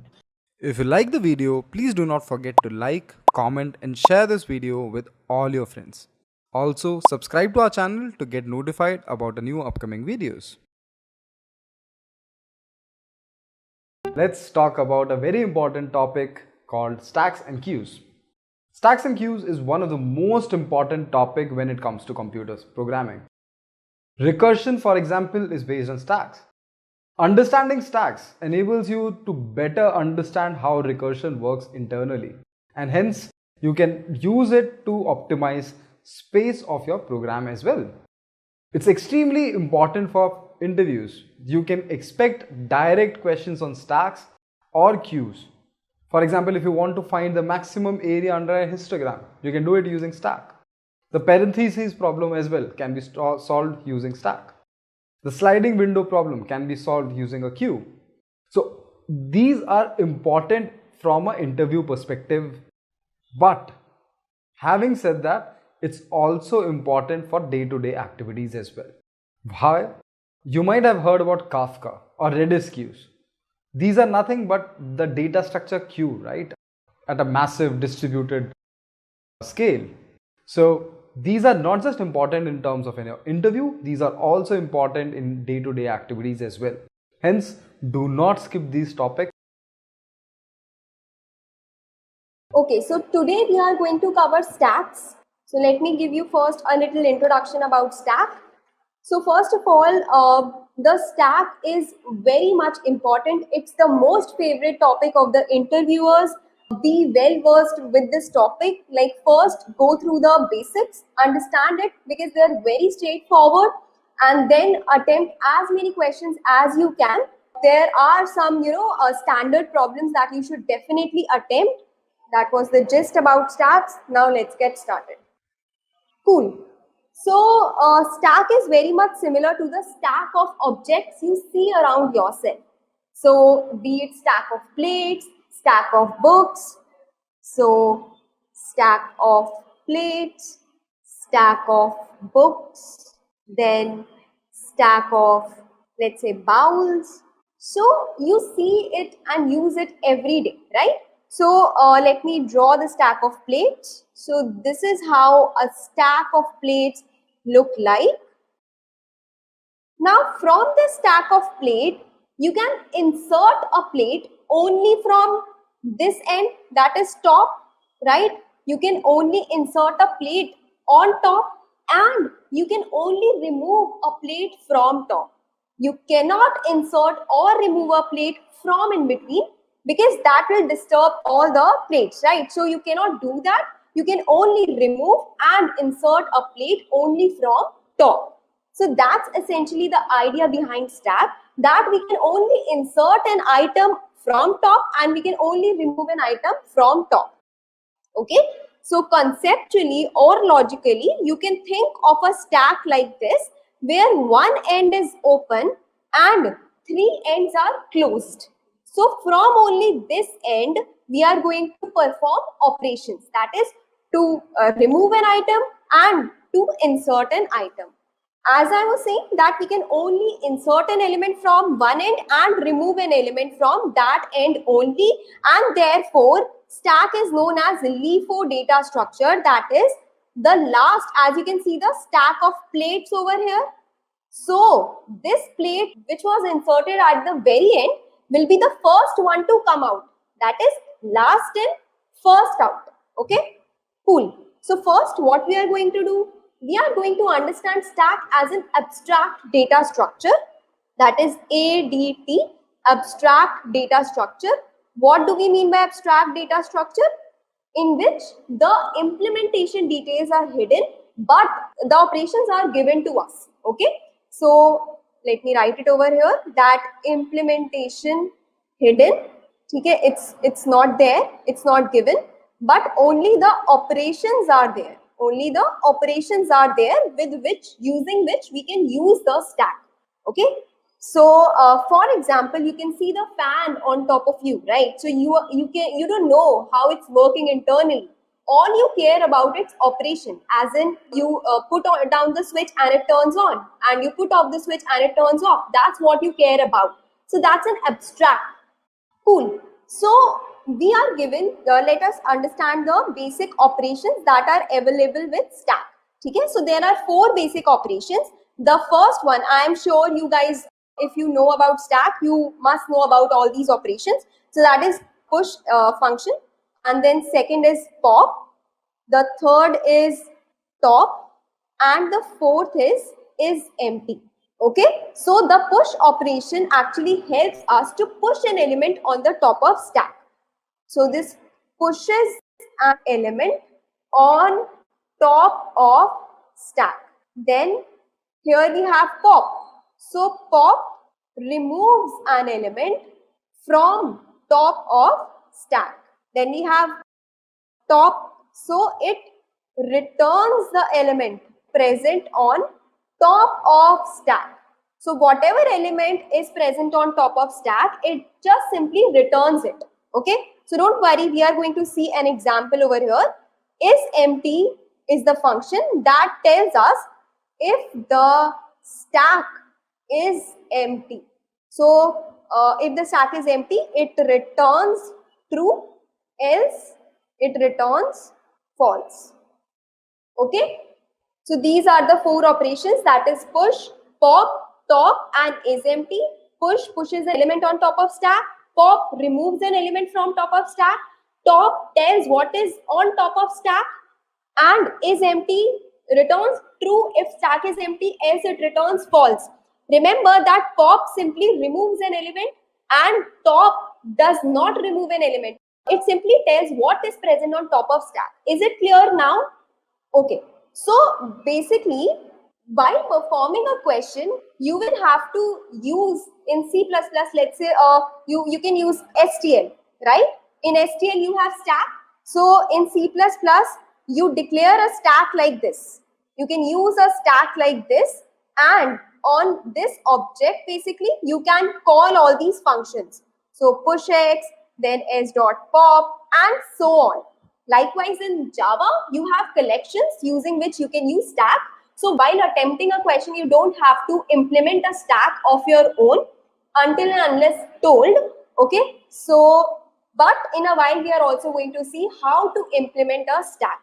We are going to actually implement these operations. Okay, cool.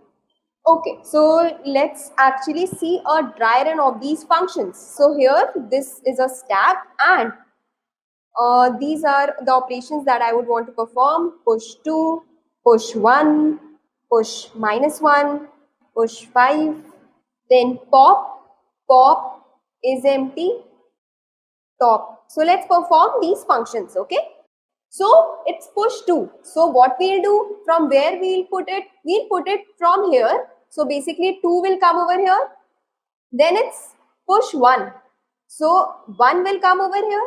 Then -1, -1 will come over here. Then there is 5, 5 will come over here. Then we are popping. So 5 will be gone, right? 5 will be gone. So we have removed 5.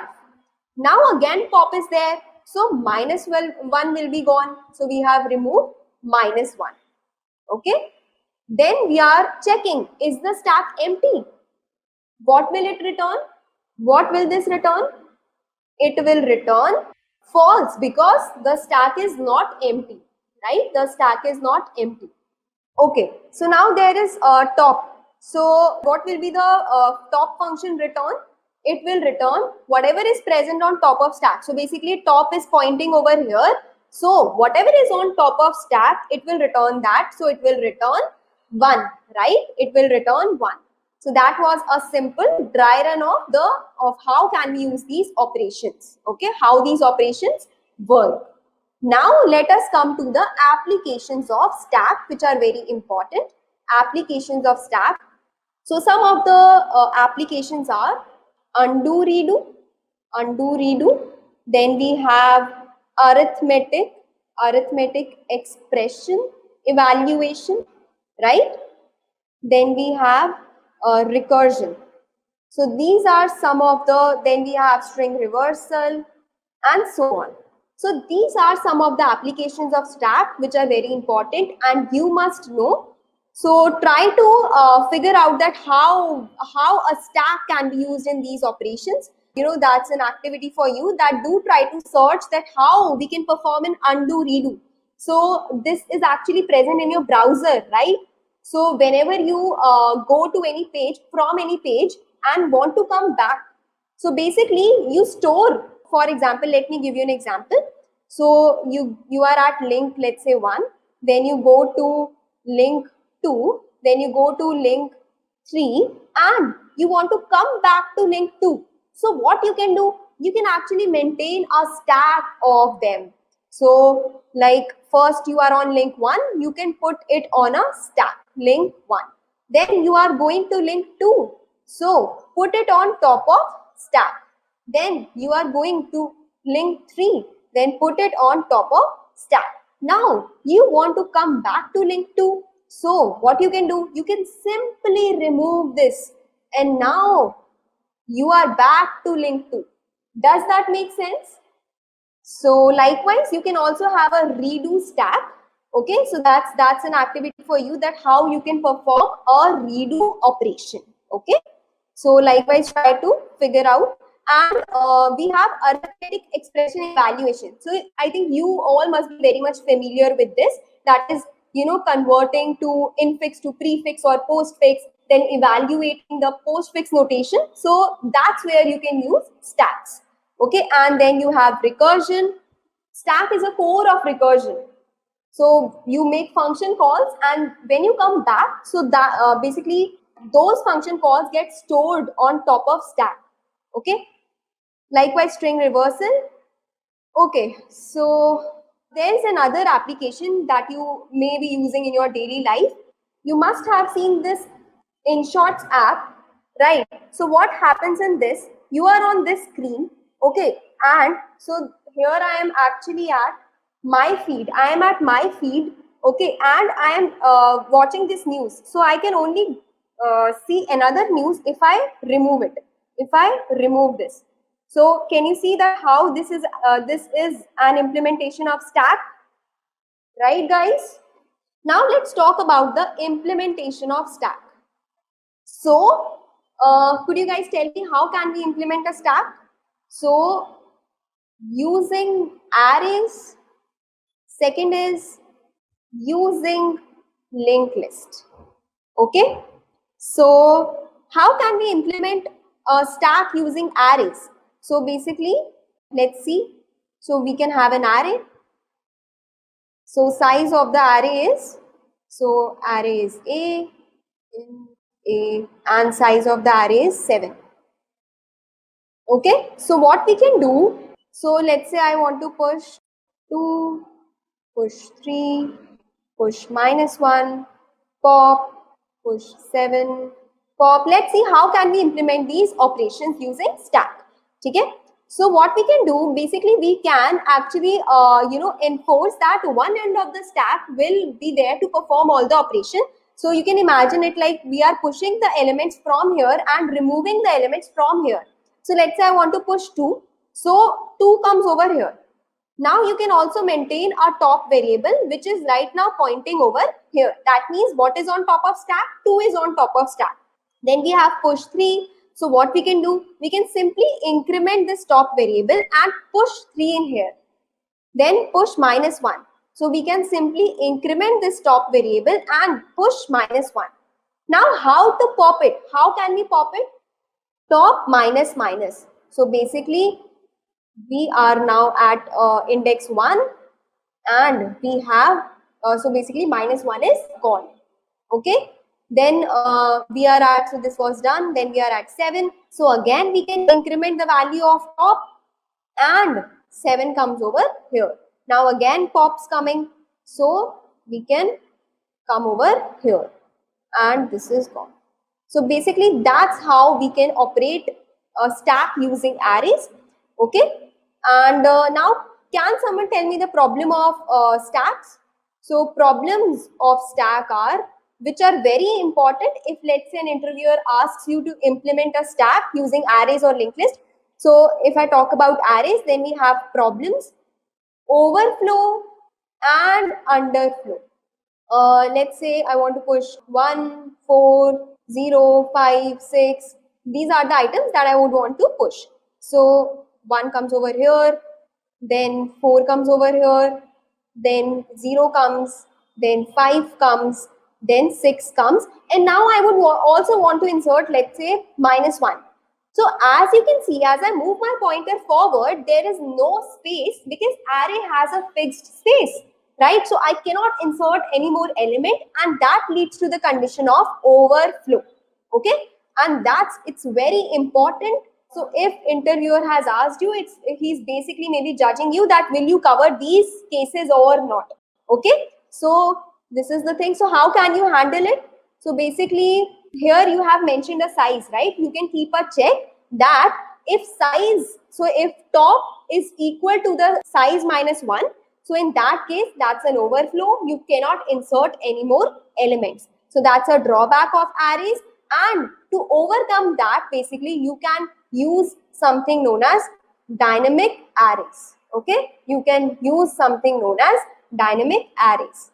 Okay, now let's say I want to pop, I am calling pop 7 times. Okay, so basically this is gone, third time, fourth time, fifth time, sixth time and seventh time, and now I am again calling. So now what will happen? Will I be able to pop any more element? No, I will not be able to pop any more element because the stack is empty. So if I attempt to do so, that will lead to underflow condition. So how can you make it all right? Basically, you can put a check that if top, so if top is equal to, let's say, minus 1, then print underflow. Okay, and simply return. So that's how you can manage underflow and overflow condition. Does that make sense, guys? Underflow is when you are trying to pop an element when there doesn't exist. When you are popping an element when there is no element. So how will you be able to pop? Will you be able to pop? No, right? So that's the case of underflow. So you can manage the case of underflow by checking that if top is equal to minus 1, that means you have no element, so you simply print underflow and return. Cool. So let's talk about linked list. So in linked list, what you can do is, so you have nodes in linked list where this is the data part and this is the address part. So basically the nodes of the linked list can be present anywhere in the memory, right? Like array, you don't have everything in a contiguous manner. Everything is scattered. Every node is scattered in linked list. Basically, if you have this as a memory, so if let's say one node is present over here, another node can be present over here. Okay, third node can be present over here. So basically, this address field actually links node. So basically, this will be linked to, let's say, this, then this is getting linked to this, and so on. That's how we store data in linked list. So basically, let's say you have 2 and 1 right now. Then you want to insert, you want to push, let's say 7. So how you can do? Right now, top is here. So at what position, if you, so you are actually, remember, you are actually implementing stack using linked list. Where would you want to insert this node? This is your linked list. This is what you are building. This is the temp node, current node, new node that you want to insert into your linked list. So where will you insert it? That we can actually put it on top of head. So now we can actually make this its next pointer point over here. So this is how our stack would look like. Now top will be over here. Okay? So you can, in case of a linked list, you can imagine a stack like this. Like this it's growing, right? Like this is it's growing. And when you want to pop an element, so basically you can actually shift this top to the next position, and this will be, so basically you can free up this space. Okay? So that's how you can implement a stack using linked list. Now with linked list, the cons is of space.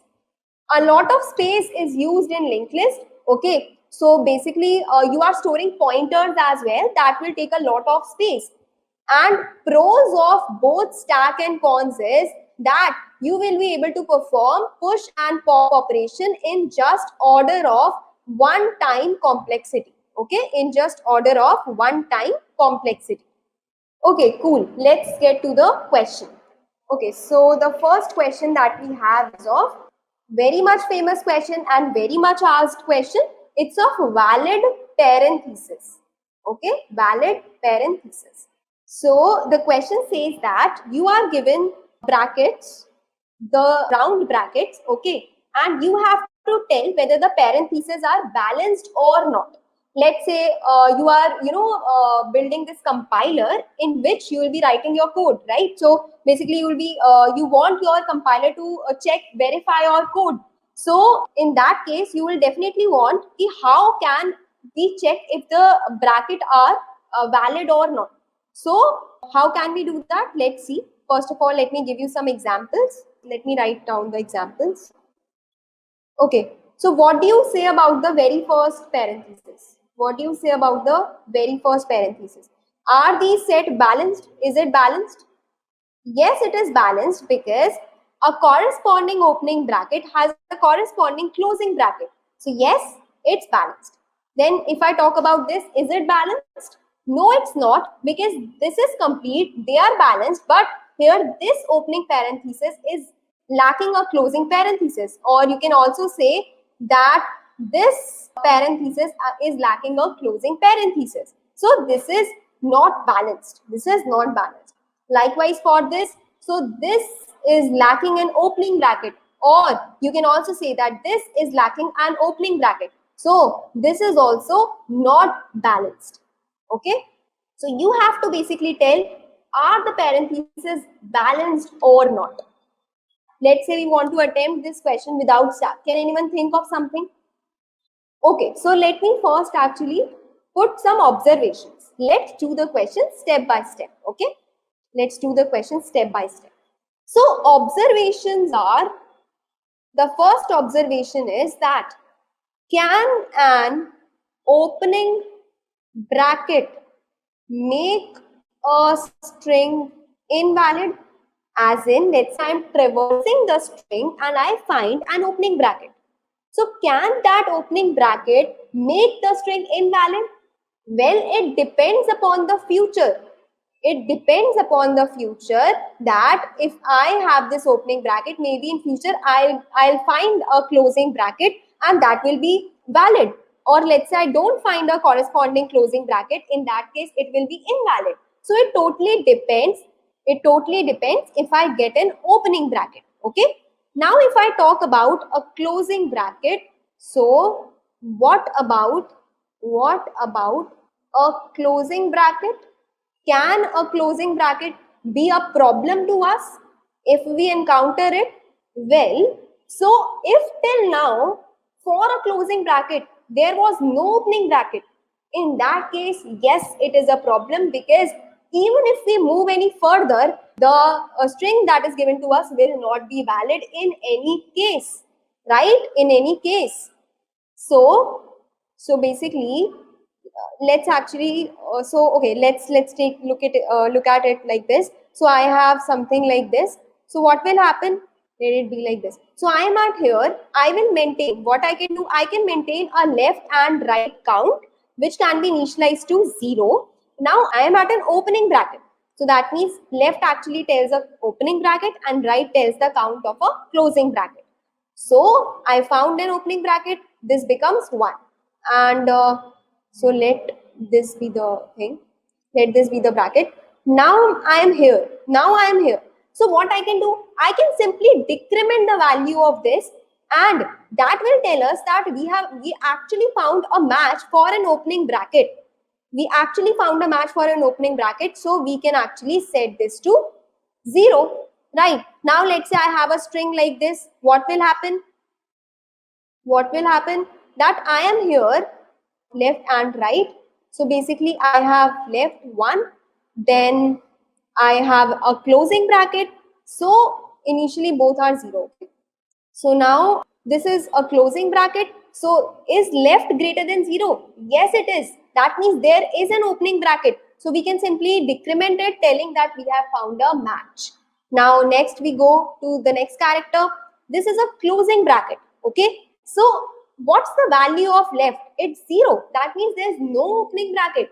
In that case, we will simply return that it's invalid, because at this point there is no use to move any forward, because this closing bracket does not have a matching opening bracket. So we can simply return from here. Does that make sense to everyone? Okay, so whosoever is saying that can we count the number of opening bracket and the closing bracket? Guys, we cannot simply count the number of closing bracket or opening bracket. Okay, let's take an example of that. Let's say I have this as a string. So now left is equal to 2, right is equal to 2. But are they valid? Are they valid? No, they are not valid, because they are not placed in the correct order. Therefore, this is not a right approach. Is that cool? The time complexity of the approach is what? What's the time complexity of the approach? So if we have this case, here the number of closing brackets are 2, number of opening brackets are 2. So are they valid? No, they are not valid. So this is wrong. This way is wrong. So what's the time complexity, guys? Time complexity is just order of length of the string, because we are iterating the string just once. And what's the space complexity? Just order of 1. We have not used any space. Okay, we have not used any space. Now let me make a question little trickier. Now let's say I have brackets these and these. So this is an extension of the question. Extension hai ye question ka. Now I'm saying that I have these 3 sets of parentheses. Now I have to tell, basically my string can contain these set. So I have to tell if those are valid or not. Let's take an example. Examples can be this, then we have this. So this will be given to you. Now you have to tell, are they valid or not? Now can you how can you do it? How can you do it? So whenever in the interview you're telling the interviewer that okay, we can use stack for this, but she or he already knows, right? You have to get to it, like how, what's the intuition? So that's is very important. Okay, some of you are saying that we can use 3 variables, so that will be wrong, because then you won't be able to actually find the order. You cannot judge the order by taking that many variables. So first of all, I am sure that you guys understand that it cannot happen by taking just the left count and the right count, because if okay, so first of all, let's take the example of this. Now here left is 1, okay, and now I find a closing bracket, but here they are not same, right? So this will not work. Having left and right is a bad idea. Now taking 3 variables. So here I have this string. So if I take 3 variables, let's say round, or let me write first bracket, second bracket, third bracket. Now here the first type. So this is type 1, type 2, type 3. First bracket ka left, right, iska left, right, then iska left, right. First ka left is 1, okay. Third ka left is 1, okay. First ka right, so we have found a right bracket and this manages to be 0. Then we have third ka right, so this becomes 0. But is this valid? No, it's not valid, because the order is different. order doesn't match. So therefore, that's a bad choice. Does that make sense? You should have a clear idea that why your approach is wrong. You should take as many, is like if you are stuck, you are not able to think, take examples and try to generalize it. You guys are clear with it? Cool. So let's move forward. Now let's actually build some intuition of this. So one thing is that let's consider these bracket. One thing is that so this is invalid, right? This is invalid. This is also invalid, right? This is also invalid. This is valid. This is valid. They have right set of pairs.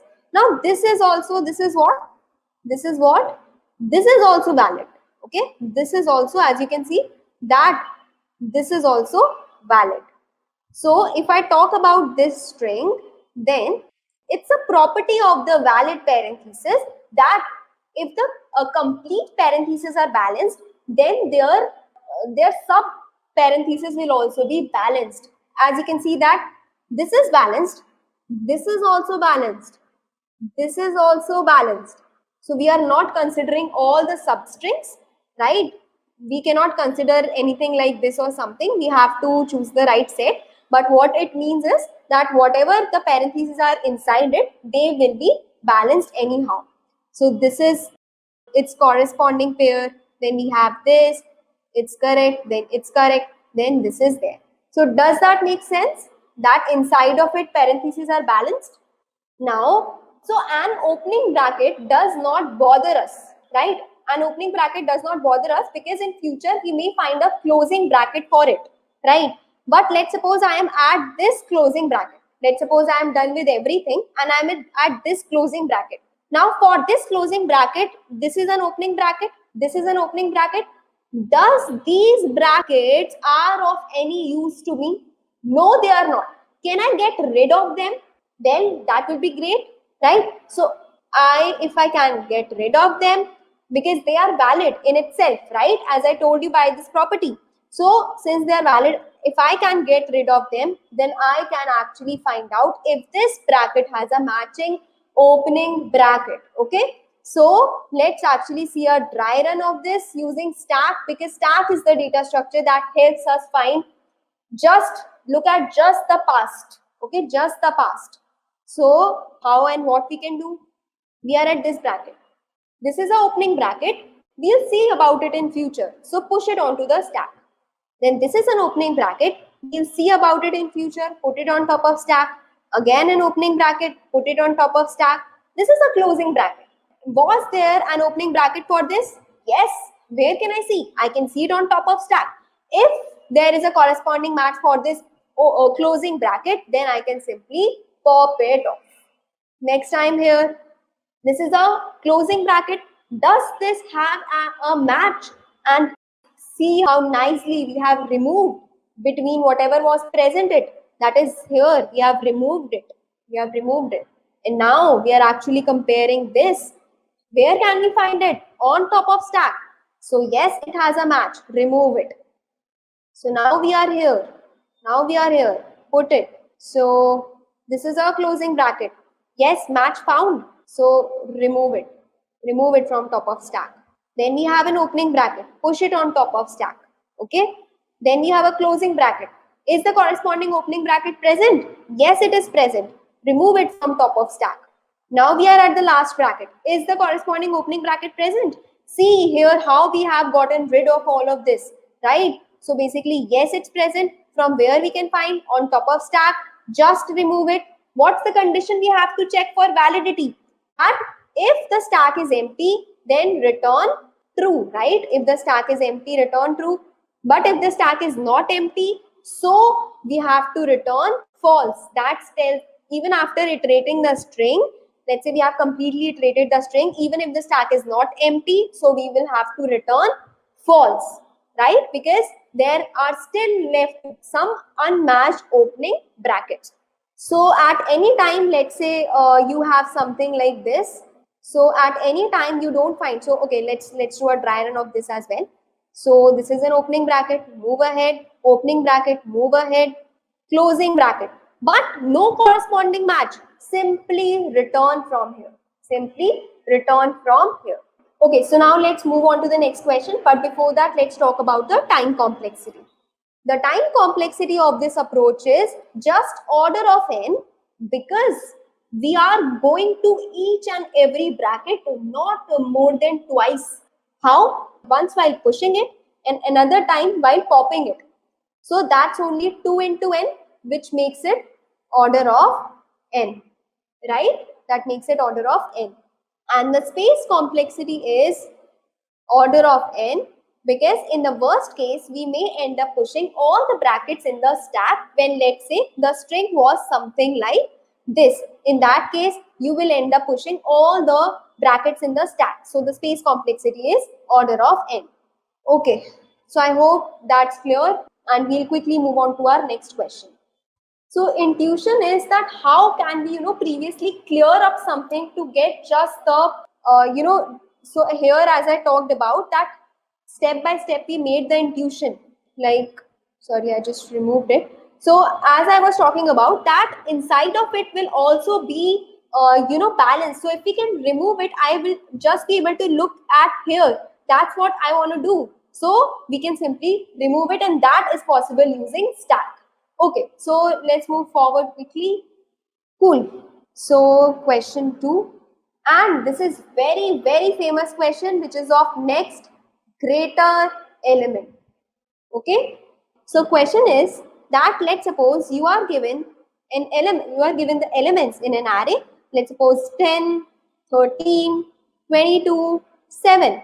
For each of these elements, you have to tell that what is the next greater element to its right, just the next greater element to its right.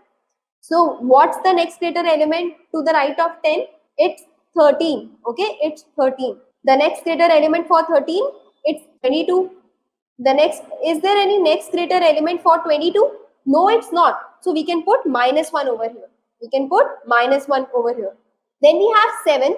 So next greater of 7 to right of it, it's -1. Nothing is there. Nothing is there. Okay, so let me take, this was example 1. Let me take another example as well. So we have 10, 7, 4, 2, 9, 10, 11, 3, 2. Okay, so what's the next right to the right of 10? It's 11, right? Just greater element on the right of 10. It's 11. Just greater element on the right of 7. It's 9. It's 9. Just greater element to the right of 4. 9 again. To the right of 2. 9. Just to the right of 9. It's 10. Just to the right of 10. 11. Just to the right of 11. Nothing. To the right of 3. Nothing. To the right of 2. Nothing. Okay? Okay, cool. See, if you are implementing any question, you can use STL in C++ or collections in Java. You don't have to implement push pop functions on your own. That's just for the sake of, if let's say your interviewer asks you. That's it. Okay, that's it. Cool. So if the question is clear, please tell me that how can we attempt it. At least give me the brute force approach. At least give me the brute force approach. So you will agree with me that brute force is nothing. So brute force is using 2 loops. So you can basically, let me actually write the code for it as well. So the brute force look like that. You can have an answer variable, answer array. Then you can iterate through all the elements from 0 to n-1. Then for those elements, you can again iterate from. So, okay, first you can initialize your result to -1 if let's say you don't find any element. So you can do for j that goes from I plus 1 to n-1. You can check if a of I is, so a of I is less than a of j, then simply put answer I is equal to aj, okay, and break from here. Take a break from here, because you just have to find just the larger element. You don't have to iterate any further. Okay, now what do you have to do? Actually, this should be result, and out of this for loop you can set answer I is equal to result. Does that make sense? This is just the brute force approach. Okay, cool. Let's go ahead. So the time complexity of this approach is order of n square, since there are two nested for loops, and the space complexity would be order of n, which we can ignore because that will be just to store the, so basically this is just so we can actually make it order of 1 only, because we anyway have to take an answer array. Answer array we anyway have to take because that's how we are going to return the answer. So the space complexity for this we can assume to be order of 1, right? Cool. Now let's talk about the optimized approach and let's build some intuition for that. Let's see some observation. The first observation is that let's suppose the array elements are 12, 10, 9, 8, 7. Okay? 0, 1, 2, 3, 4. If let's suppose these were the elements, what is going to be the answer for them? What's going to be the answer for 12? Minus 1. Nothing is on right. For this, minus 1. For this, minus 1. Minus 1. Minus 1. Does that make sense? The answer for all of them will be minus 1. Now let's talk about another example. Let's say we have 5, 4, 3, 2 and 10. Now can someone tell me what is going to be the answer for 5 now? For 5 it's going to be 10. For 4 it's going to be 10. 3, 10, 2, 10, 10 minus 1. Does that make sense, guys? Cool. So the thing is that as you can see, when the sequence was in decreasing order, we got minus 1 for them.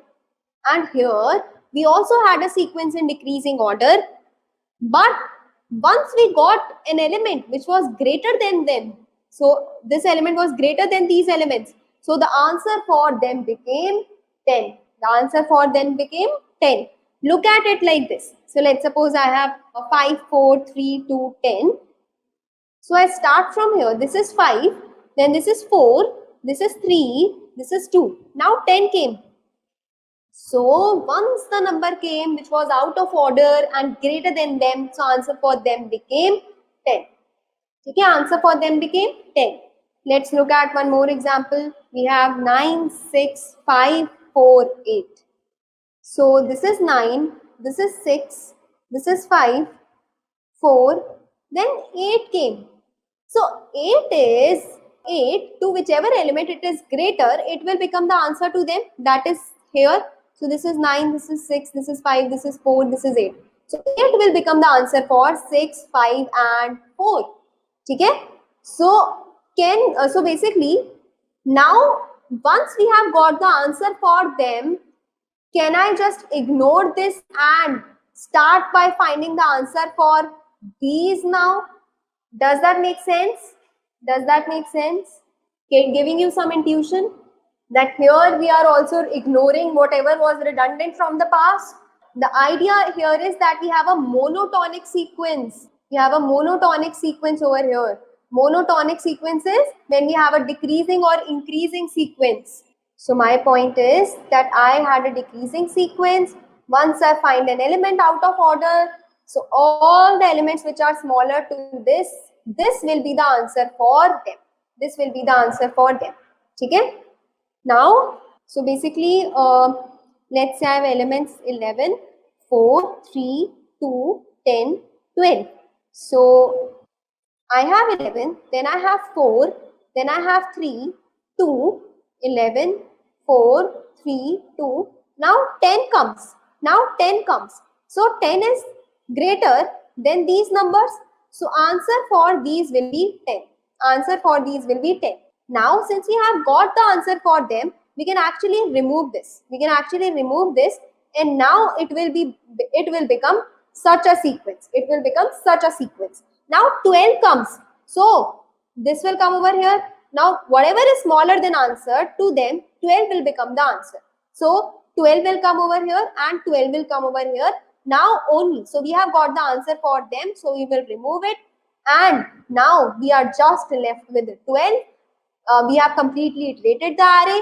And whatever we are left with, to them the answer will be -1. Okay, so since we are ignoring whatever is redundant to us previously, and since this is a monotonic sequence, therefore stack will help us over here. So let's see the dry run using stack. So intuition was that we had to look at the just past, removing this just past. So whatever answer we had got, we will just ignore them, and now we'll start again from some monotonic sequence like we did over here, over above, right? Okay, so now let us go through the dry run using stack. Then again, if you guys will have some doubt, we will come to those. Okay, so I have 11, put it onto the stack. So 11 has been put onto the stack. Then we have 4, put it onto the stack. Then we have 3, put it on top of stack. Then we have 2, put it on top of stack. Then we have 10. Now this, you can see that this is a decreasing order. This is a decreasing order. Now we found an element out of order. So to whatever elements 10 is greater, the answer for them will become 10. So is 10 greater than 2? Yes. So we found the answer for 2. Answer for 2 is 10. Remove it. Is 10 greater than 3? Yes. We found the answer for 3. The answer for 3 becomes 10. Remove it. Now is 10 greater than 4? Yes. So we found the answer for 4. The answer for 4 becomes 10 and simply remove it. Now is 10 greater than 11? No. So simply push 10 onto the top of stack and move ahead. Now we are at 12. So on top of stack there is 10. 10 is lesser than 12. So answer for 10 will become 12, right? Answer for 10 will become 12. Now, so we are at 12. Is 12 greater than 11? Yes. So answer for 11 becomes 12. Okay? So now nothing is there. Simply insert 12 on top of stack. Now move ahead. So we are done. We are left with no more elements. So whatever is present on top of stack, the answer for them will become -1. So in this case, answer for 12 is -1. Guys, does that make sense? So Anshul says that then in this solution, we need to also store index and stack. Anshul, that's what we are going to do. We actually need to store indexes on top of stack because we actually are trying to find the answer for the previous elements that we are done with. So let me quickly show you a dry run of how we can do this using indexes. Okay. So we are having the stack. We will place 0 over here. Then we will place 1, right? Then we will place 2. Then we will place 3. So basically still the array is in decreasing order. Now we found 10. So this 10 is greater than what is present on top of stack. So basically answer for this. So we will write it like this. S dot top. Okay? Because this is the index. So a of 3 is nothing but 2. So 10 is greater than 2. Answer for this has become 10. Then likewise, answer for this will become 10. Element at index 1 is 4, which is lesser than 10. Answer for this becomes 10. Now 11 is not smaller than 10. So we will simply push the index of 10, which is 4. Then we are here. Now this is 12. 12 is greater than a of s dot top. So we will simply mark the answer of a of 4 as 12. So this is 12. Again, so as we remove it, then a of 0 is lesser than 12. Answer for a of 0, that is 11, will be 12. And now whatever is present on stack, whatever is present in stack, you will simply mark their answer as -1. So you will put -1 here. And the time complexity of this approach is order of n. Since we are putting an element and removing an element just twice, so again order of 2 into n, which is nothing but n. And space complexity in the worst case can be, when let's say the complete array is in decreasing order, it will be order of n. So does that make sense to everyone? Okay guys, so we have actually placed the link to the questions for the next questions. Okay, so hope you guys try it, and guys, this was it. I hope you enjoyed it. Cool. Please try them. See ya. Bye bye. Hey everyone, in this lesson we will discuss logical view or abstract view of queue data structure. Basically, when we talk about abstraction, we don't go over implementation details. We generally discuss about features and operations. In actual practice, queue is a structure in which whatever goes in first comes out first. So in general, queue is a FIFO structure. Whatever goes first, it should goes out first. So if we want to construct queue as a data structure, then we need to support both insertion as well as deletion in the queue. In queue, as we need to maintain FIFO property, so both removal as well as insertion should happen from different end. It means if insertion happens in the front, then deletion should happen from the end and vice versa. Let's take an example to understand this thing. Let's say this is the snapshot of the queue at some particular time. Let's say this is the snapshot of the queue. And this is the front element of the queue and this is the last element of the queue, or we can say as rear element of the queue. Now, so as we can see here that if we want to make an insertion, it should happen at the end of the queue, which we call as the rear or tail of the queue. Likewise, deletion should happen from the start of the queue, which we call front of the queue. As if I want to delete some element, it should be even because this element entered first into the queue. And if I want to insert some element, it should insert here. So this is the snapshot of a queue at some particular time. Okay, so what we have seen here, queue as a abstract data structure, a list or collection with the restriction that insertion can be performed at one end, that is the rear of the queue, and deletion can be performed at other end, that we can say here as the front of the queue. Let's discuss operations in the queue now. If we want to create a queue, what sort of operations that we need to support? The first operation is insertion, which we call enqueue in the terms of a queue, or we can also say it as push operation. We need to push an element into the queue. And also one other operation that we need to support, that is the dequeue, where we need to remove one element from the queue or pop an element from the queue.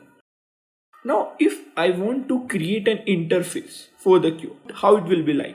Let's discuss about that. If I want to create an interface for the queue, it will be something like I need to support these functions. The first function is enqueue, which supports insertion. And the second operation is dequeue. And here I am assuming that queue is maintaining integer elements, but it can be of any type.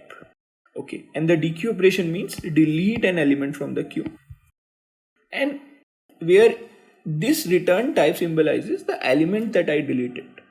It solely depends upon the implementation that whether we want to return that element or not. We can keep it as void as well. That depends upon the implementation. Also, what sort of other things that we may need from the queue? That what is the element which is present at the front, or we can say it as peak. Is my queue empty or not? So these sort of operations that I may need in order to implement a queue. So what we can say that in high level terms, these sort of operations that we need to figure out in order to implement queue. And most of the languages has an inbuilt library which provides the interface, which may vary from language to language. And as a developer, we don't need to worry about the implementation details, and we can create a queue data structures with the help of available functions. As we have seen here that the operations can be enqueue, dequeue, front is empty. Now what we can say also as queue as a container which is open from both ends. As we have seen here that we are entering an element from this side and removing an element from this side. So it is actually an open container where element goes in from one end and element removes from other end. Now, let's say we have this operation available in the library. Let's try to simulate queue. Okay, let's say in the starting we have an empty queue and we need to insert an element 2 into the queue. That means as we have a library, so then we can simply call enqueue function of that library and we can insert queue in our 2 in our queue. So when we insert 2, it will come from here. Fine. So now, as we know that we need to maintain 2 pointers or 2 variables which keeps track of which is my front element as well as which is my rear element. so that the implementation becomes easy. But so if we have only one element in the queue, then both front and rear pointing to 2. Fine. Now let's say we are inserting one more element into the queue, that is 5, and it will go from the rear side, from this side. Now we need to update our front and rear. Let's say internally the library, it's handling all those things. Now the rear reaches here and front remains here. Now let's say we have one more operation. Let's say somebody asks one more operation to insert 3 into the queue. Then the snapshot of the queue will be something like this, where the rear is pointing here and front is pointing here. Now let's say somebody asked us to dequeue an element, that means delete an element. As we know that deletion occurs from other end, from this opening of the container. So then our front got updated to 5 and the rear will be 3. So now we have done the simulation part and we have seen and the queue in a high level way actually. Now let's discuss some real world examples to understand it better. And it is generally used when there is a shared resource that's supposed to serve some request, and resource can handle one request at one time.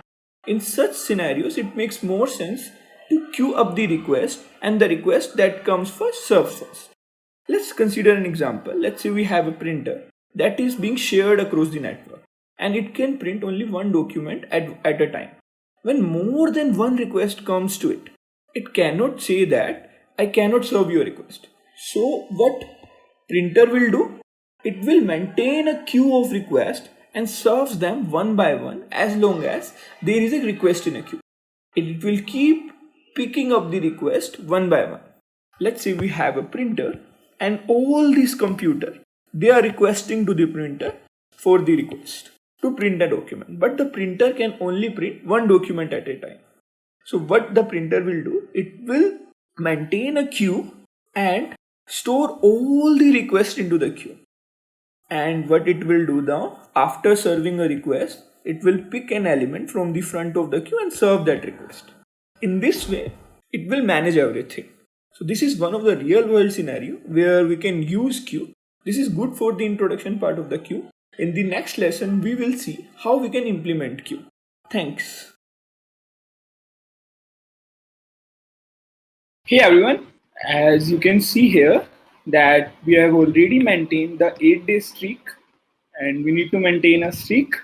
So in today's class, I think we will solve some of the questions of stack and queues. Proceed at that level. Let's solve some questions. Okay, let's solve the very first question. The question is, let's say all 3 questions of this clever stack.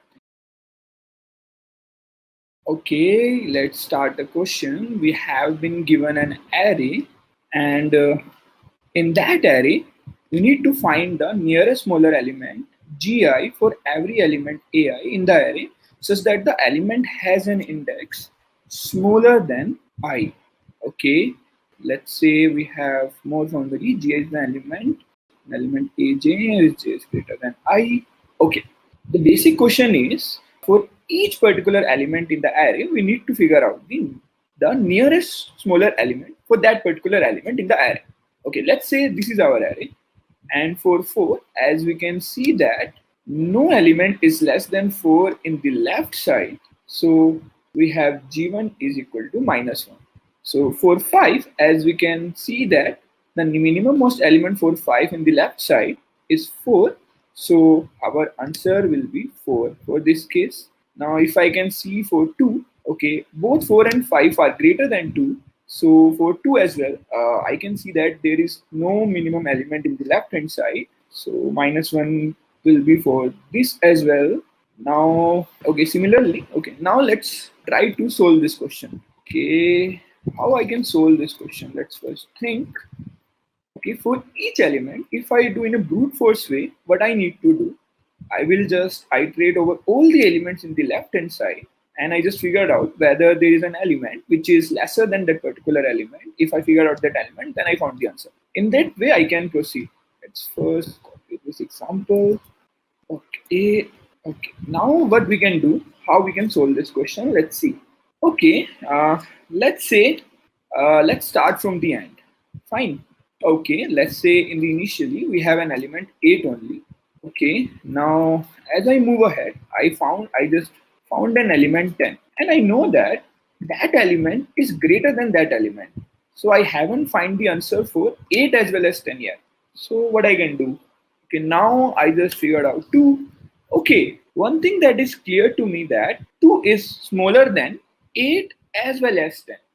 So okay, so one thing for sure that I can say that 2 will be the answer for both 8 and 10. Okay, so what I can do, I can update my answers and I just need this data point only because I already figured out the answer for this. So I just need to maintain 2 only. Now let's say I just go into the other element. I have 5. Okay, if I found 5, when I have 2 to which I need to figure out the answer. For 2, I know that 5 won't be the answer. So I haven't found the answer for 2 as well as 5. Now I figured out 4. Now I figured out 4. I can say that, okay, 4 is lesser than 5. So for 5, 4 definitely will be the answer. For sure. But for 2, it won't be the answer. So after then, I need to store these 2 points. Isn't it? So the way if I will do in that way, I will figure out the answer. So what I just think, okay, I am appending the elements, and as I'm appending the elements, I am checking. And if I need to check the element, what I am doing, I am just first checking for the last element and then the second last element, and I'm doing in that way, and I'm able to solve this question. If I'm able to do in that way, then it's easy to solve. So I need some sort of data structure which helps me to maintain this information. And that data structure should be something like where I can add the element in the end such that I can also remove the element which I just added in the end. So it should be last in, last out. And we know that stack is that data structure which provides that sort of thing. So I can use stack here and just try to solve in that way. I'm able to achieve, because what I am doing, I am adding an element in the stack, and when I just found an element which is lesser, what I am doing, I am just checking with all the elements in this stack, and if I figured out an element which is greater than that element, I'm just removing it to the stack. So only I am adding an element one time into this stack, and I also am removing from this stack only one time. So that means it's kind of order of an algorithm that we just achieved. Okay, let's try to think how we can write code for this question. Okay, let's write the code. Okay, let's try think what are the constraints that we have been given. Okay, we have not been given any constraint, and the thing is, if we haven't find an answer for any element, we need to return -1 for that particular case. Okay, let me first, what I can do, let me first figure out the size. Okay, let me create my answer, which is of size n, and let me have the default value as -1 for each particular element in that particular array, because we haven't find the answer, and we will follow the algorithm as I discussed here so that we will be able to achieve our solution in order of n time. Okay, let's try to think, okay, how I can do that. We just need to iterate. In the last element, I need to move till the first element. In that way, I need a stack data structure to maintain the information as I just discussed. Why? Okay, so now what I can do if I need to question, okay, one thing I need to be sure that, but what will be the edge case? If my stack is empty,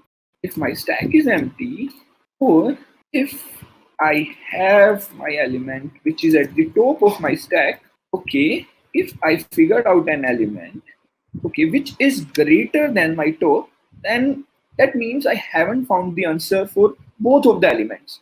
So I need this data. So I need to push that element into my stack. If that is the case, if that is greater than, that is element is greater than or equal to my that element, so I need to push that element into my stack. Isn't it? Okay, now I'm done here. So I can new. Okay, if there is other case, if the element at my top is greater than AI, if that is the case, then I need to check for how many elements I have found the answer. So let's first just check the edge case, whether my stack is empty or not. While my stack is not empty and my top element in the stack is greater than AI, in that case, what I can do, I know that answer for stack dot top will be equal to AI for sure. And I can safely remove that element because I just figured out the answer for the topmost element in this stack. Now I need not need this data in the future. So I can safely remove it. By the time this thing gets ended, I can say that, okay, now I'm done. Now I can safely add a ith element because I haven't found the answer for ith element yet. And in the end, what I can do, I can return my answer. And let's check once again whether I'm doing in the right direction or not.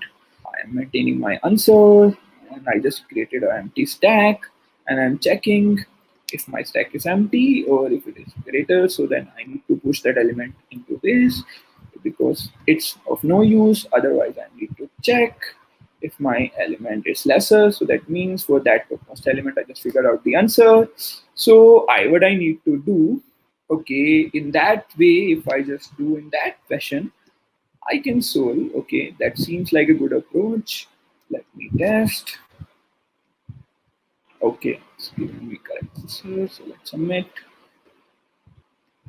Oh, nice. Nice. We have solved this question. Now let's move to the next question. Okay. What will be my next question? Okay, now the next question is I need to figure out the largest rectangle in the histogram. Okay, that is my question. Let me think. Okay, let me first read the question. We have been given an array of integers a of size n where a represents a histogram. That is, ai denotes height of ith histogram bar and width of each bar is 1. Okay, let's say we have been given this histogram and where the height of first bar is 2 and the height of second bar is 1 and height of third bar is 5 and fourth bar is 6 and so on. And above is histogram and width of each bar is 1. And we have been given heights like that and we need to figure out the largest rectangle in that histogram. Okay, let me think how we can figure out that thing. Okay, if that is the case, this will be my answer. Okay, they are saying this is my answer and the answer will be 5 as my height and 2 as my width. So my answer for this will be 10. Okay, so let me just copy this thing. Let's try to think how I can solve this question. Okay, so the question was we have been given an histogram where the values are 2, 1, 5, 6, 2, 3. Okay, and we have been given histogram like that. Let me first draw the histogram on the paper and then it's more suitable. Okay, 1, 5. Okay, it will be 5 and then 6 and then 2 and then something 3. Fine. So this will be my answer in this case. So what I can think is, what can be the brute force way to solve this question? One thing is coming to my mind. I can solve it in a way that, okay, let me take all the contiguous segment to solve this question. Okay, and I can take all the contiguous segment of length 1, then length 2, and just try to find the answer for that contiguous segment. Let's say I just take this contiguous segment of first 3 element, which is 2, 1, and 5. What will be my answer for this contiguous segment? Okay, I know that the width will be equal to 3, but what will be my height in this case? Okay, I can surely say that if I want to build a rectangle, then the height will be the minimum height histogram available in that contiguous length, isn't it? So I can say that the height will be 1. If I do in that way, then I can solve this question. That is fine. Okay. So if I just take in a brute force way, so how much time it will take to me? I need to iterate over every contiguous segment and iterate over each contiguous segment, I need to take two variables L and R. So it will take order of n square time. And for each contiguous segment, I need to find the minimum most element. So the complexity will go up to n cube. So it doesn't sound me a good solution to solve this question. Can I think something else to make my algorithm better? Okay, let's think what I can do. Okay, let's think. Let's say I have an example, something like this. Okay, let's say this is my example. If I build a histogram, I have 7 here and I have 8. I have something 6. I have again 8. And I have something again like 7. Okay, if I am just considering all the contiguous segment, I will consider this segment as well. And I will consider this segment as well. I will consider this segment as well. I will definitely consider all the segments. If that is the case, that means, but I know that for all these segments, if I did in that segment, 6 is the part of that segment, then my minimum value will always be 6. Okay, can I use this idea to achieve something? Okay, why I am just iterating over all the contiguous segment? Why not that maximum contiguous segment for 6, which will give me the answer? Because in any way, other contiguous segments are waste for me. That's the waste of computation time. If somehow I just figured out for that particular 6, what will be the maximum contiguous segment if I just consider this element? So one thing I can surely say that, okay, if I just consider this element, how much elements I need to take in the right hand side that I need to consider. Okay, I can consider 8, I can consider 7, but if I have something 5 here, I can't consider that element.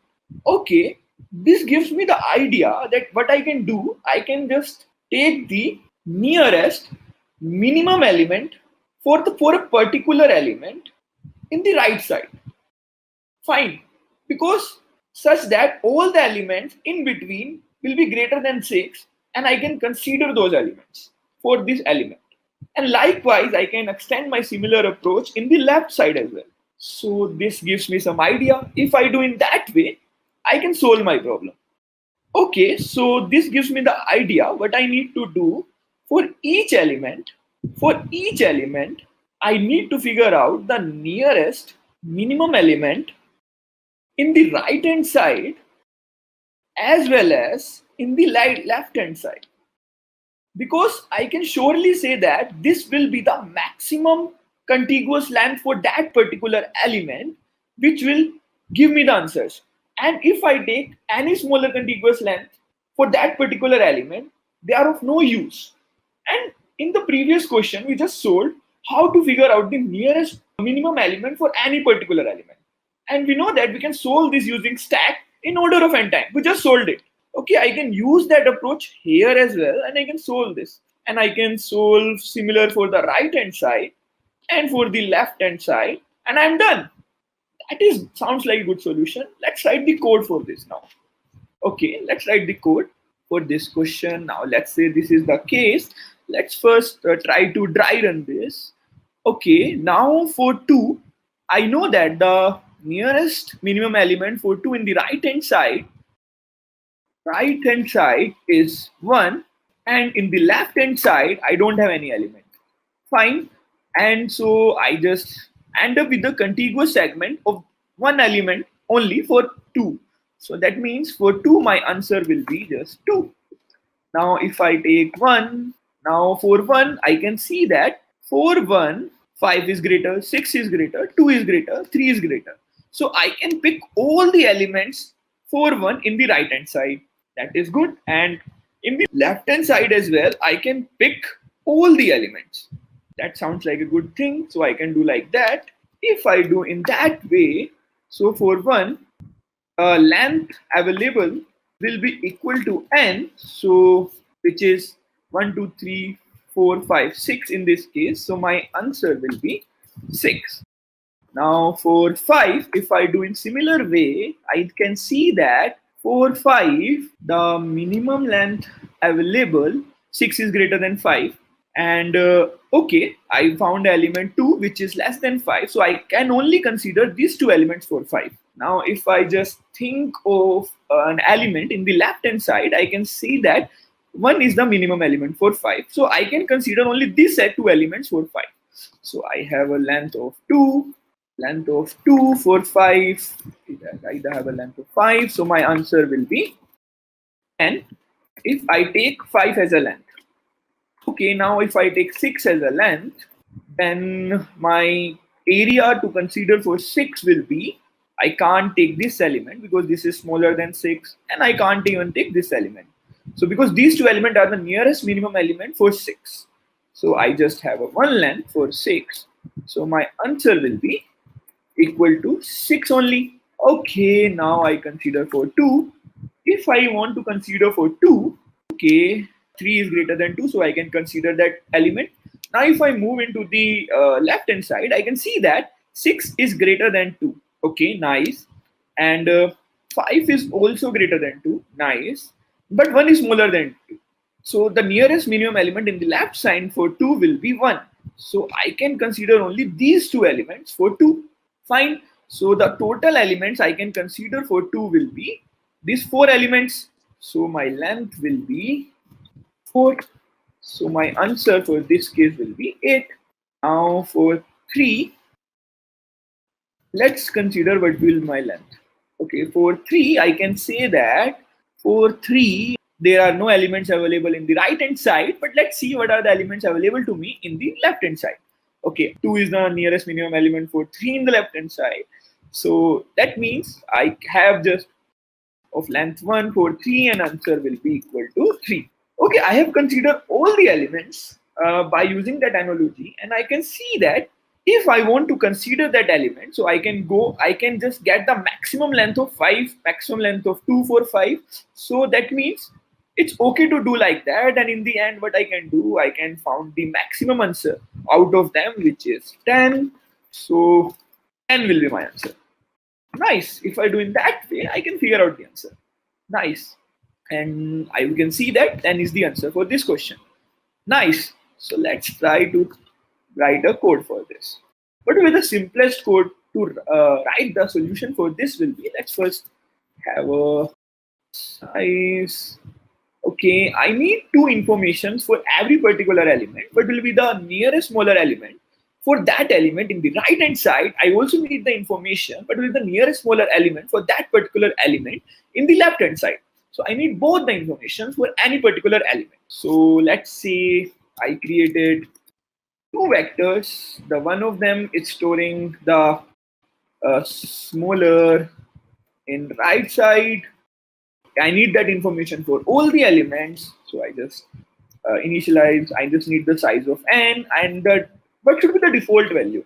Okay, I know that if for that element I haven't found any element which is lesser than that element in the right hand side, so I can say that, okay, let's just say that, okay, so in that case I may end up end of my list, so I can safely mark it as n, okay, because that seems like a good thing. Okay, now I need one more information which is smaller in the left side. I need that information as well. Okay, if I need that information, so I need this information an element, and in similarly I know that if I move into the left side, I haven't found any element which is lesser than this particular element, so I end up with an index of -1 because something like it goes beyond 0 in the left hand side. So I can pick the default value as -1, which seems like a good thing to me. Okay, now let's fill both of these arrays. How we can fill? So this is quite simple. We need a stack for this, because what we need to do, we need to figure out the nearest most element in the right hand side as well as the left hand side. As we discussed in the previous question, we can easily do this by using stack. Let's say I created a stack. Now let's first solve it for the right side. And let's say I need to iterate. Okay, now how we can do that thing? Let's say I consider the edge case. Let's say my stack is empty, or the value available at the top of my stack is actually less than or equal to my current element. If that is the case, so I haven't found the answer for my current element yet, as well as for any element which are at this stack, because I just found an element which is greater than the element present at the top of the stack. So I need this information. So I need to push that element into the stack. So that's the only thing that I can do. So I have done. I am done here. So I can continue. Now, if that is not the case, that means what does this means that I am at the top.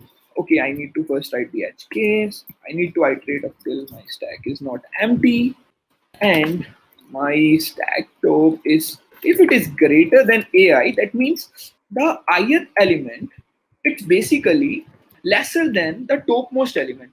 So I can say that for the topmost element, ith element will be my answer. So as I'm moving into the right side, so I can update the answer for smaller right side, stack dot top, I can safely update it as I. Now I need not need the information for that particular element, so I can easily safely pop that element from my stack. Nice. So if I do in continue that way, I haven't figured out the answer for I yet, so I need this information. So I need to push that element into the stack. Let's say I just push that element in my stack. Fine. If I do similar way for my left side to populate this array, okay, I just need to apply the similar algorithm for this case as well. So what I can do, I just move into the left side now, and my algorithm will be something like this only. So I can just copy the same algorithm. Okay, so if that is the case, so but instead of left side, now I'm populating my left array for each element. Now, by doing these two operations, we just populated both of my arrays. We now have that information that for each particular element, what will be the nearest smaller element in the right side, as well as we have that information what will be the nearest smaller element for a particular element in the left side. We have both the information. Now, let's calculate the answer. Let's say initialize my answer as 0, because obviously my answer will be bigger than that 0, so I can update my answer for each particular element. Now,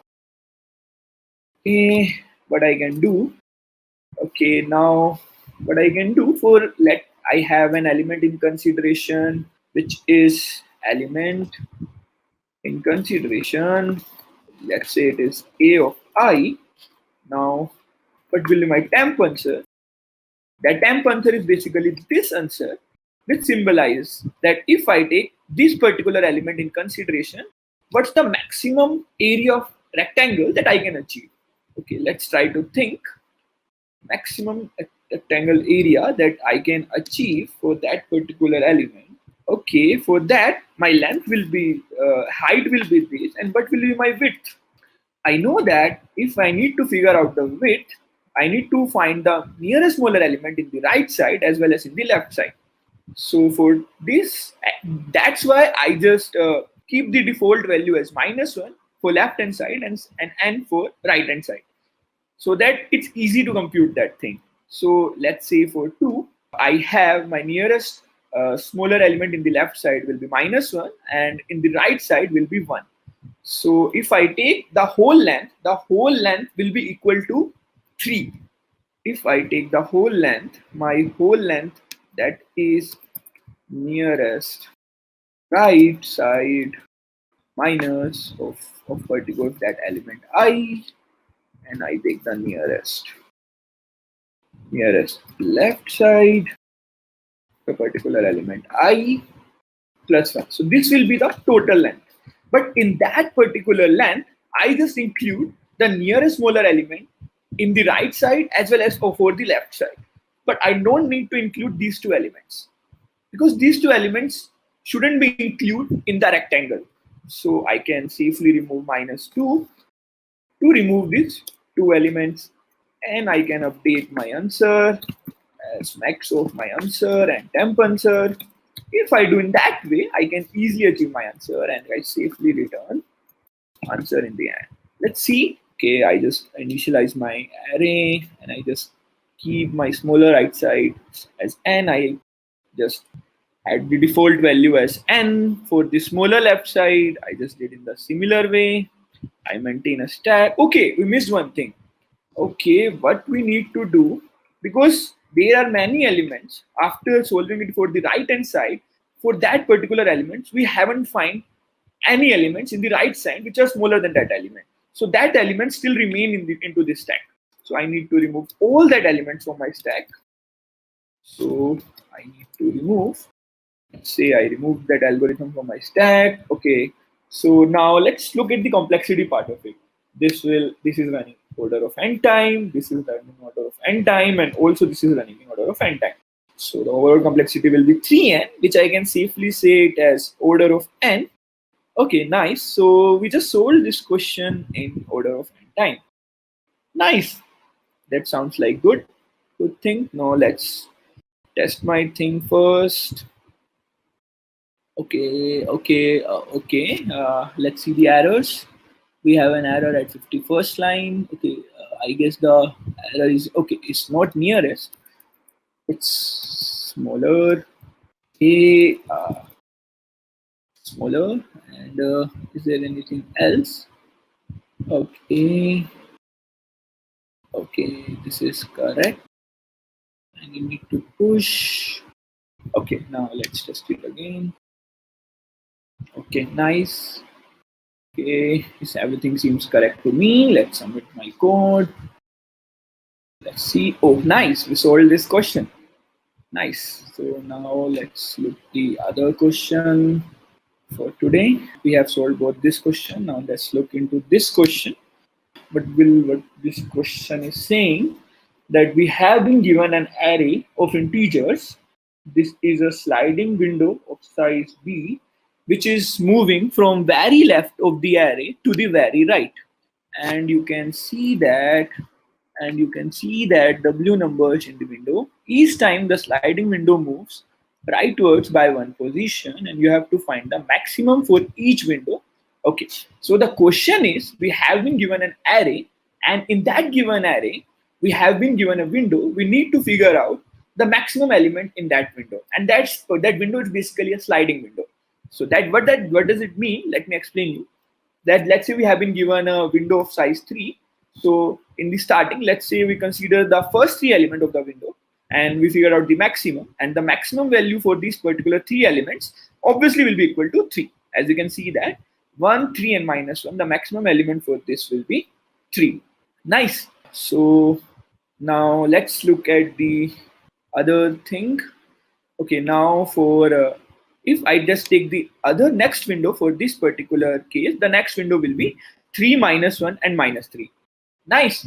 So if I take this window, and then I can see that the maximum for this window will be equal to 3.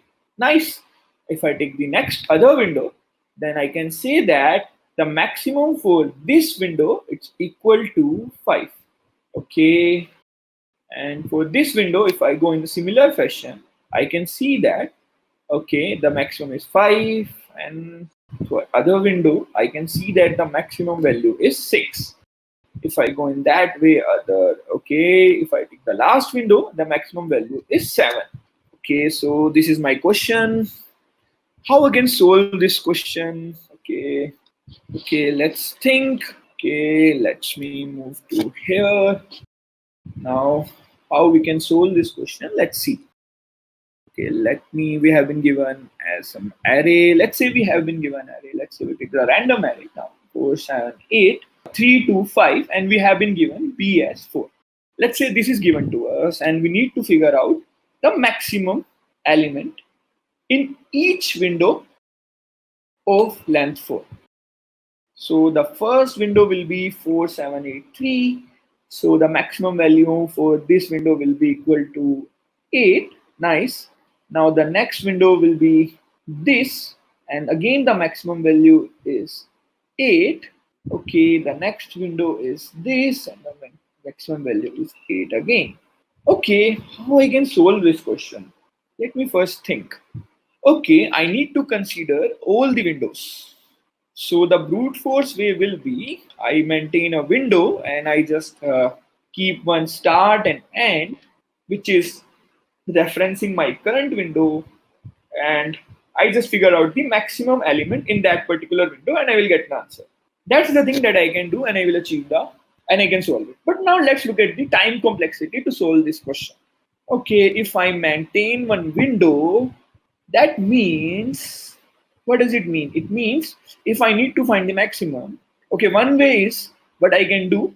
I can just find the maximum. I do the iteration from start to end, but this will lead to other order of n time, and how many updation that I need to do for start end, as there are only order of n windows. As we can see that the first window is of 4 element, then the next window of this 4, and the next window of this 4. So there are only 3 windows, and that's of order basically n. So the overall complexity will be order of n square. Can we improve this algorithm? Is there any way to improve this algorithm? Okay, the one way that we can do to improve our algorithm is, what I can do, I can maintain some sort of structure that we know, and that will tell me the maximum element within a given range. Within a given range, I can do something like that, and maybe that will solve my question. But if I need to maintain that structure, we already know that the segment tree provides that sort of flexibility that gives us the maximum value in a particular range. Okay, and this will solve my problem in order of n to order of log n. If you can use something like that, but even then my complexity will be n log n. Can I improve further if I want to solve this? Let's see. Maybe we can improve it further. Okay, let's say we have been given an example 4, 7, 8, 3, 2, 5. Okay, what we can do? Okay, what I can see here that, okay, let's say the window size is 3. Let's say the window size is 3 in this question. But I can say that, first of all, let me consider the first 3 elements of this window, which are 4, 7, 8. Okay, I just figured out one thing, that if I have only one element, I can store this information. Now I encountered an element which is greater than that element. If that particular element is greater than that particular element, so I can say that this element won't be the answer in any of the window. Why? Because this, I just found an element which is greater than this element and has a greater index as well. So that means if there is a chance that I will just need to remove an element, that will be the element of lesser index, obviously, for sure. And if I just figure out an element which is greater than this, so that's of greater use than this. So I don't need this information.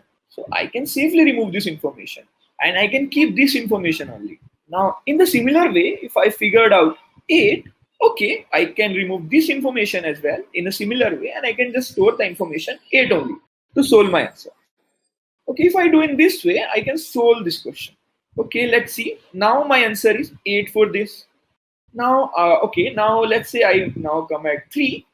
If we figure out an element which is lesser than this element, okay, but I can't say anything now.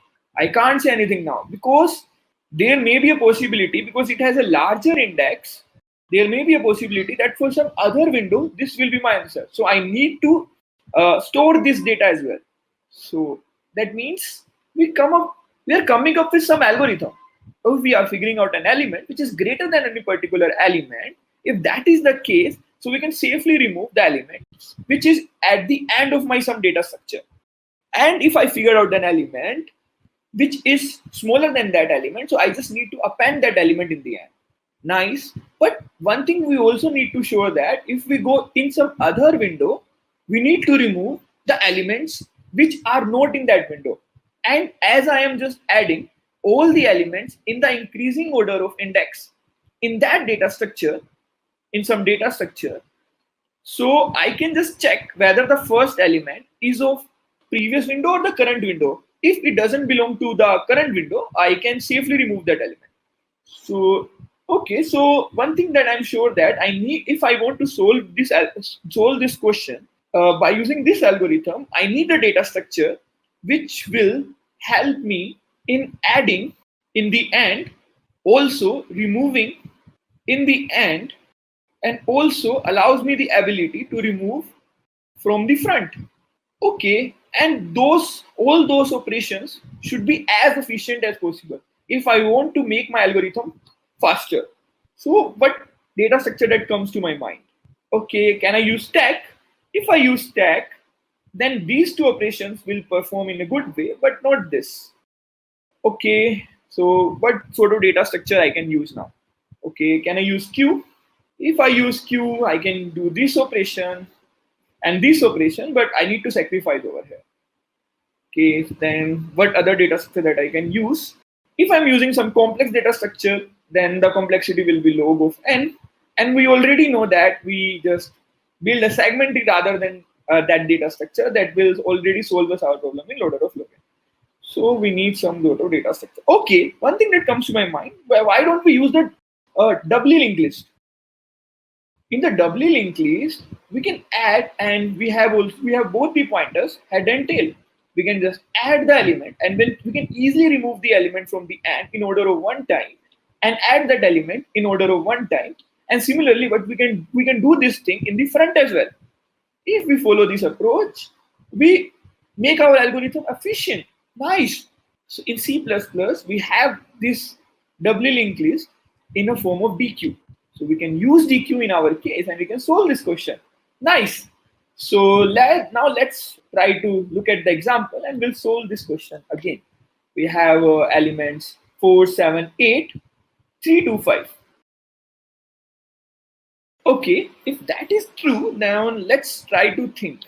Okay, I have a window of 3 elements. Let's say I maintain a DQ where if I have a first element, I just put it and I figure out the second element. If it is greater, so 4 is of no use, I can remove that element. So I can put 7, and if of no use, I can remove that element. I can put 8. Now I just end up with the window. What will my answer? It will always be the first element in the DQ, isn't it?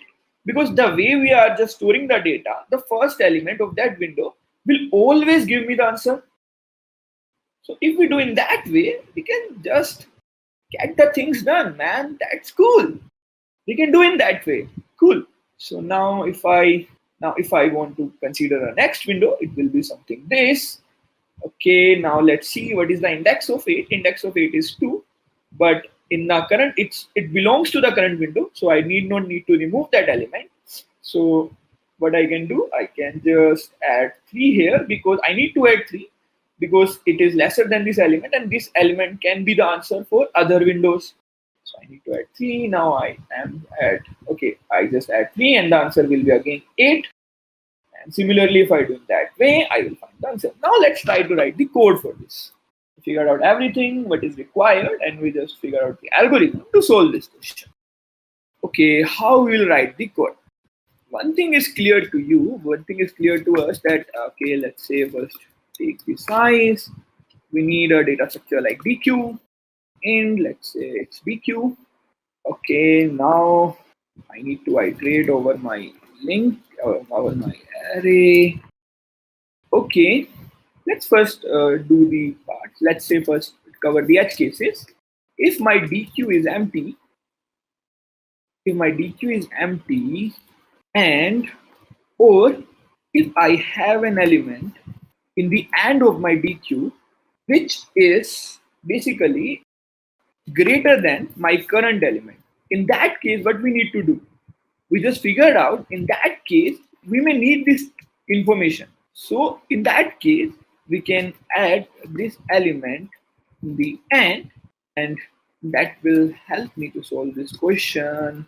Now, if that is not the case, what we can do, we can check while, okay, my DQ is not empty, and we are getting, okay, we need to add 4 as well.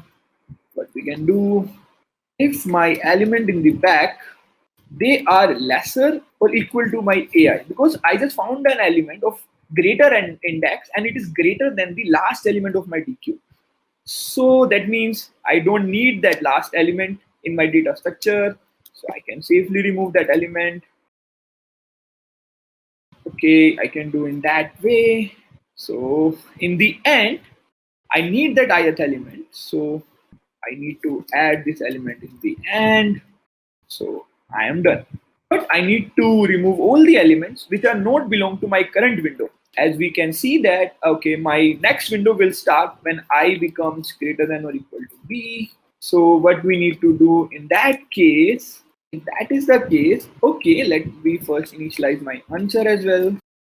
Okay, and so that means if I just end up with an index greater than equal to b, what does it mean? It means that we just completed our one window. So I can add the answer for that window in my answer vector, which will be the front of my DQ, as I already discussed why it is, isn't it?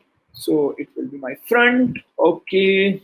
Now what I can do, if that is the case, now what I need to do, I need to check whether the first element of my data structure is in the current window or not. So for that, first I need to check the base case. If my DQ is not empty, otherwise it will give us the segmentation fault. And if my DQ is not empty, and we can say that the element, okay, the index of the element in the front should be, if it is, okay, if it is the first element, it's the 0th element. If I'm at the second window, then the index, if the index is 0, then I can safely remove that element. So the index will be I minus y, because if I at the next window, my I will be b and b minus b will be 0. If I'm at the next window, my I will be b plus 1. So if in the front I have the element which is having index 1, so I can safely remove that element. So if I do it that way, I can easily solve this problem. So if I do it that way, what I can do, I need to remove my element from the front. Okay, if I do it that way, I'm done. Nice. But okay, but what about the last element? What about the last element? When I'm at the last element, I haven't updated the answer for my last element. So I need to update it here. Let's say, okay, that will be, my answer will be pq.front. Okay, I just don't need to add the answer.front. It will be the element for that. So I need A for that case, A for that case as well. If I do in that way, I think this should work. I need maintain DQ, I maintain vector, and I do in that way. I'm pushing my answer, I'm considering only cases. Now let's test. Oh, I need to return answer as well for sure. In that way. Okay, nice. Correct answer. Now let's submit the code. Nice, we solved this question. Now we are already ahead of our streak. We completed the 2-day streak in a really good way. Okay, nice. So this is all about today's lecture. Thank you guys. Hello everyone, my name is Tarun Malhotra. I am a lead software engineer here at InterviewBit and also take classes at Scalar Academy. Today's session is going to be a session which deals with basics of dynamic programming. That is, what is this paradigm? What kinds of questions can you solve using this paradigm? And we would try to solve some simple problems on DB today. But going forward, as and when we move on with these sessions, you should be able to be more and more confident with the idea of DP and how to apply dynamic programming in the problems where you can actually model those problems as DP problems. Okay, cool. So before actually coming to the definition of dynamic programming, describing what this paradigm is, let's take an example with whose help we'll actually figure out that what is the reason of coming up with a paradigm like this. Okay, what kinds of problem can you actually hope to optimize further using this paradigm of dynamic programming? Cool. Yeah, the very first problem that we'd want to see without actually knowing about DP would be the problem of Fibonacci numbers. I am sure that most of you would have heard about this problem of Fibonacci numbers. The problem is as follows. You want to figure out the nth Fibonacci number, and the Fibonacci numbers are as follows. The first Fibonacci number, by definition, would be equal to, let's say, 1. The second Fibonacci number would be equal to, let's say, 1 again. And now, for any Fibonacci number n, where n is greater than 2, the number can be defined using the previously defined Fibonacci numbers. Okay, so for fn, where n is greater than 2, you can say that the nth Fibonacci number would be equal to the summation of n minus 1th Fibonacci number plus the n minus 2th Fibonacci number. I hope this definition should be clear to everybody. The first Fibonacci number is 1, the second Fibonacci number is 1. Now, and for any n which is greater than 2, the nth Fibonacci number would be the summation of the last two Fibonacci numbers. Okay, the n minus 1th and the n minus 2. Now, I am pretty sure that just by looking at the definition of Fibonacci numbers, everyone would be clear that the definition of Fibonacci numbers is nothing but a recursive definition, right? You are actually defining a number recursively using the previously defined numbers. Okay, so how would you go about solving this? The problems of recursion can actually be very easily visualized by drawing a recursive tree.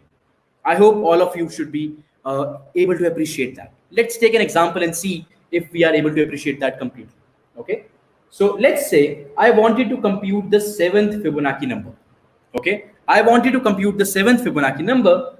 So let's say, yes, this is a state that I want to compute the 7th Fibonacci number. Now, by definition, if I want to compute the 7th Fibonacci number, I should go to the number n minus 1th and the number n minus 2th. Okay, so f7 would actually be nothing but a summation of f6 and f5. I hope this should be crystal clear to everybody that this is just a recursive definition. Now, we do not know what f6 is, and f6 can again be computed using the same definition that we have given above by saying that f6 would be nothing but f5 plus f4. You can keep on drawing this tree, and now f5 can be represented by, let's say, f4, f3. f4 can be represented as the summation of f3 and f2, where f3 can be represented as the summation of f2 and f1. Now we know that we need not define this f2 into smaller subproblems, because by definition I already know that f2 is equal to 1 and I already know that f1 is equal to 1. So now I know that the answer to this is already known, so no need to divide it further. The answer to this is already known, no need to divide this further. The answer to this is already known, no need to divide it further. So we call these cases, which are trivially easy to answer themselves in any recursive problem, as the base case of a recursive problem. Okay, so also just to give a context why we are discussing about recursion should be very clear in a bit when we actually move from recursion to DP. So just hold on for a while and understand this properly.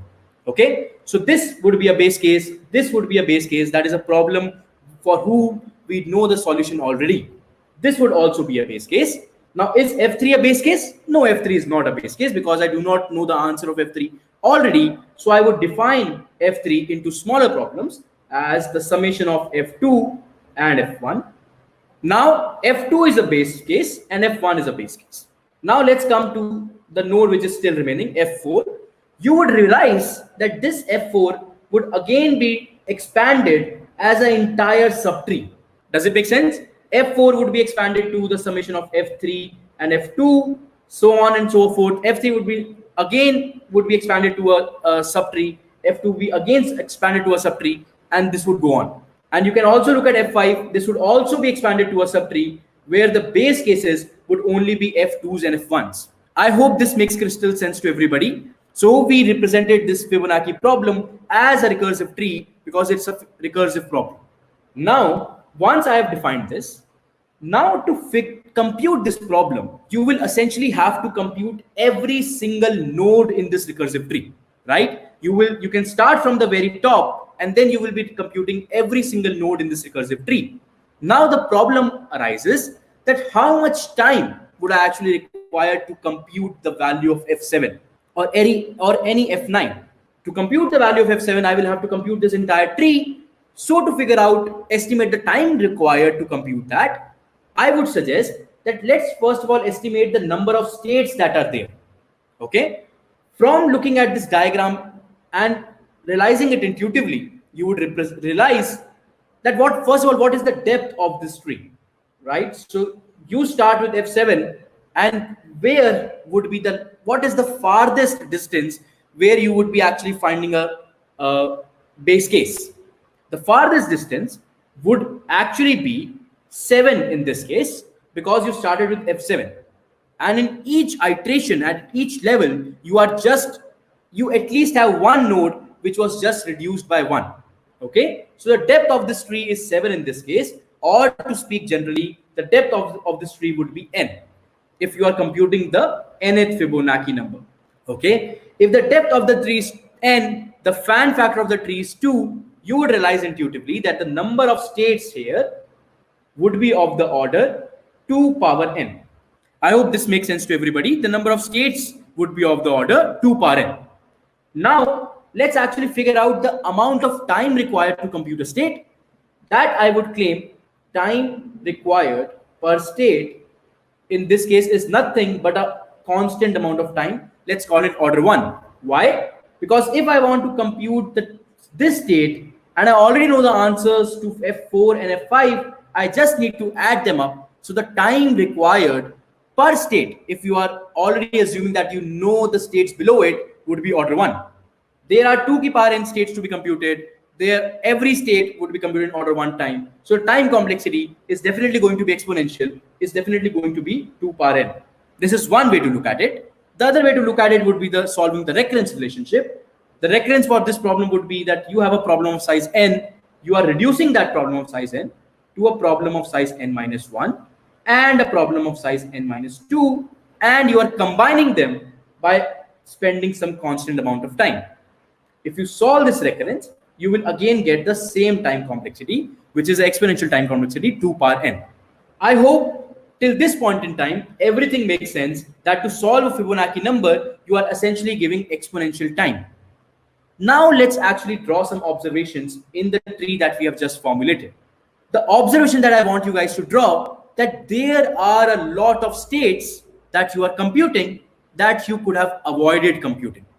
Okay, listen it again. I am saying that there are a lot of states here which could have been avoided. You could have avoided computing them just because you already knew the answer of those states. Okay, let's see some examples. So have a look at it. You have already computed f of 3 here. Does it make sense? But you are again seeing this f of 3 here. And that's not all. When you actually solve this f of 4, you again solve f of 3 here, right? And when you actually solve f of 5, you are essentially going to solve f of 4 and f of 3. This f of 3 is again repeated. To solve this f of 4, you are again going to call f of 3, which is again repeated.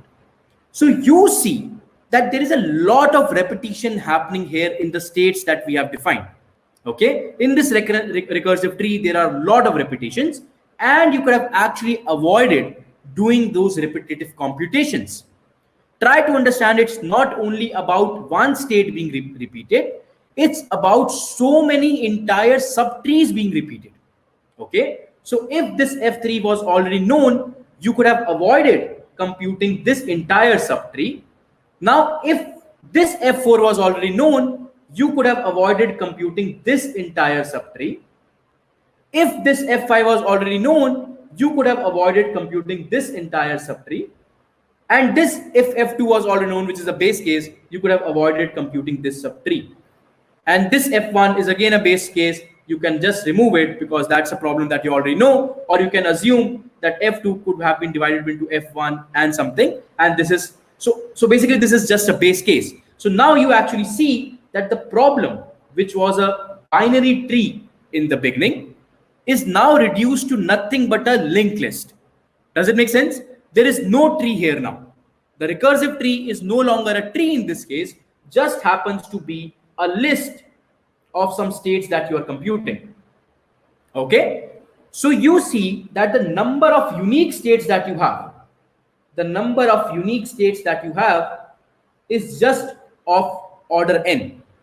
You only have order n unique states here, but in the recursive tree you had 2 power n states, and now you actually get the idea that you could have actually stored the values of these states, and whenever you wanted to get those values again, rather than recomputing them, you could have just utilized the answers that you already had. I hope this makes sense to everybody. So we have actually reduced a problem which had so many number of states into a problem with lesser number of states, just because the number of unique states that I had was smaller than the number of total states that I was seeing. Okay, so this is the basic idea. Now let's actually come to the definition of dynamic programming and see how this idea can be extended and can be utilized to solve a lot of problems. Okay, cool. So let me actually take you to one interesting definition of dynamic programming.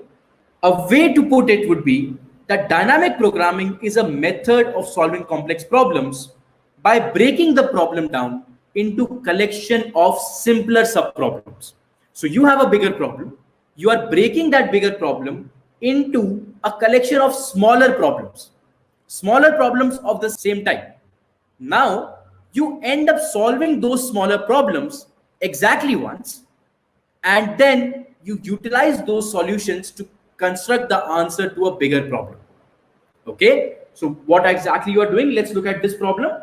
That you have a problem which could have been solved using smaller subproblems. So fn could have been solved using the answers to smaller subproblems, where n would be less than this n dashed.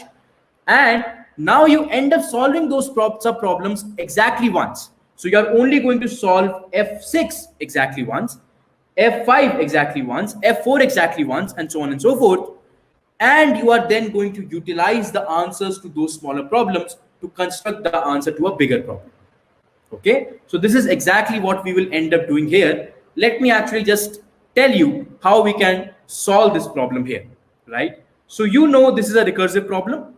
So a simple recursive code of this solution would be that, let's say you wanted to solve, let's say you want to return an int, you want to say int get Fibonacci number. It takes as input the nth Fibonacci number that you want to return. So this is a recursive code. In any recursive code, you start with the base case. This is something that you should always remember. So you start with the base case. The base case here happens to be n equal to 1 or n equal to 2, right? So what do? You say, first of all, let's check for a safety case that if n is less than equal to 1, less than 1, then let's say it's not defined. So you return -1, let's assume. Now, if this is not the case, if n happens to be less than or equal to 2, that is, if n happens to be exactly 1 or 2, that is, you want the first Fibonacci number or the second Fibonacci number, you are just going to return 1. This is the base case that we have by definition. Now, after this, for any other n, you would simply be calling f of n minus 1 and f of n minus 2. So a simple recursive solution would look something like this. That's simply going to return get fib for n minus 1 plus get fib for n minus 2. This is a simple recursive problem, but you see a lot of recomputations are happening here. So what do? You just add memoization. So what do? This is plain recursion. In plain recursion, you just add something which is called as, let's say, memoization. Just because you see a lot of states being recomputed again and again. So rather than recomputing them, let's actually store them and only compute them exactly once. So how to store them? Let's say you now have an array of size, let's say n, which is initialized by, let's say, -1 to begin with. Make it n plus 1 if you are using it. Let's assume this was one indexing array. Okay. Now you initialize the base cases here by, or let's say, you can initialize the base case here by saying that f of 1 would be equal to f of 2 would be equal to 1. And now what do? When you actually want to compute that, you first check if that n minus 1th value was already computed or not. So rather than just doing this, you actually do something else. So now you first check if f of n minus 1 was still equal to -1, that is, it was still not computed, only then you make a call to compute it. So you now say f of n minus 1 would be equal to get fib n minus 1. You now have the value here. Similarly, you do that for f of n minus 2 and see if that is equal to -1. You compute the value and store it there.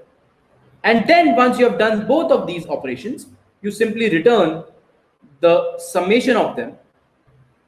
So just by changing the solution a bit, you have reduced a lot of time complexity. The time complexity now becomes order n. Okay. The space complexity also becomes order n. Cool. So this was a very, very basic problem. Let's move ahead. You can actually reduce the space complexity, but let's leave it as a homework for you guys to understand that how you can actually reduce the space complexity here. So now let's actually move to a lot more interesting problems on dynamic programming. And before that, let me give you the formal definition here, which will help us to figure out when to use dynamic programming. Okay. So the formal definition of dynamic programming is that a problem which can be modeled A problem can be modeled into dynamic programming if it has two features. So what are the features for a problem to be modeled in dynamic programming? The first feature is that the problem exhibits optimal substructure. That the problem exhibits optimal substructure. What is optimal substructure? We'll just come to it in a moment. The second feature is that you should be seeing overlapping subproblems. So these are the two features that you look in any problem to make sure whether that problem can be solved using the dynamic programming paradigm or not. Now let's explain these two features in more detail. Okay, optimal substructure feature simply means that your problem, the solution to the problem, the optimal solution to a bigger problem can actually be constructed using optimal solutions to smaller problems.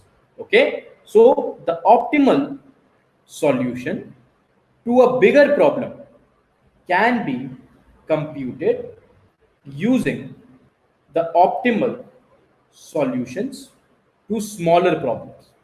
So this is the optimal substructure property.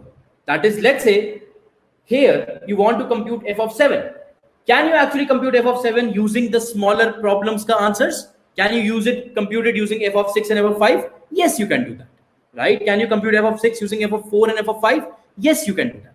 So a problem which shows that you can compute an answer to a bigger problem using the solutions to smaller problems is called as optimal substructure. The problem being showing optimal substructure. Okay. The second part is that you should see a lot of overlapping subproblems. Okay. So what is overlapping subproblems? That is, you should be able to see subproblems which were otherwise being repeated several times, and now you can just memorize them so that you do not compute the same problem again and again. Okay, so just because a problem which exhibits overlapping subproblems, you see an opening that yes, you can exploit that overlapping subproblems and reduce substantially the number of subproblems that you actually compute. Okay, so overlapping subproblems, that is, you should see a subproblem being computed again and again. The moment you see that, you can stop doing that, and then you call your solution to be a dynamic programming solution. Okay, so you see subproblems being computed multiple number of times. Now these are the two features which will help you to judge whether a problem can be solved using a dynamic programming paradigm or not.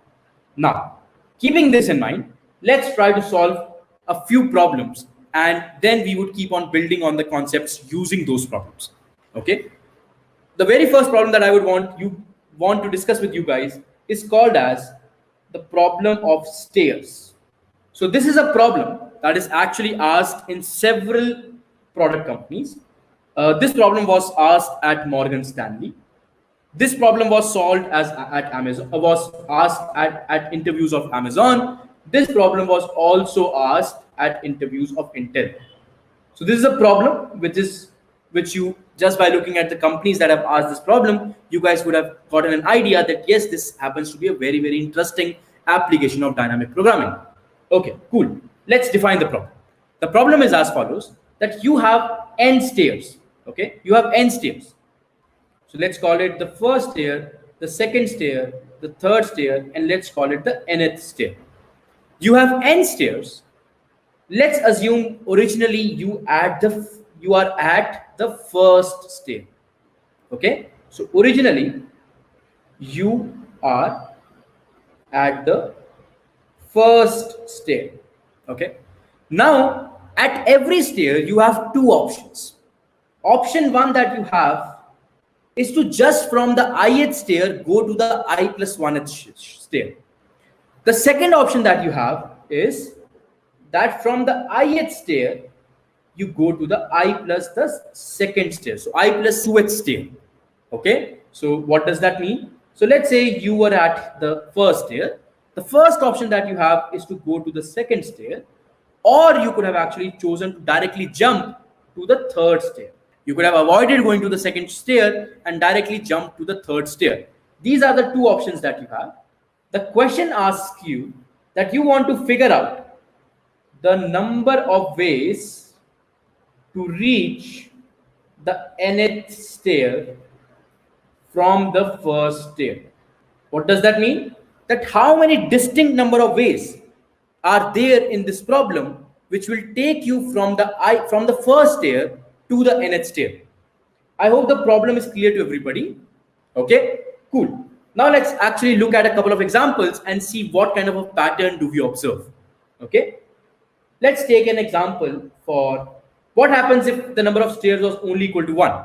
So let's say there is only one stair. You are at the first stair, you only have to reach the first stair. How many number of ways that are there? The number of ways that you have is only one. That you can choose not to do anything because you are at the first stair itself. You cannot do anything else but to stay at that stair. Now let's look at the example 2. What happens if you have n equal to 2? That you happen to be at the first stair and you have to reach at the second stair. How many distinct ways do you have? So you have at the first stair, you have two options, either to go to the second stair or the third stair. The third stair does not exist. So there is only one option, that you can just go to the second stair. And the moment you go to the second stair, you have reached the solution that you have. You can only stay there, cannot go anywhere else. So the number of ways for this n equal to 2 problem would also be equal to 1. Now let's look at the example 3 that we have. So let's say now we have n equal to 3. You are at the first stair, you want to reach at the third stair. What all options do you have, people? You are at the first stair, you have two options. Either from the first stair, you can go to the second stair, or you have the second option which says from the first stair, you can go directly to the third stair. Okay? If you actually choose to do the second option, that is from the first to the third, you have already reached your destination and you can only stay there. You cannot do anything else. Now let's look at the first case that you assume that you can move from the first to the second. If you move from the first to the second, what options do you have from the second stair onwards? You can either go to the third stair or you can jump to the fourth stair, but fourth stair does not exist. So you only have one option, that is to go to the third stair. Now this also completes the entire path and you have reached the solution. So you see that there are two ways to solve this problem. If n was equal to 3, the number of ways that you have is 2. Does it make sense to everybody? We have seen 3 examples here. N equal to 1, n equal to 2, and n equal to 3. And we now know that what are the number of ways that you have to reach to your nth stair. Cool. We have understood the problem. Now let's see, can we, so how I would approach to a greedy problem. Okay? One thing that I just told you, that it's very important to check whether these features are there in the DP problem. So let's check whether these features are actually there in the DP problem. The first feature is there an optimal substructure? Okay. So do you see an optimal substructure? What does that mean? Can you solve a bigger problem using the answers to smaller problems?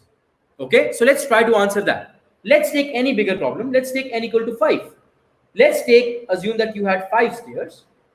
Now let's assume if you want to compute the number of ways to reach the 5th stair from the first stair, and somehow you already know the answer to number of ways to reach the 4th stair and the number of ways to reach the 3rd stair. Let's say somebody told you that number of ways to reach the 3rd stair is equal to A and the number of ways to reach the 4th stair is equal to B. Now, can I actually compute the number of ways to reach the 5th stair? Okay, let's try to find out. So if I want to reach the 5th stair, you guys tell me what are the options that I have for the penultimate step. If the last step that I make happens to be the 5th stair, that is I want to reach the 5th stair, what options do I have for the penultimate stair? That is the second last stair that I would have taken. The option 1 that I have for the penultimate stair is that I would have been at the 4th stair. Does that make sense, guys? From the 4th stair, you could have gone to the 5th stair. This is one option. The second option that you have for the penultimate stair would be that you could have actually gone from the 3rd stair to the 5th stair. I hope it makes sense. The options that you have for the penultimate stair would either be from the 4th stair or from the 3rd stair. Okay? So you could have actually, one option is you could have come from the 4th stair to the 5th stair. The other option is that you would have come from the 3rd stair and jumped directly to the 5th stair. Now, I know the number of ways I would have reached the 4th stair from the 1st, which is nothing but B. If I know that from the fourth stair I only have one option to go to the fifth stair, which is just to take a single step, I will multiply this by 1 because I only have one option from the fourth stair. So b into 1. Then the second option was that I come to the third stair somehow and then jump directly to the fifth stair. If I come to the third stair somehow, number of ways I already knew, let's assume was equal to a. So I do a. And now from third to fifth, if I want to have a jump, I will just multiply it by 1. These were the two mutually exclusive and exhaustive options that I had. So I will just add them up to get my complete answer. So number of ways to reach the fifth stair from the first stair would be nothing but the number of ways to reach the fourth stair multiplied by 1 plus the number of ways to reach the third stair multiplied by 1. Okay, you can actually generalize this and say that number of ways to reach the nth stair is nothing but number of ways to reach the n minus 1th stair multiplied by 1 plus number of ways to reach the n minus 2th stair multiplied by 1. So this also happens to be a problem which very interestingly mimics the problem that we had for Fibonacci numbers. Does that make sense to everybody? Have we actually just proven to ourselves that we see our optimal substructure here, that we can actually solve a bigger problem using smaller problems? If you can see that optimal substructure is there, using that we have arrived at a recurrence relationship as well. Now looking at this recurrence relationship, we also see that a lot of states would be repeated. So yes, there is an overlapping subproblem point here as well. So this problem can be very easily solved using dynamic programming. Does that make sense to everybody? That you have actually proven to yourself that this problem actually has overlapping subproblems and optimal substructure both. So you can solve this problem using the dynamic programming way. Cool. So once we have established that how to look at a problem and figure out whether you can solve it using DP approach or not, let me actually describe to you two ways to solve a DP problem. Okay. So this is one way to look at a DP problem. Hold on for a while. In the next question or so, I would be discussing another way of looking at DP problems and solving them. In the meanwhile, let me tell you that there are two broad ways to solve any DP problem. Okay. One of them happens to be a top-down approach. What is meant by a top-down approach? A top-down approach means that you just write a recursive code as we did in our first problem for Fibonacci, and with the recursive code, just because you see that there are overlapping subproblems, and you can actually reduce the time complexity by memoizing those subproblems. That is, storing the answers to those subproblems. You can just in the recursive code just throw in memoization, and you would get a solution for the top-down approach using DP. I hope it makes sense. That what did we do in our first solution? We just wrote a recursive code and just added memoization. That is, we just added an array where we actually just added some states where we actually stored the answer to those states and did not compute them again. So a simple recursive problem code with throwing in memoization in it would actually solve your problem top down. Why do we call it top down? That you actually start solving your problem from the answer that you want. That top problem gets divided into smaller problems, and this keeps on happening. So you move from the top to the down. This is one way of solving DP problems. The second approach of solving DP problems is bottom up. What does that mean? The bottom up approach means that you actually start constructing your DP solution from the base case. Okay, so you actually have the answers to base cases already. This is what we know. You already have the answers to base case. Using the answer to those base case, compute the state that you could have computed just by using those answers.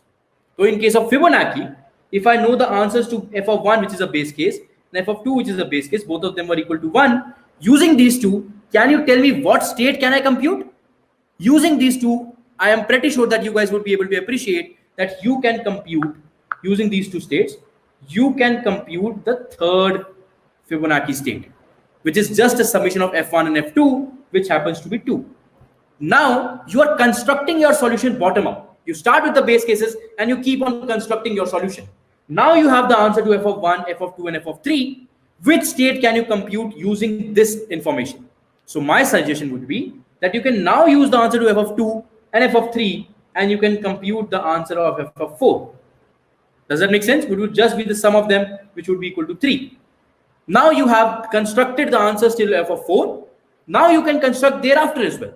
So now you can use the answer to f of 3 and f of 4 and create the answer to f of 5, which happens to be just the sum of them, which happens to be 5. So you would see that you can just keep on creating answers, constructing answers in the bottom-up approach as well. So this was the first answer that you knew just by the base case. Second answer that you knew just by the base case. The third answer that you computed was this. The fourth that you computed was this. The fifth that you computed was this. And the sixth would be just using f of 4 and f of 5, you can compute f of 6, which would just be 3 plus 5, which is 8. And this would be the sixth step that you compute. So you now understand that there are two ways to solve DB problems. You can either write your code in a top-down approach, which is recursive plus memoization, or you can write your code in a bottom-up fashion, which is just by using the base cases, you keep on building your solutions to bigger and bigger problems. Okay, so this was just a big bit of a digression that we took to explain that to you, that different ways of solving DB problems. Before that, we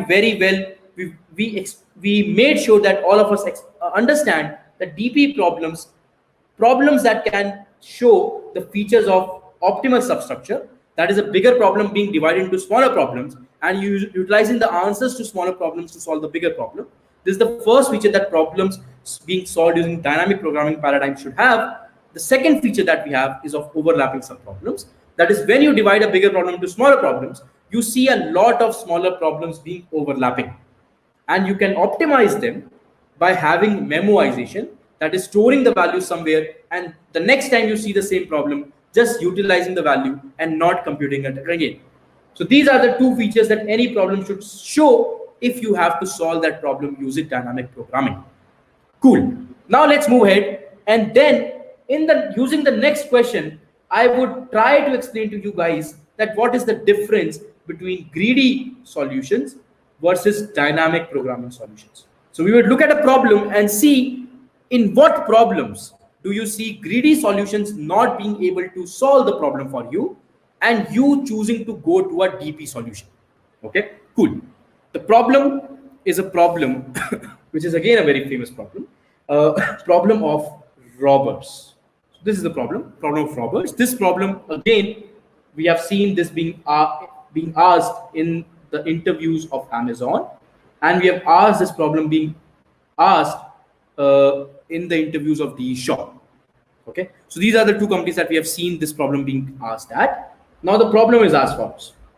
You are a robber. Unfortunately, you are a robber. Okay, you see a street where there are n houses. You see a street where there are n houses.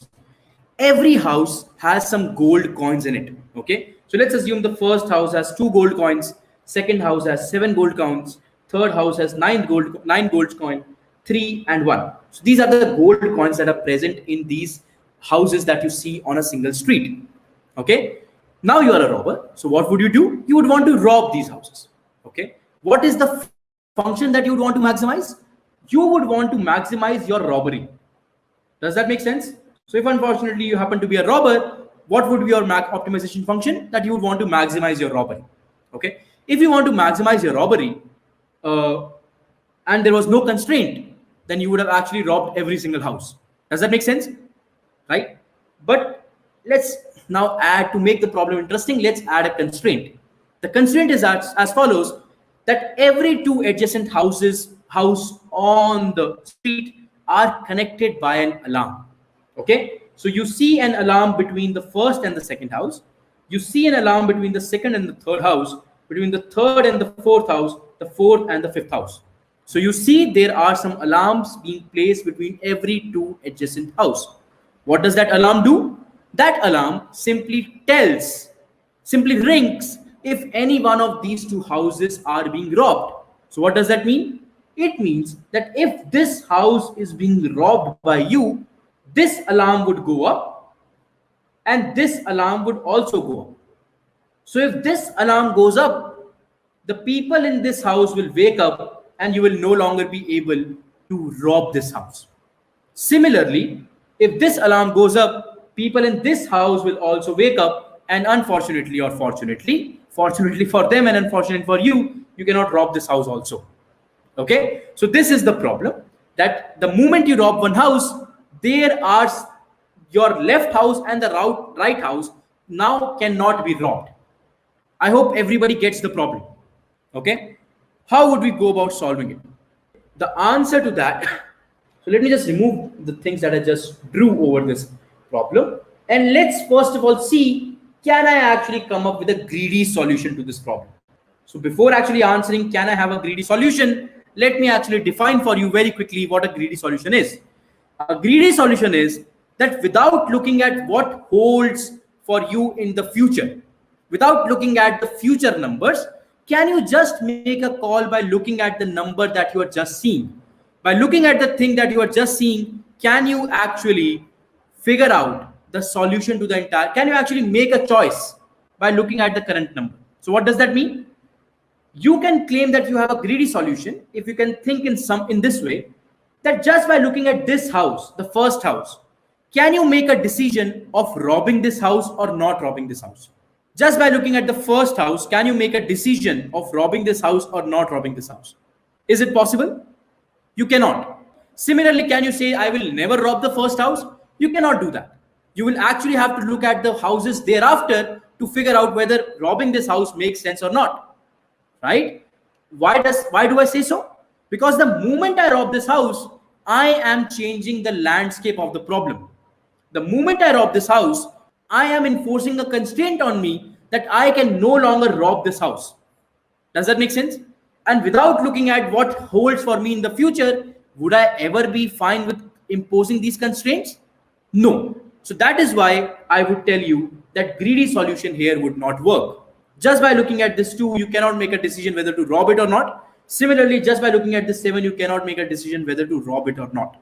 So the problems where you have a choice, the problems where you have a choice and you cannot take any choice greedily without looking at what holds for you in the future, greedy solutions won't work. So here, greedy solutions won't work. That may make us a bit unhappy that why greedy solutions are not working here. Okay, so let me just define the problem again. Whenever you see a choice or a set of choices, you see a set of choices and you cannot make a greedy decision, greedy problems won't work. Okay, so now if greedy solutions won't work, let's actually try if we can see that a dynamic programming solution can work. What does a dynamic programming solution do? It essentially allows you to explore all the possible choices that you had. So what does a DP solution do? The moment you see a set of choices and you see that you cannot make a choice randomly, you cannot just greedily make a choice, DP solution would say that let's explore all the choices that you have. DP solutions would allow you to do that you can actually explore all the choices that you have. And if you can explore all the choices that you have, then you can think in DP direction. Greedy won't work. Let's think the dynamic programming way. Before actually before actually jumping to dynamic programming, let's see if the 2 features that we discussed before, does those features hold for this problem or not. The first feature that I told you was, does this problem show optimal substructure? What does that mean? If you know the solution to a smaller problem, can you know the solution to a bigger problem? Okay, so let me prove to you guys that yes, this problem does have optimal substructure. Okay, so let's actually come to the first feature that we had of optimal substructure. Let's actually prove to ourselves that yes, optimal substructure as a property is being held in this example. Okay, how to prove that? Let me give you an example. So let's say somebody told you that, hey man, don't worry, I know the best answer for robbing houses till this point, till the first 4 houses, and I'm telling you that I definitely robbed the last house. Okay, so I'm telling you the best answer, the best number of gold coins that I can accumulate by robbing the first 4 houses and making sure that I rob the 4th house would be something like this. Okay, somebody told you this answer. Let's call it maximum robbery for the first 4 houses. Somebody also told you the answer to another question, that I am robbing the first 3 houses, man, and I have definitely robbed the third house. I also know the answer to that. So somebody tells you that yes, maximum robbery 3 ka answer you already know. Now if you know the answer of maximum robbery 3 and maximum robbery 4, can you actually construct the answer of maximum robbery 5? Yes, you can do that. Why you can do that? Because for the 5th house, you have 2 choices. Either you can rob this house or not rob this house, right? If you choose to rob this house, what is the constraint that you are imposing on yourself? The constraint that you are imposing on yourself is that you can no longer rob the 4th house. Does that make sense, people? If you're robbing the 5th house, the constraint that you're making on yourself is that you cannot rob the 4th house. So what is the house that you can rob now? You can rob the 3rd house for sure. So if you want to answer of maximum robbery 5, you can either choose to rob that house. If you choose to rob that house, how many gold coins are you accumulating? You are accumulating the gold coins at the 5th house because you're robbing it, right? So you're accumulating the gold coins at the 5th house. Now your problem reduces to finding the best gold that you can accumulate by robbing the first 3 houses. So you get maximum rob 3. This is one option that you have. That was you wanted to rob the 5th house. If you do not rob the 5th house, what is the option that you have? If I do not rob the 5th house, the gold coins that I'm robbing from the 5th house would be 0 because I'm not robbing it. And if I'm not robbing it, am I imposing any constraint of not robbing the 4th house? I am not. So I will just use 0 plus max rob 4. I have these 2 options. The best answer out of these 2 options I will take. So I will just say that the maximum out of these 2 would give me the answer. So either I can rob the 5th house or I can not rob the 5th house, and the maximum of these 2 would give me the answer. I hope things make sense to everybody here. Let me just very quickly dry run the answer. So I have these houses 2, 7,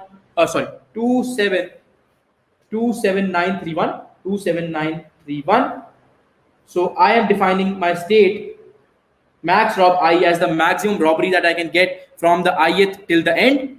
So I want to compute the answer to max robbery 2. So I have 2 options. So I will say the best answer for robbing the first till the 5th house would be 2 options, either to rob the first house. If I rob the first house, I will get 2 gold coins by robbing the first house.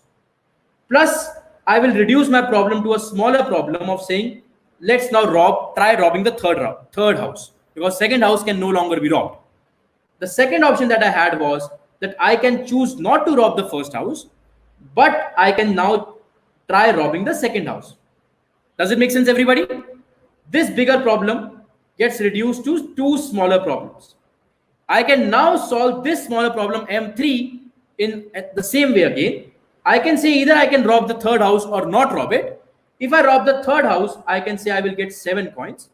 Plus my problem reduces to robbing. This is 1, 2, 3, 4, and 5. If I rob the third house, my problem reduces. So I will get 9 coins. And my problem reduces to checking if I can rob the 5th house. So I will say plus M5.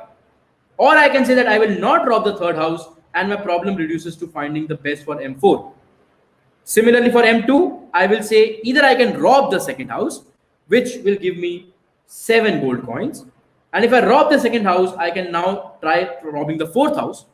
Or I can not rob the second house and try getting the answer to the third house. Now you guys would appreciate that I need not compute this M3 again, because this M3 would be computed here automatically, right? So I will just compute this once and not compute this M3. So what will I do? I will try computing M5. M5 says you can either rob it or not rob it. I would always want to rob it because there is no house going forward. So this is a base case which will give me 1 gold coin. So 9 plus 1 becomes 10. The second option that I had was 0 plus M4. M4 would again be divided into a smaller problem of either robbing it or not robbing it. I hope it makes sense to you, right? So you start from the first, start dividing into smaller problems, and then you keep on actually going till the base case and making sure that every subproblem is computed only once. Okay? What are the initial values? Initial value for everything would be, let's say, -1. That is, you have not computed it. The moment you compute it, you update the value there. Okay, what would be the base case in this case? The base case would be that when you reach M5, that is the only house that you are left to rob, you would always want to rob it. Okay, so M5 would be equal to 1. This would be a base case. I hope this makes sense to everybody. Right, so let's actually move to the next question. The last question is as follows. The problem is that there is a party going on. Okay, there is a party going on, and the party can be attended by n people. So there are n people who can go to the party. Every person in the party has two options. One option is that he or she can enjoy the party all alone by himself or herself. Okay, every person has two options. So let's say person I has two options, either to enjoy the party alone or to enjoy a party in a pair with any other person. Does the question make sense? There is a party going on. The party can be attended by n people. Every ith person in the party has two options. Option 1 is that you can enjoy the party all alone by yourself. Option 2 is that you can actually pair up with any other person in the party and enjoy the party as a pair. Now the question actually asks you that how many unique ways are there for those n people to enjoy the party. Does it make sense?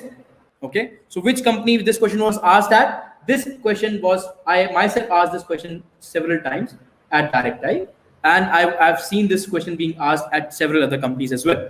So you have to figure out how many different unique ways are there for those n people to enjoy the house party. Okay, cool. So let's actually take some examples. Let's say n was equal to 1. If there is only one person, how many ways that person can enjoy the party? There is only one way. The sad way is that he can only enjoy it all alone. So number of ways would be equal to 1. Does it make sense, people? Now let's say there are 2 people. Example 2, n equal to 2. There are 2 people in the party. Let's say number 1 and number 2. What are the ways that these 2 people can enjoy the party? One way would be that the person 1 is enjoying the party all alone. Okay. And person 2 is also enjoying the party all alone. This is one way. Second way would be that person 1 and 2 have paired up and they are enjoying the party together.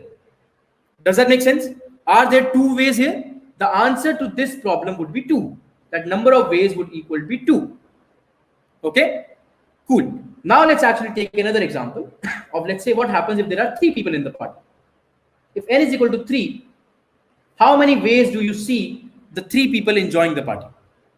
Okay, cool. So 1, 2, and 3, how many ways are there for the 3 people to enjoy the party? Let's actually formulate them. Either all 3 of them can enjoy the party alone. The second option is that the person 1 and 2 are enjoying the party together and the person 3 is enjoying the party alone. Third option is that person 1 and 3 are enjoying the party in pair and person 2 is enjoying the party alone. The fourth option that we have is maybe 2 and 3 are enjoying the party together and 1 is enjoying alone. So there are 4 ways. This is 1, this is 2, this is 3, and this is 4. So number of ways in this question would be equal to 4. Cool. So we have discussed that for three people in the party, there are 4 ways to enjoy the party. Let's now actually try to see whether this problem can be solved using a dynamic programming approach or not. What were the features that we discussed? The first feature was optimal substructure. Do you see optimal substructure here? Let's try to figure that out. Let's say you already know the number of ways 3 people can enjoy a party, which we already know is 4. And let's say we already know the number of ways in which 2 people can enjoy the party, which we already know is equal to 2. Now let's say we know the number of ways 3 people can enjoy the party, we know the number of ways 2 people can enjoy the party. Can I actually figure out the number of ways 4 people can enjoy the party? Can I actually figure that out? To figure that out, do you try to answer the question that what is the element of choice for the 4th person? The 4th person, the first choice that he has is either to enjoy the party alone or he or she can pair up with anybody else. Okay? Other option is that he or she can pair up. If he enjoys the party alone, do you think the problem reduces to the number of ways 3 people can enjoy the party? Let's say we already know the answer to the number of ways 3 people can enjoy the party, which was 4. Now the 4th person comes, and if he is enjoying the party alone, can you just say that just because he's not doing anything but enjoying the party alone, the number of ways would just be number of ways 3 people can enjoy it, and the 4th people joining them and not doing anything, so that's why multiplied by 1. Does that make sense, people? So you can say number of ways 3 people can enjoy the party multiplied by 1 if the 4th person is enjoying the party alone. On the other hand, if the 4th person decides to pair up with somebody, okay, you guys tell me which all people he can pair up with. There are 3 people in the party already. I am the 4th one coming. I decided I want to pair up with somebody. I have 3 options in front of me to pair up with them. Does that make sense, everybody? There are 3 people already in the party. I am the 4th one. I want to pair up. I can pair up with any one of those 3. So what will I do? I will say that I have n minus 1 options to pair up. So if I'm solving the problem for 4th person, there are 3 ways for me to pair up with somebody. Okay. The moment I pair up with somebody, let's say I paired up with the 2nd person. What does that mean? It means that the 2nd person and I are occupied. We cannot pair with anybody else, but the remaining 2 persons can do whatever they want to. So if you see that whenever the 4th person is coming and he has 3 options when he wants to pair up, if he pairs up with any one of them, now 2 persons out of these 4 people are paired up. So the remaining people that are left are n minus 2. And if you already know the answer of solving the best answer for n minus 2, you will just utilize that, which in this case is equal to number of ways for 2 people to enjoy the party. You will multiply that by the number of ways you can actually leave out 2 people, which is n minus 1. These are the 2 ways that you see. These ways are mutually exclusive and exhaustive. You can just add these 2 ways to get the answer to how many ways 4 people can enjoy the party. So what did I do? I have just proven that this problem shows optimal substructure, because that is the first feature that I need to prove to see if a problem can be solved using dynamic programming or not. How did I prove it? I assume that, let's say I know the answer for W2.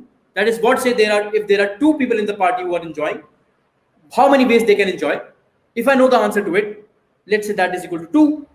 If I also know the answer to, let's say, 3 people enjoying the party, which is, let's say, 4, I already computed the answer to these 2 things manually. Now I am trying to utilize these 2 answers to compute the answer for 4 people in the party enjoying. So I am saying, can I actually get this answer using these 2 smaller answers? If I can do that, then I will prove that this problem has optimal substructure. So how do I prove that? I just said that for the 4th person, the element of choice is that he can either be alone in the party or can pair up with anybody else in the party. If that person chooses to remain alone in the party, that actually means that he is just joining the party, not changing any dynamics of the party. The number of ways would still be number of ways for 3 people to join the party. They can pair up, they can do whatever they want. I will just multiply 1 with that, because the 4th person is just going to the party and not pairing up with anybody else, not changing any other dimension, not changing any other part of the problem.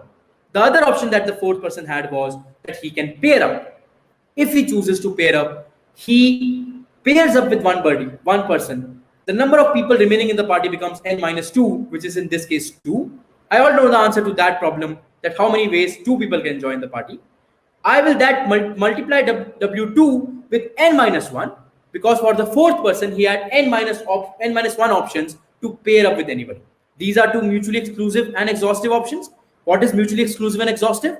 Mutually exclusive means that when you combine all these options together, you are not leaving. These 2 options do not have any common data point in them.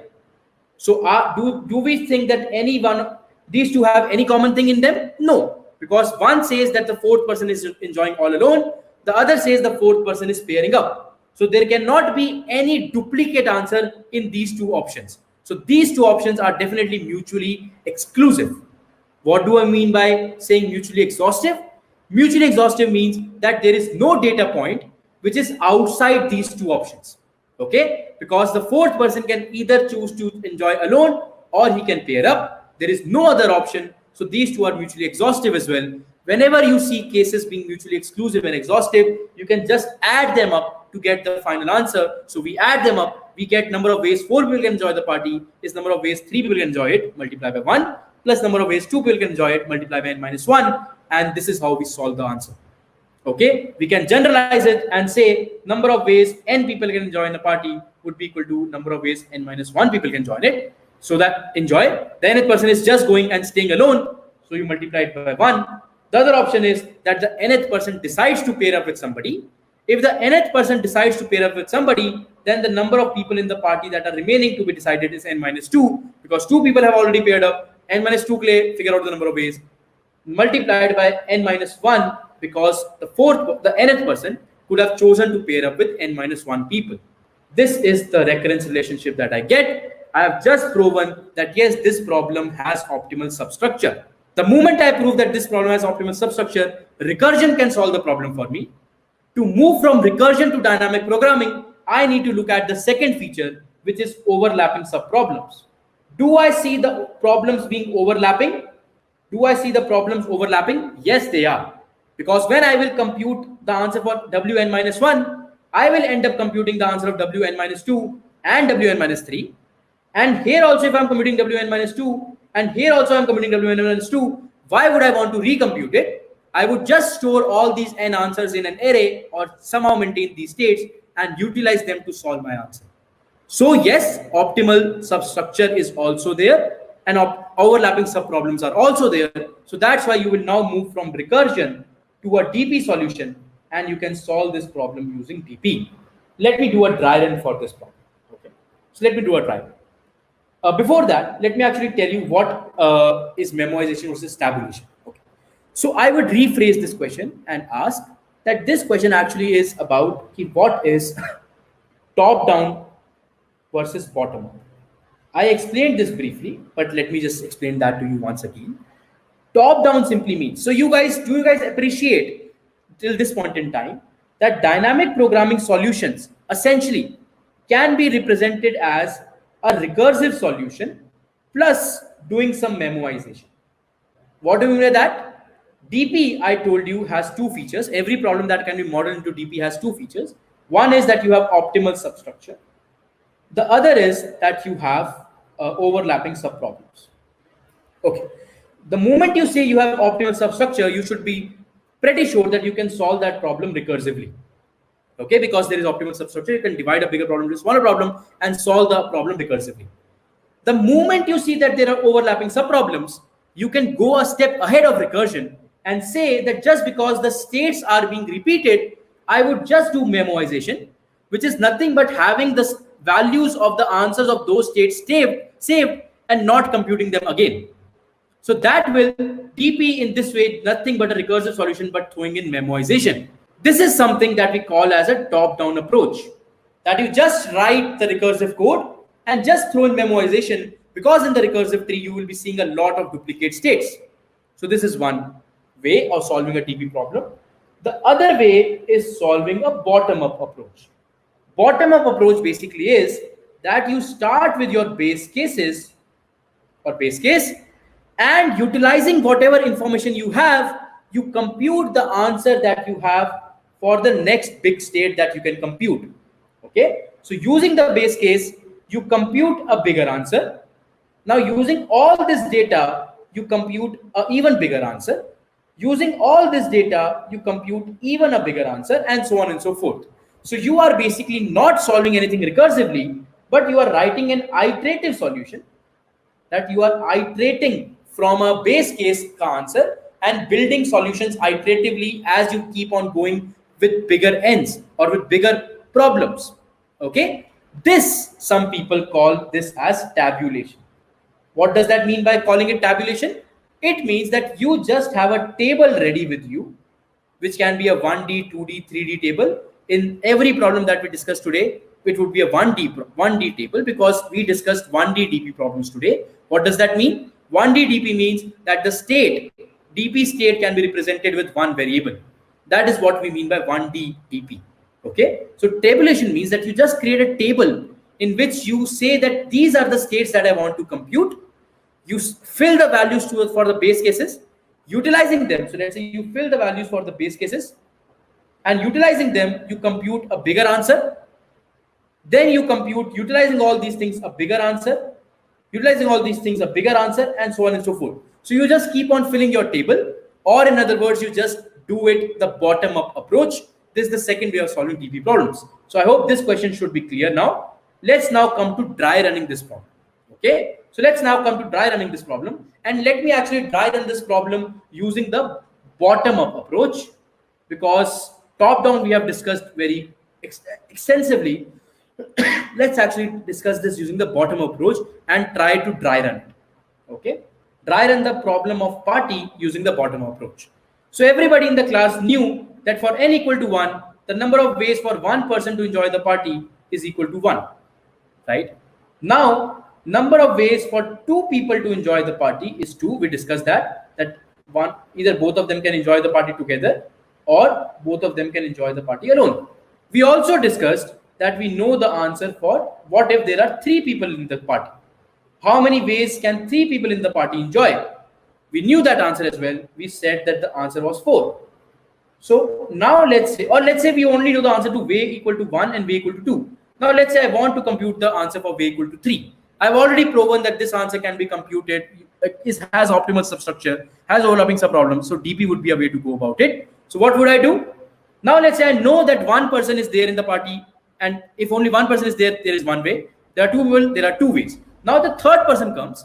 The element of choice that this person has, so let me call it E or C. The element of choice that this person has is either to enjoy the party alone or to pair up. If he decides to enjoy the party alone, people, you tell me that the number of ways for 2 people to enjoy the party would still remain, because those 2 are still in the party. And this third person is just going on and tagging all alone. So you will say that the ways for 3 would, in this case, would be ways for 2 people to enjoy in whatever way they can, multiply by 1 because the third person is just tagging along. The other option that he had was to pair up.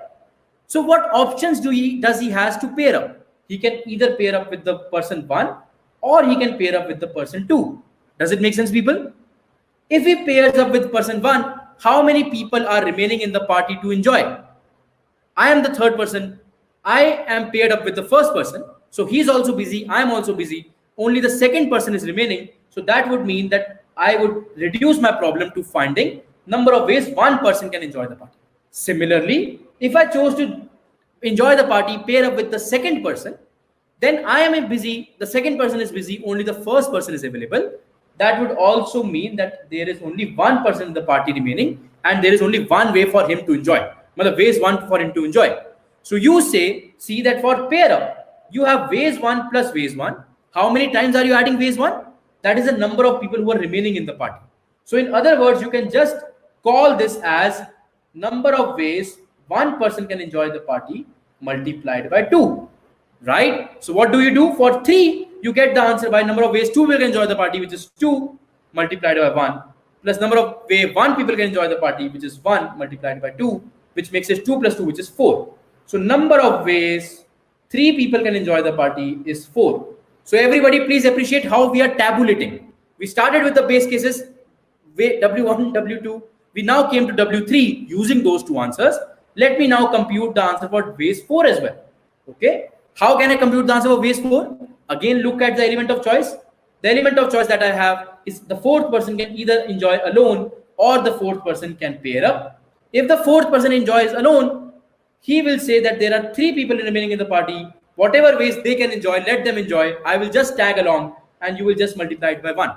The other option that he has was to pair up. He could have paired up either with the first person or with the second person or with the third person. If he pairs up with the first person is gone, fourth person is gone, 2 people are remaining in the party. They will enjoy the party in ways 2 ways. What if he pairs up with second person? Again, ways 2 ways.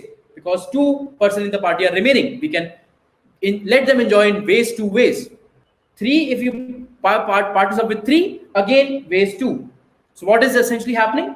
You are multiplying ways 2 with nothing but 3, because there are 3 people in the party apart from the fourth person. So you say for ways 4, my value would be ways 3 multiplied by 1 plus ways 2 multiplied by 3. Ways 3, I already know the answer was 4, so I will say 4 into 1. Plus ways 2, I already know the answer was 2, so 2 into 3. I say 4 into 1 is 4, 2 into 3 is 6. I say there are 10 ways for 4 people to enjoy the party. Okay, cool. So let's now actually come to the last question that I saw. So the second last problem that we had was that there are n houses. You want to figure out the best way you want to maximize your robbery so that every house has some gold coins. You want to maximize your robbery such that the moment you rob a house I, you can no longer rob the house I minus 1, and you can no longer rob the house I plus 1. So this was the constraint that we had. I said, again, let's look at the problem as a combination of, as some states. Okay. So let me define one state for you. Let me define a state which tells you that the maximum coins that you can get. So let me just move it and define a state for you. That is the maximum coins that you can get from looting the first to the nth house. So maximum coins that you can get from looting the first to the nth house. Let's say I want to compute this answer. Does that make sense? I want to compute that what is the map. Let's say I have a problem of finding the maximum coins that I can loot from the first till the nth house. Now I say that to look at this problem, you again have an element of choice. When you are at the first house, you can either to choose to loot the first house, that you can loot the first house, or you can not loot the first house. People, if you loot the first house, do you think you will get some gold coins? If you loot the first house, do you think you will get some gold coins? Yes, you will get some gold coins. How many coins will you get? You will get the coins that were there in the first house. Now, the moment you have chosen to loot the first house, your problem reduces. Your problem says, earlier my problem was to get the maximum loot from first to nth house. I have chosen to loot the first house. My problem reduces to a smaller problem. What does it reduce to? I have chosen to loot the first house. There is nothing left to loot in the first house. Just because I have looted the first house, I can no longer loot the second house. So my problem reduces to finding the best answer from looting coins 3 to n. Okay. So let me not call it coins I. Let me just call it a reward I. That if you choose to loot the ith house, this is the reward that you get. So reward 1. Reward 1 plus the sub problem of coins 3 to n. Similarly, if you choose not to loot the first house, then what is the sub problem reduced to? If you are not looting the first house, are you getting any loot amount? No, you are not getting any loot amount. So you will just add a 0 to a sub problem. Your problem now reduces to finding the best loot that you can make from the second to the nth house, because the first house you have not looted, and if you did not loot the first house, you can actually still afford to lose the second house. So just by looking at this, you will realize that yes, there is optimal substructure, and I can represent my problem in a recurrence format by this. So if I want to figure out 1 to n, I can say it would be reward 1 plus coins 3 to n, or the best second option that I had was to not loot it and reduce into a problem of coins 2 to n. These are the two options that I had. I want to choose the option which will give me the maximum. So what will I do? I will explore both these options. Whatever comes out to be the maximum of the two, I will return that as the answer. Okay. So now this is the recurrence. This is from 1 to n. Let me just generalize it. So it becomes coins I to j. If I have the house from I to j, I want to loot them. Or let me actually call it I to n, because n is going to remain there forever, the way we have described this problem. Coins 1 to n would equal to, one option is that you actually loot the ith house, you get the ith reward, plus you reduce the problem into I plus 2 से लेकर n तक, or you choose not to loot the house plus coins I plus 1 से लेकर n तक. You take the maximum of the two. Now this is the recurrence relationship. The moment you arrive at this recurrence relationship, you know that this problem can be solved using recursion. Okay, you know that this problem can be solved using recursion. Now, before that, let's make sure that we also know the base cases. So what are the base cases? You see that this definition fails to hold true when you are at the last house. Because if you are at the last house, do you think that you can actually go to the n plus 2th house? No, because that house does not exist. So if you are at the last house, that should be a base case because this recurrence relationship will not be able to define it. So what should be the base case? One base case would be coins n to n. What does that mean? That is a sub problem which says that there is only one house to be looted, nothing else is there. What would be the best answer that you can get? My submission would be, if there is only one house, what should you do? You should drop that house, right? Because there is nothing better that you can do. So coins n to n would equal to be the reward of looting the nth house. So this is one base case that you can see. Now you guys tell me, if I am at the n minus 1th house, will this recursion help me then also? It will not, because if I am at the n minus 1th house, I will be forced to go to n minus 1 plus 2, which will be n plus 1th house. That house does not exist. So even for n minus 1, I should have a base case. So the second base case that I would have would be that what is the best answer for for looting the houses from n minus 1 to nth house. Now my summation is that if you have only two houses, n minus 1 and nth, can you loot both of them? No, you cannot loot both of them. Should you loot none of them? No, you should not loot none of them. At least you should not loot one of them. In fact, you should exactly loot one of them. If you should exactly loot one of them, which one of them will you loot? My summation is that simply loot the house which has the maximum reward out of them. So if the n minus 1th house has the maximum reward, loot that house. If the nth house has the maximum reward, loot that house. So yeah, now you know that you have a second base case as well. Do you require a third base case? So does this problem hold true for n minus 2? Yes, this recursion hold true from n minus 2th house, because from n minus 2 you will be forced to go to n minus 2 plus 2, which is n, and that is still a definition which is defined in this recursion. So that's not an issue. So these two base cases should be sufficient. So till this point in time, we have discussed that yes, recursion can solve our problem.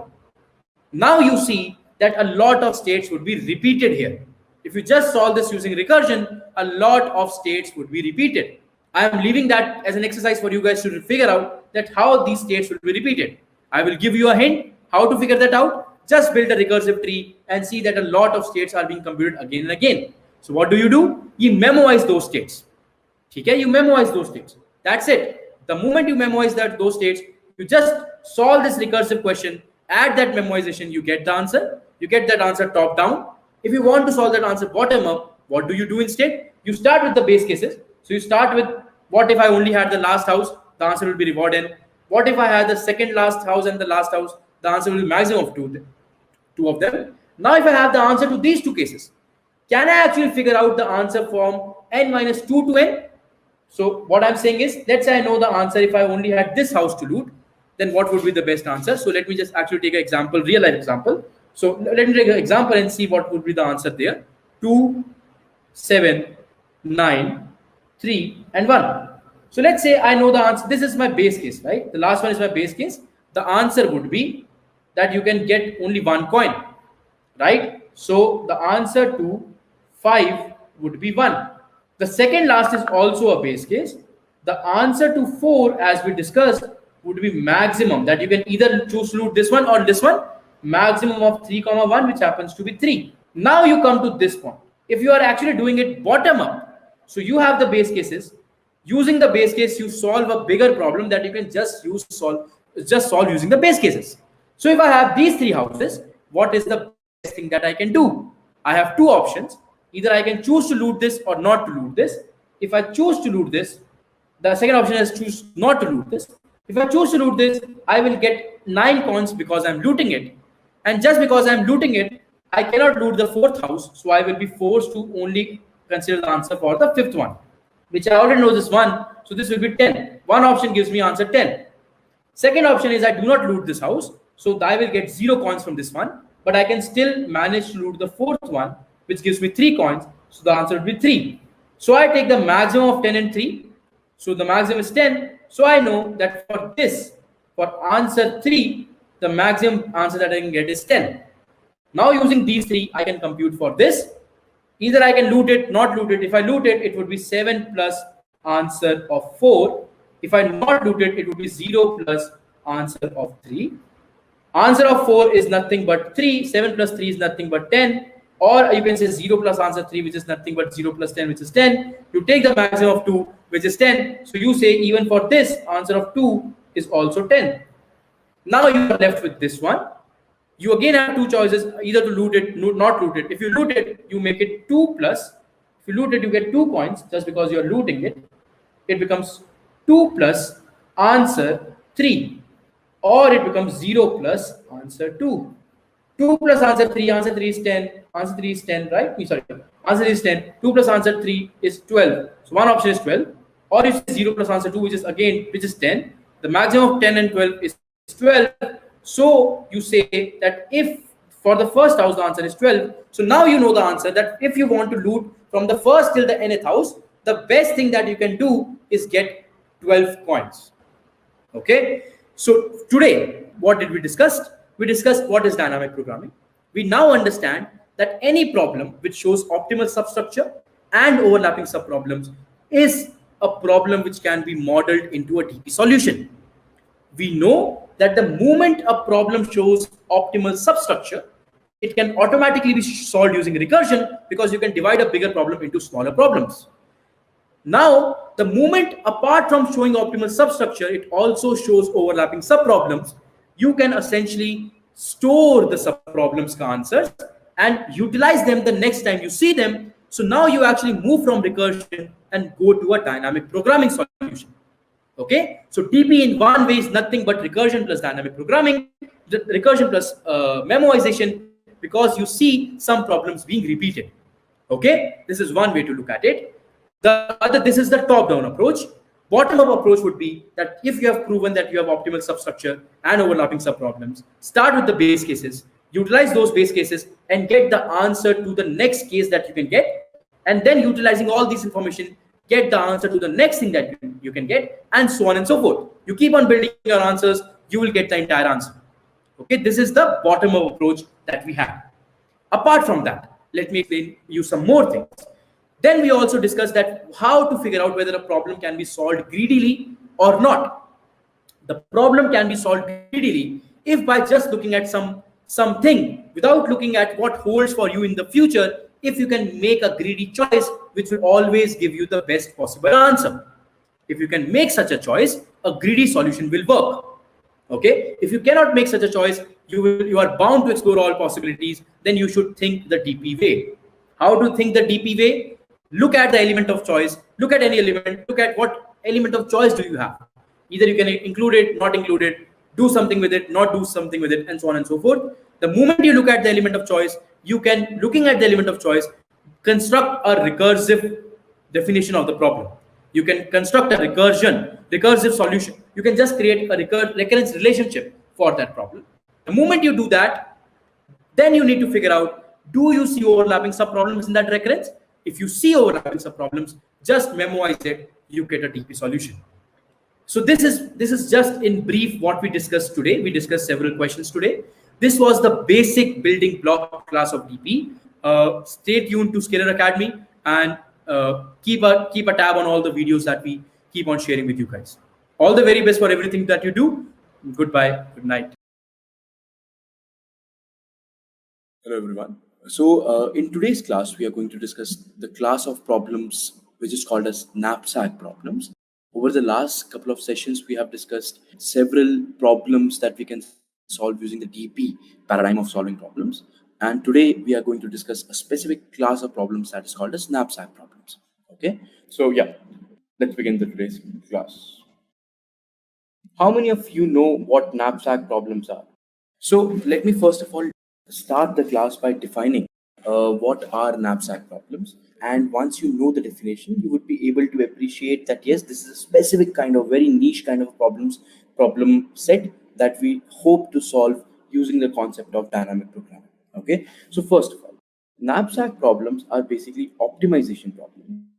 What is meant by optimization problems? That is, you're trying to optimize a particular construct within some constraint. Okay, so you're trying to optimize something within some given constraint. There is a constraint that is given to you, and you're trying to optimize some other value based on that constraint. Okay, cool. In these knapsack problems, these problems are in general exponential time. Okay, in general, you will require exponential time to solve these problems. I hope you guys understand what is exponential time, right? So something which is not polynomial, right? So you are having a value raised to some power. Okay, so this is exponential time in terms of the input parameters that you get. But these problems become very, very interesting because there is some other constraint in the problem which is other than the number of the problem size, which makes these problems solvable in polynomial time. Please understand this very, very carefully. In the set of knapsack problems, there is some constraint. We will see what this constraint is in different knapsack problems. There is some constraint which is other than the size of the problem, which makes the problem solvable in polynomial time. Now we are going to see what kind of a constraint we are talking about here. Okay, cool. So keep these things in mind, and do not worry if you did not get it completely at this point in time, because now I'm going to define the problem for you, and then looking at that problem, we are going to fall back to these points that I just wrote, this definition, and see if that problem actually falls into this template or not. Okay, cool. So let me define the problem for you. Here is the problem. Let's assume, unfortunately, you are a robber. Okay, that's a very unfortunate thing to assume, but let's assume you are a robber. Okay, good. Now you go to a supermarket. That supermarket has n products. Okay, there are n items in that supermarket. Okay, cool. Now every item in a supermarket, you would realize, has some value associated to it.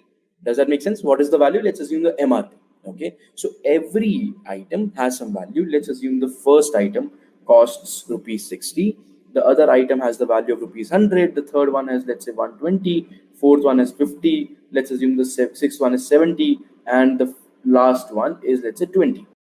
These are the values of those items. Okay, every item has a value. Not only that, but you would also realize that every item also has some weight. Does that make sense, folks? Every item will also have some weight associated with it. So let's call it the weight.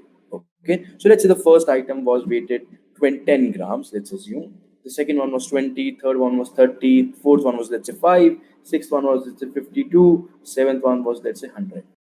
Okay, so there are different weights given to different items. Okay, so every item has a value associated, every item has a weight associated.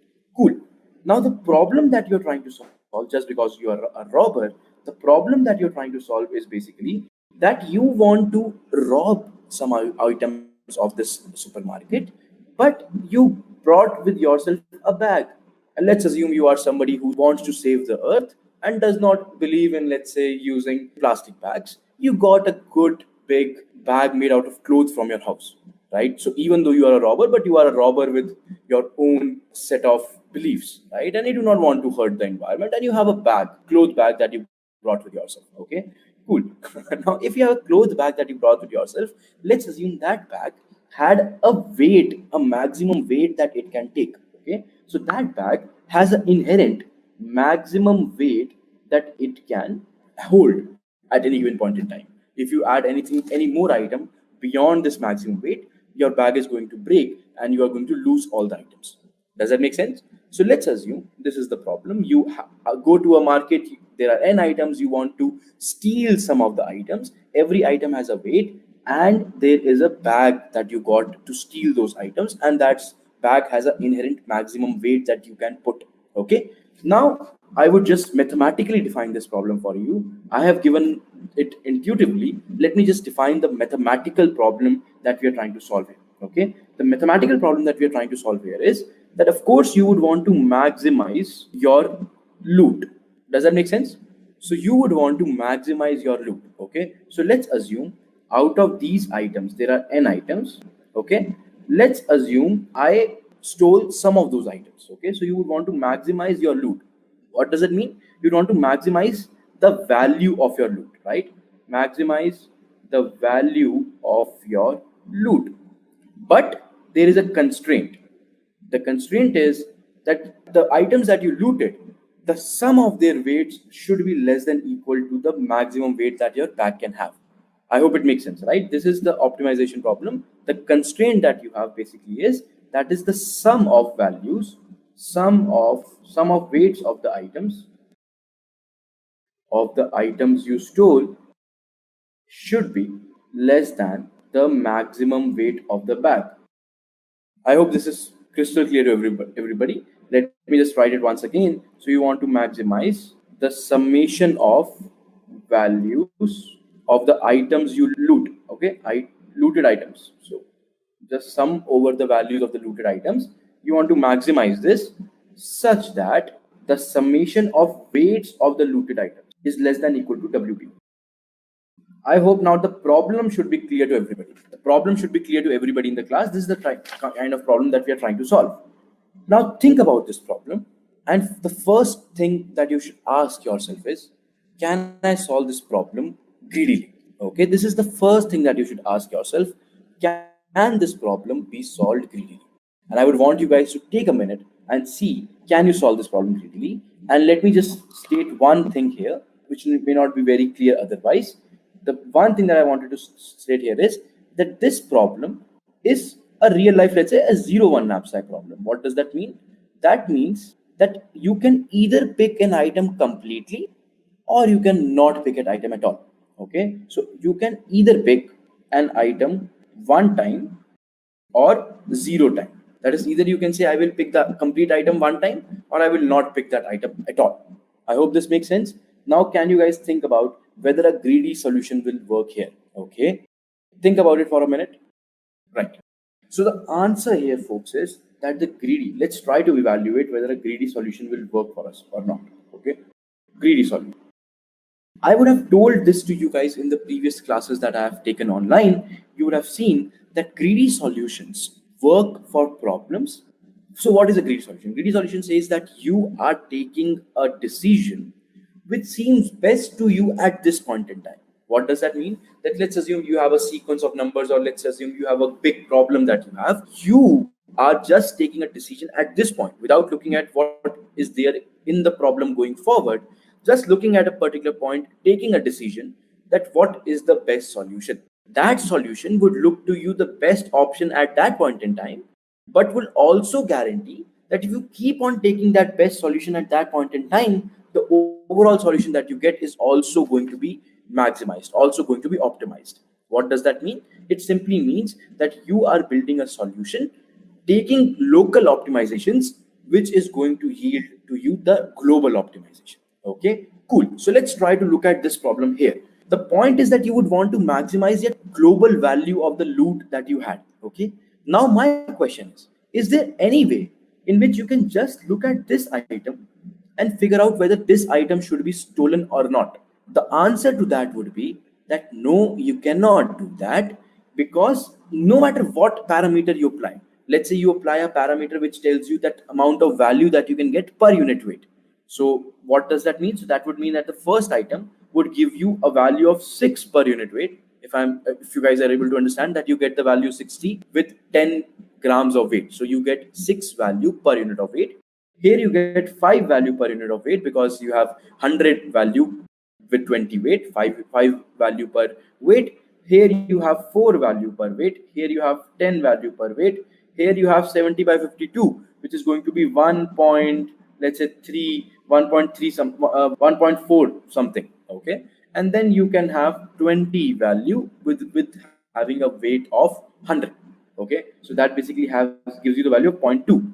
Now, can you take a decision here just by looking at, let's say, these things and saying it just because this value has the greatest value per unit weight, I would want to go with that item? The answer to that is no. You cannot make that decision no matter what kind of a ordering you do. The reason being that there is another bag. The moment you take some item, you remove some possible weight from the bag, right? So you have assume that you have filled that bag with some weight. Okay, and now going forward, there may be a scenario that you are left with some weight in the bag that you can never fill.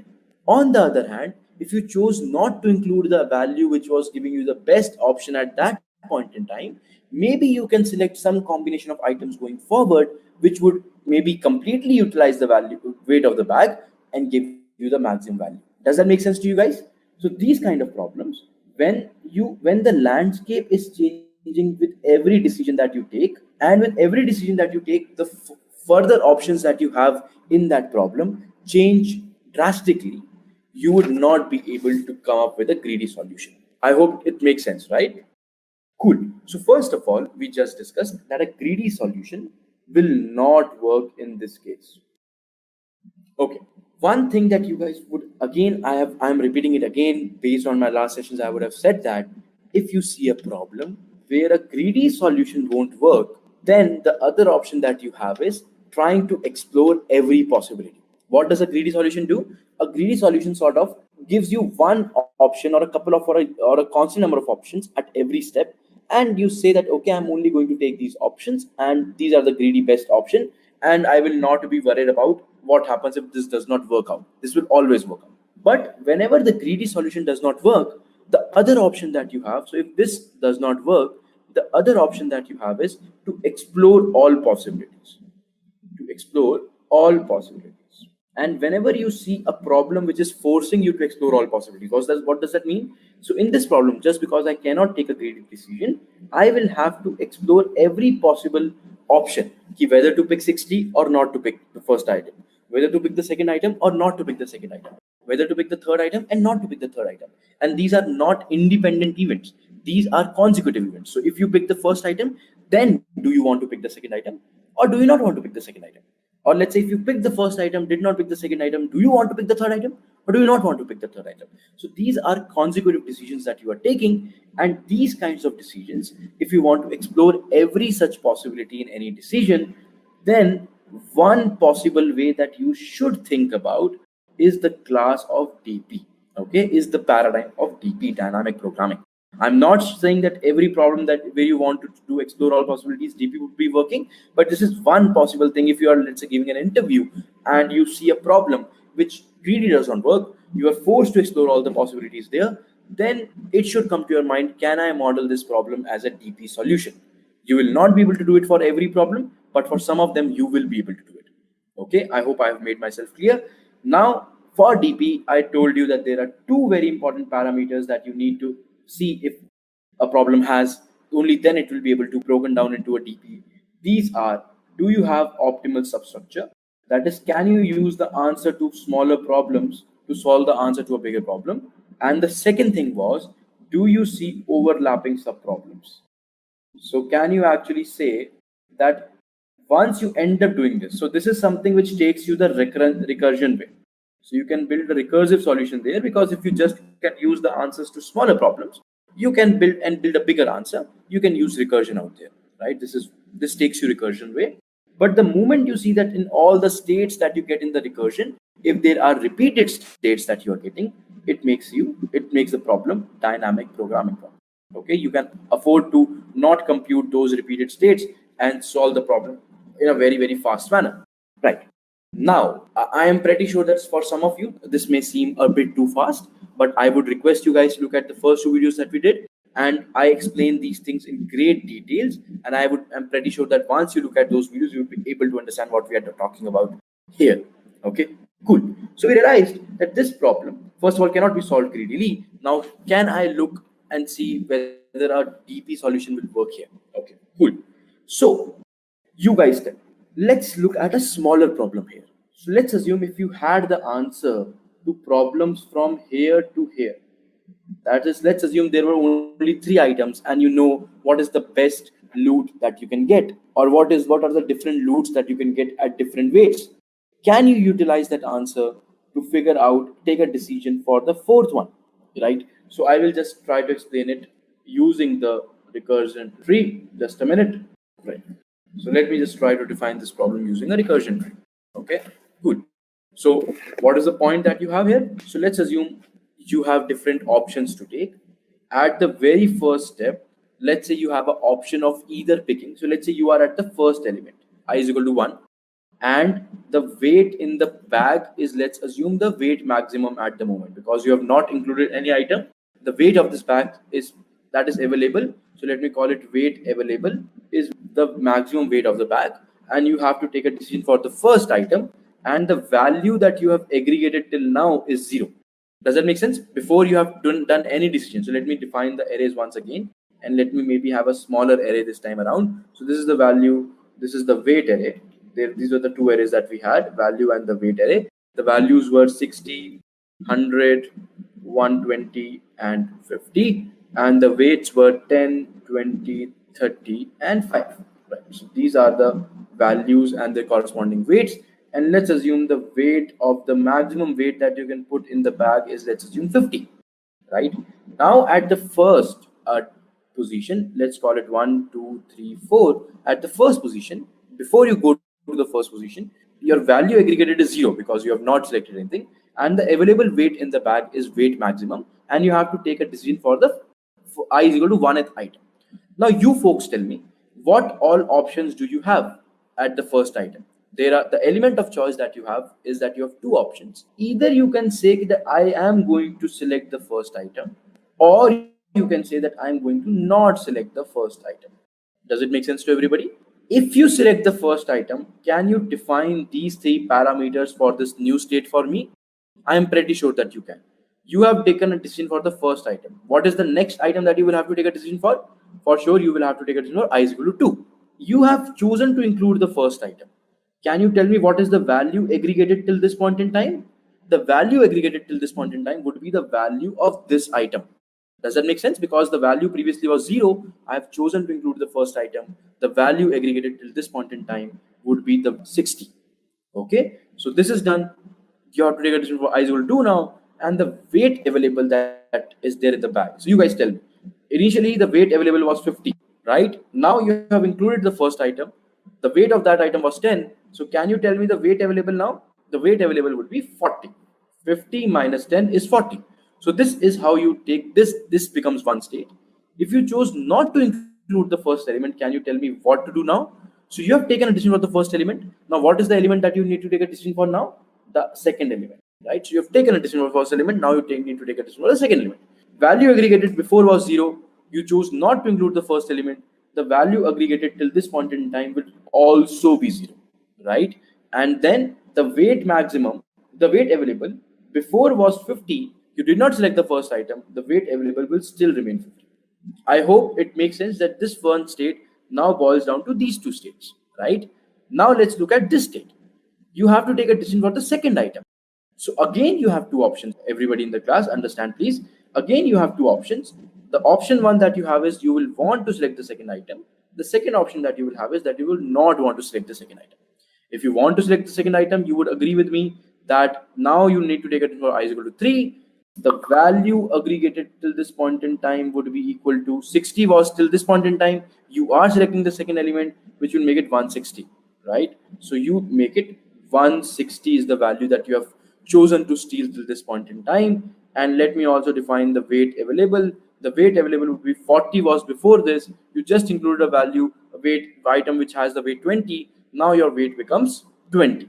The available weight becomes 20. I hope you guys are able to understand how this recursion tree can be built. Whenever you see a problem which has at least the optimal substructure, that is here what we are doing to compute the answer of this, we are actually using previous states. Does that make sense, folks? Does that make sense?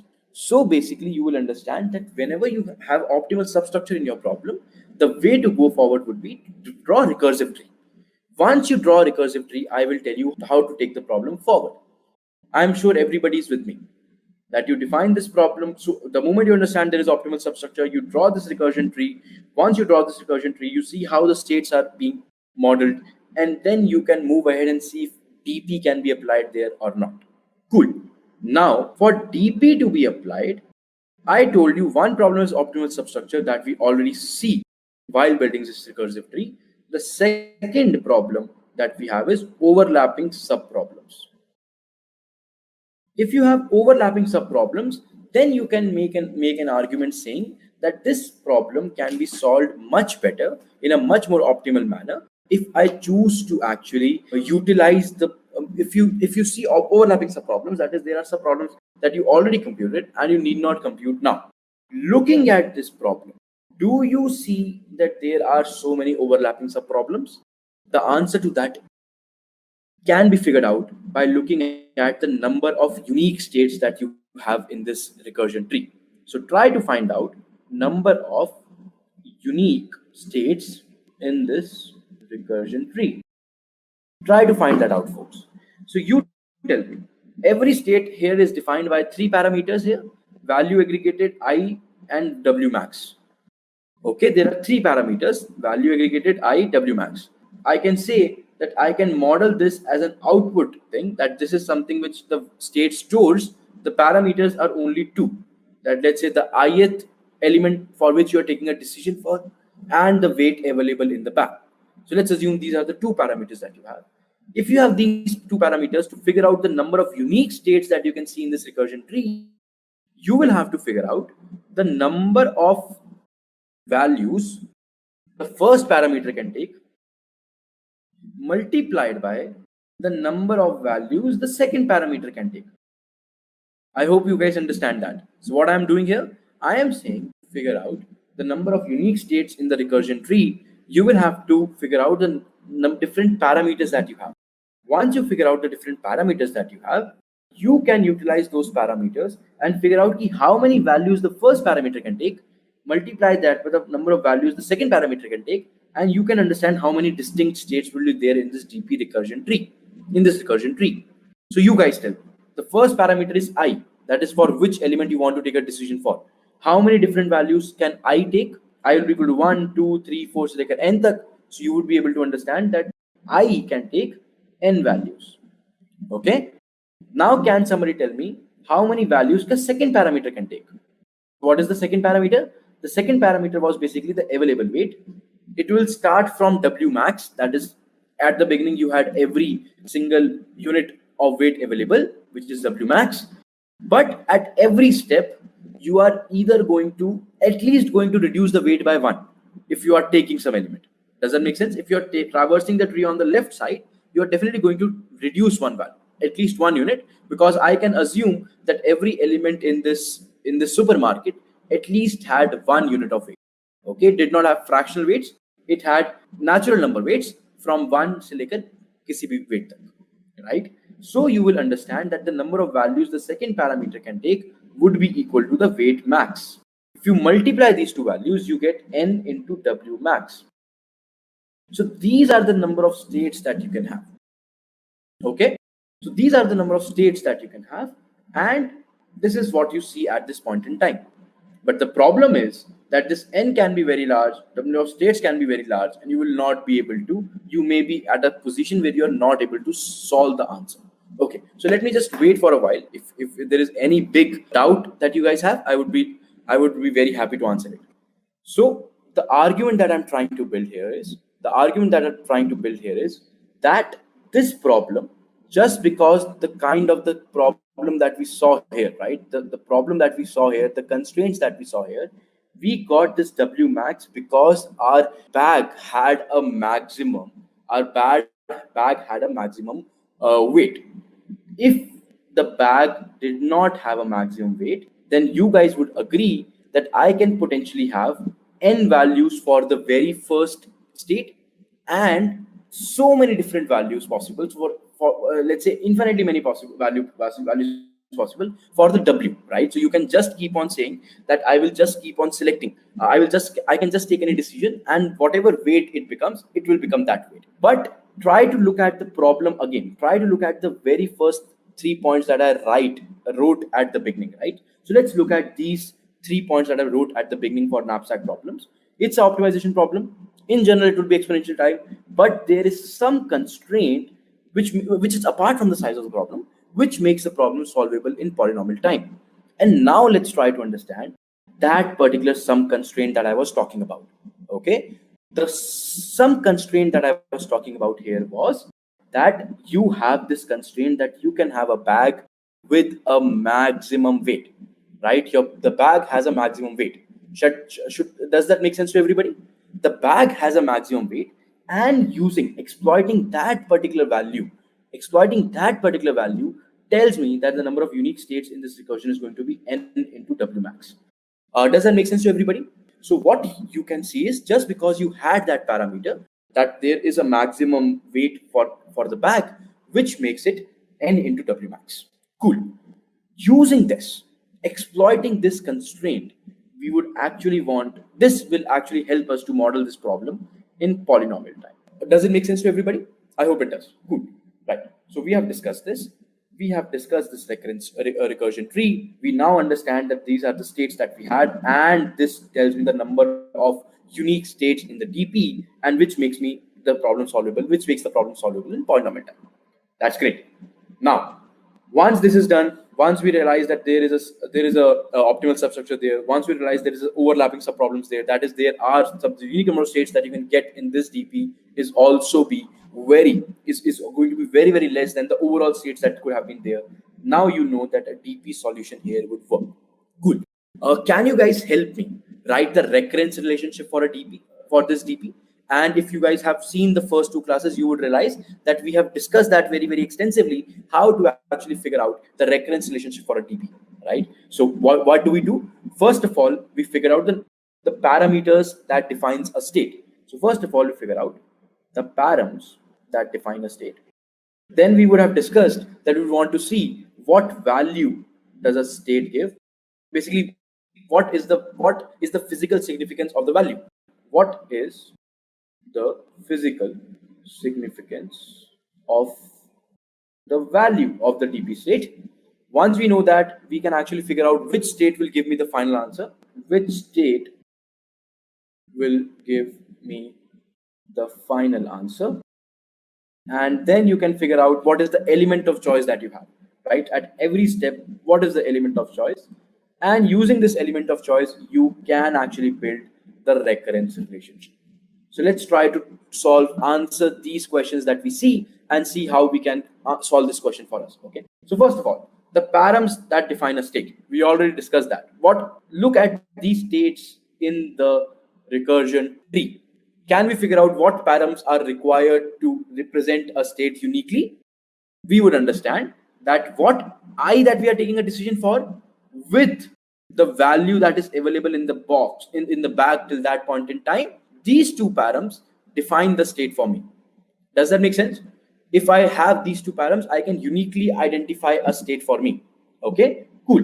So if I have these two params, I can uniquely identify the state for me. So first of all, the params that I have is the I, for which I am taking a decision, and the weight available in the bag. Second thing, what is the physical significance of the value that your DP state is giving? So you guys tell me. Let's just look at this recursion tree. The value that I'm getting at different states.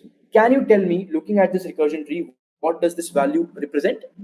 That value actually represents that if you are taking some decisions from the 0th element till that particular ith element, what is the maximum value that you can get?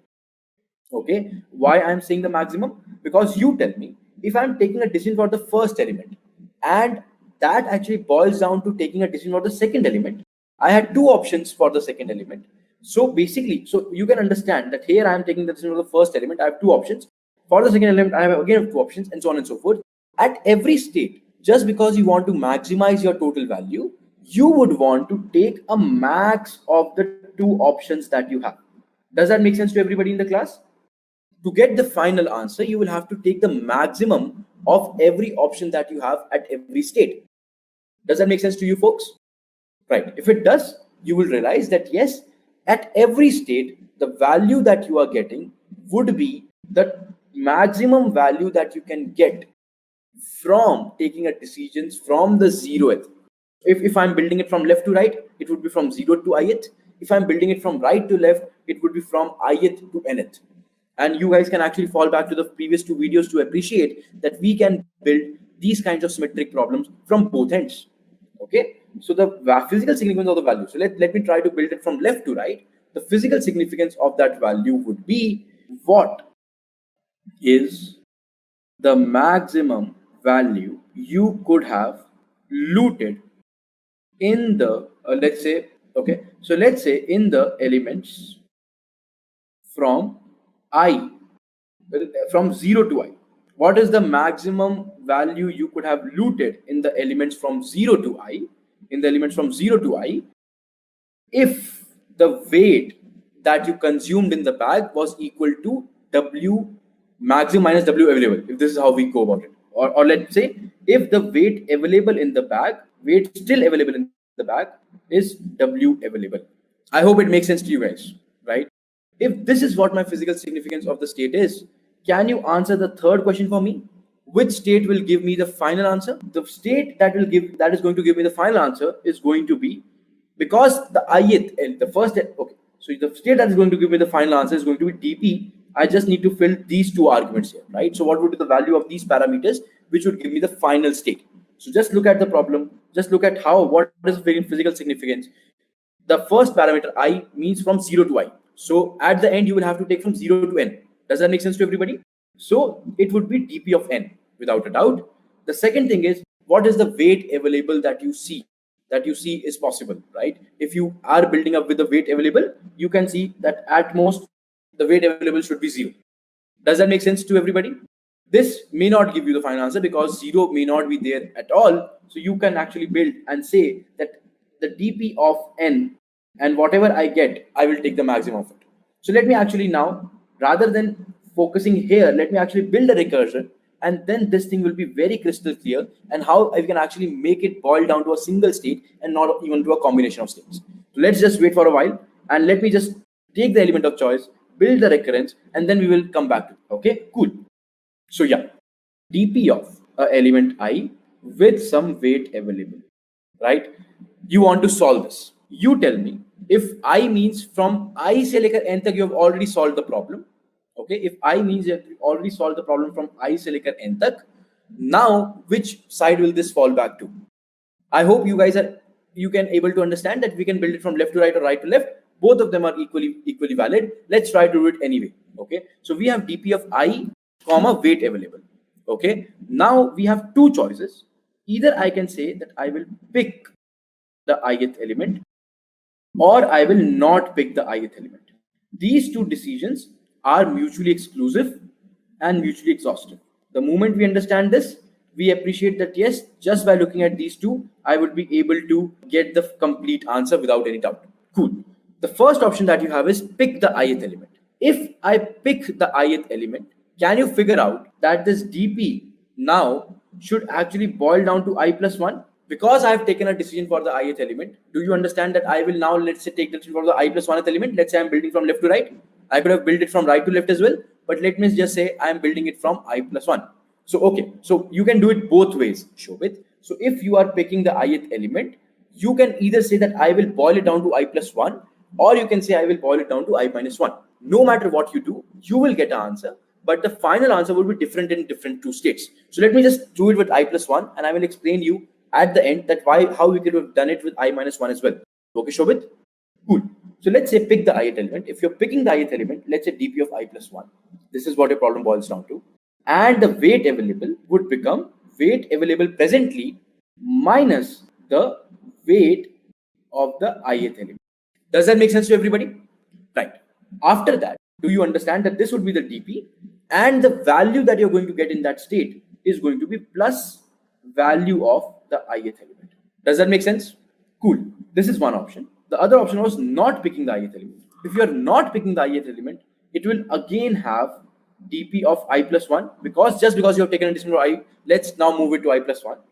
The weight available would still remain w weight available because you are not taking anything, plus the value that you're adding would be 0.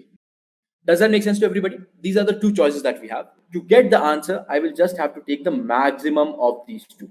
So I will just take the maximum of these two. This is what will define the solution to me. Now, if this is how I went about the problem, you guys tell me which element will give me the final answer. You tell me which element will give me the final answer. If my dpi is using dpi plus 1, dpi plus 1 will be using dpi plus 2, dpi plus 2 will be using dpi plus 3. Can you figure out which state will be using everything? Can you figure out which state will be using everything? The answer to that would be that dp of 0 would be using everything. Does that make sense to everybody? dp of 0 would be using everything. Now, once DP of 0 is something that is using everything, at the beginning, you tell me what is the maximum weight available that you have. The maximum weight that is available to you would be weight maximum of the bag. The maximum weight available to you would be weight maximum of the bag. Now, if you call this DP with this value, it will compute the values automatically inside, and this will give me the final answer. This gives me the final answer. If I chose to build it from the other way around, I could have just said, I will just write it here so that everybody appreciates in the class. I can just say, otherwise I would have said, if I'm picking the ith element, my problem reduces to dp of I minus 1 because I'm building from here to here. Okay, if dp of I minus 1, this is what my problem boils down to. If I'm trying to solve it the other way around, the value available, the weight available would still be weight available minus weight of the ith element plus the value would still be value I say add of 0. Okay, if I do not pick it, my dp state otherwise would become dp of I minus 1 weight available plus 0. And if this was how I was defining my dp, can you figure out the state which has the value of everything? Can you figure out the state which has the value of everything? Because I falls to I minus 1, I minus 1 falls to I minus 2, I minus 2 falls back to I minus 3. Which state will have the value of every such state? The answer would be dp of n, comma weight m. I hope everybody in the class, so I've seen so many people getting confused in this so many times. In maybe different interviews that I've taken, I've seen people getting confused in this. And this is something that you should not be confused if you just understand how you are building your answer. So this would be the final answer in this case, and this would be the final answer in this case. We have discussed it, right? Cool. We have discussed it. To solve it, you can just have two options. You can just do it bottom up or you can do top down. We discussed that in top down, you just have to write a recursive solution. You first take the base case and you just write the recurrence and you will get the answer. In bottom up, you will just start from the base case and see using the base case, what is the next element that I can compute and just compute in that order. Okay, I'm not going to write the code because I want to discuss several other things in the class today, but I hope everybody in the class appreciates this. Cool. One last thing, the moment you define your DP in a different manner, the base case also changes, right? The base state also changes with the different ways in which you are taking it. The base case basically means that looking at the recurrence, what is the value? What is the state that you cannot fill by looking at the recurrence? Okay, so what is the base case? Please, people, appreciate it this way. The moment you appreciate it this way, you will never be confused in base cases. Base cases basically means that the case that cannot be defined using the recurrence for us. The case that cannot be defined using the recurrence for us. In this case, can you figure out which case cannot be defined using the recurrence? Because for every state, I am using the I plus 1th value. So can you figure out for which state I plus 1 does not exist? For the nth state. Does that make sense, folks? For the nth state, the I plus 1 value does not exist. Folks, are you with me? I hope you are, right? So one is for the nth state, this would be the base case in this case. So you would just fill dp of n, let's say weight maximum. That is, you do not choose it, it would be 0. If you chose the nth state, you have two options at the nth state, right? If you chose the nth state, then it would be w max minus weight of n, and the value would be value of n. Does that make sense to everybody? Right. And similarly, for the other case, you will have first as the base case, and you can fill it. Cool. Let's now move ahead. This is the first thing that we did. In the meanwhile, let me now bring your attention to another kind of knapsack problem, and then we will try to appreciate first of all whether we can solve it greedily or not. Okay, let me just take you to another knapsack problem, and I would want you guys to tell me whether we can solve it greedily or not. Let's assume this problem that we just discussed is called as 0-1 knapsack. Now let's say I am discussing something which is called as fractional knapsack. What does that mean? That means that let's say you are still a robber, you are still going to a shop to rob something, but let's assume this is some kind of a grocery shop. Okay, and what do you mean by grocery shop here? What is the difference? The difference is again that you have, let's say, different values. You have n items here. Every item has some associated value with it, and with that you can essentially have every item will have a weight also. Okay, every item will have a weight also. Now looking at this array, the only thing that changes is that initially it was 0-1, that you can either select an element completely or you can not select an element at all. Here it's a fractional knapsack, which simply means that you can select any item x number of times, where x is a real number between 0 to 1. Does that make sense, folks? So you can actually take any fraction of any element. The moment you can take any fraction of any element, can you answer this for us now? Can you see if we can solve a greedy, can we solve it greedily? Think about it for a minute. Right. And yeah, several of you understand that yes, you can solve this problem using greedy approaches. The point here is why you can solve this problem using greedy approach is that you can just start with the bag. You can just start with the item which gives you the maximum utility per unit cost. Okay. So what do? You start with the item that gives you maximum utility, or here the utility means value per unit weight. Okay, that gives you the maximum utility, maximum value per unit weight. Why this will work? This will work because if I am selecting something that gives me the maximum value per unit weight, I am making the most out of that weight. Does that make sense? If I am selecting a value which gives me, if item which gives me the maximum value per unit weight, I am definitely making the most out of that weight. This is one argument that I'm building. Just because I am selecting the maximum, I'm making the most out of that particular weight that I just gave for the first item that I selected. The point is, whatever value is remaining, whatever weight is remaining for my bag, I can fill that also in the best possible manner because I am allowed to take fractional items. In the previous question, the problem was if I am trying to optimize for this particular weight and I'm selecting a item which gives me maximum weight per unit value, maximum value per unit weight, the problem is maybe I will be left with some weight which becomes a dead weight. I cannot fill anything in that dead weight. This was the problem. Here the point is that you will never be left with any dead weight because you can always fill it with the thing which is going with anything which is the next best thing in a fractional manner. I hope I have made myself clear to everybody that this problem, the problem of fractional knapsack, can be solved greedily. Cool, folks. We discussed that. Let's now move to the third problem of the day that we want to discuss. That problem is called as 0 to many knapsack problem. Okay, let's discuss the third problem now. The third problem is there is another kind of knapsack problem which says 0 many knapsack. Let me define the problem for you guys. The problem is again that you want to select some items which will maximize the value for you and given satisfying a constraint on the maximum weight. But this time around, you can essentially select an item from 1 to infinitely many number of times. Does that make sense? So let's assume the first element had some value 100, second had some value 120, this had 60, this has 40, this has 30, and the weights were, let's say, 10, 2, 20, 25, and 30, right? Now the point is that you can choose to select any element n number of times. You can either select that element 0 times, you can either select that element 1 times, 2 times, 3 times, n times. Okay, so you can select any element n times. The point here is just because you can select any element n times, the first answer that we discussed would not be sufficient here, right? Because the element of choice changes. Let's just wait for the element of choice. First of all, you guys tell me, can you solve this greedily? You cannot. Think about it, take it as a homework and figure out why you cannot solve it greedily. This is very simple to make an argument for. Cool. Let's. Okay. So now the problem is that you have 0 to many knapsack. Okay.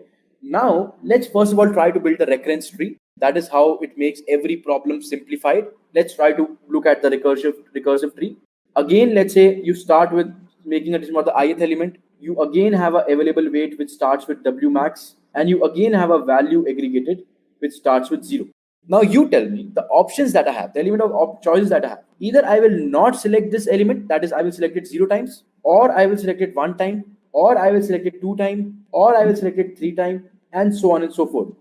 Does that make sense? Just because you have so many different options, let's try to formulate all these states. So if you take it at element 0 times, your problem now reduces to solving for I is equal to 2. Your value aggregated still remains 0, and your weight available still remains weight max. Let's assume you are taking it for 3 times. You're taking an element 3 times. What does that mean? That you're again now taking a decision for the second element because you have decided how many times you're selecting the first element. Your value aggregated is going to be value aggregated, that is what is the present value aggregated, plus 3 times the value of the ith element, right? And your weight available would be weight available, which was previously available, minus 3 times the weight of the ith element. Does that make sense to everybody? Shobit, the question here is that you can select any item n number of times. You can select an element 0 times, you can select an element 1 time, select an element 2 times, 3 times, n times. Right? There is no limit on how many times you can select an element. Does that make sense, Shobit? Can you actually figure out for me what is the maximum number of times that you can select an element? You can keep on selecting an element till the time your weight available is still greater than equal to 0. Does that make sense? You can keep on selecting an element till the time your weight available is still greater than 0. Right? I hope it makes sense. Cool. So now we appreciated, we discussed this. This is one way of building the problem. But you see that this is very difficult because you do not know the fan factor. Do you know the fan factor already? You do not know the fan factor. You will have to take a loop and maybe select them one by one. That's still solvable. You can write a recurrence relationship for it, no doubt. But I would want to make you guys understand, look at this problem in a way which is more intuitive and which will make you a lot happier. Okay. So do you want me to look at it in another way as well? Okay. Let's actually look at it in another way as well. So this is one way to look at the problem. This problem can also be looked at in a different manner. Okay. The different manner is this. First of all, you take a decision for the first element. Value aggregated till this point in time is 0. The weight available at this point in time is W max, and you're good to go. Now, rather than saying that you have so many different choices, let's assume that there are only 2 choices. One choice is that you do not select this item. That is, you say that I am not selecting this item. The other choice is that let's say I am selecting this item. If I do not select this item, it would be very easy to understand that I would go to I is equal to 2, my value aggregated would still remain 0, and my weight available would still remain W max. Okay. The other option is that I choose to select it.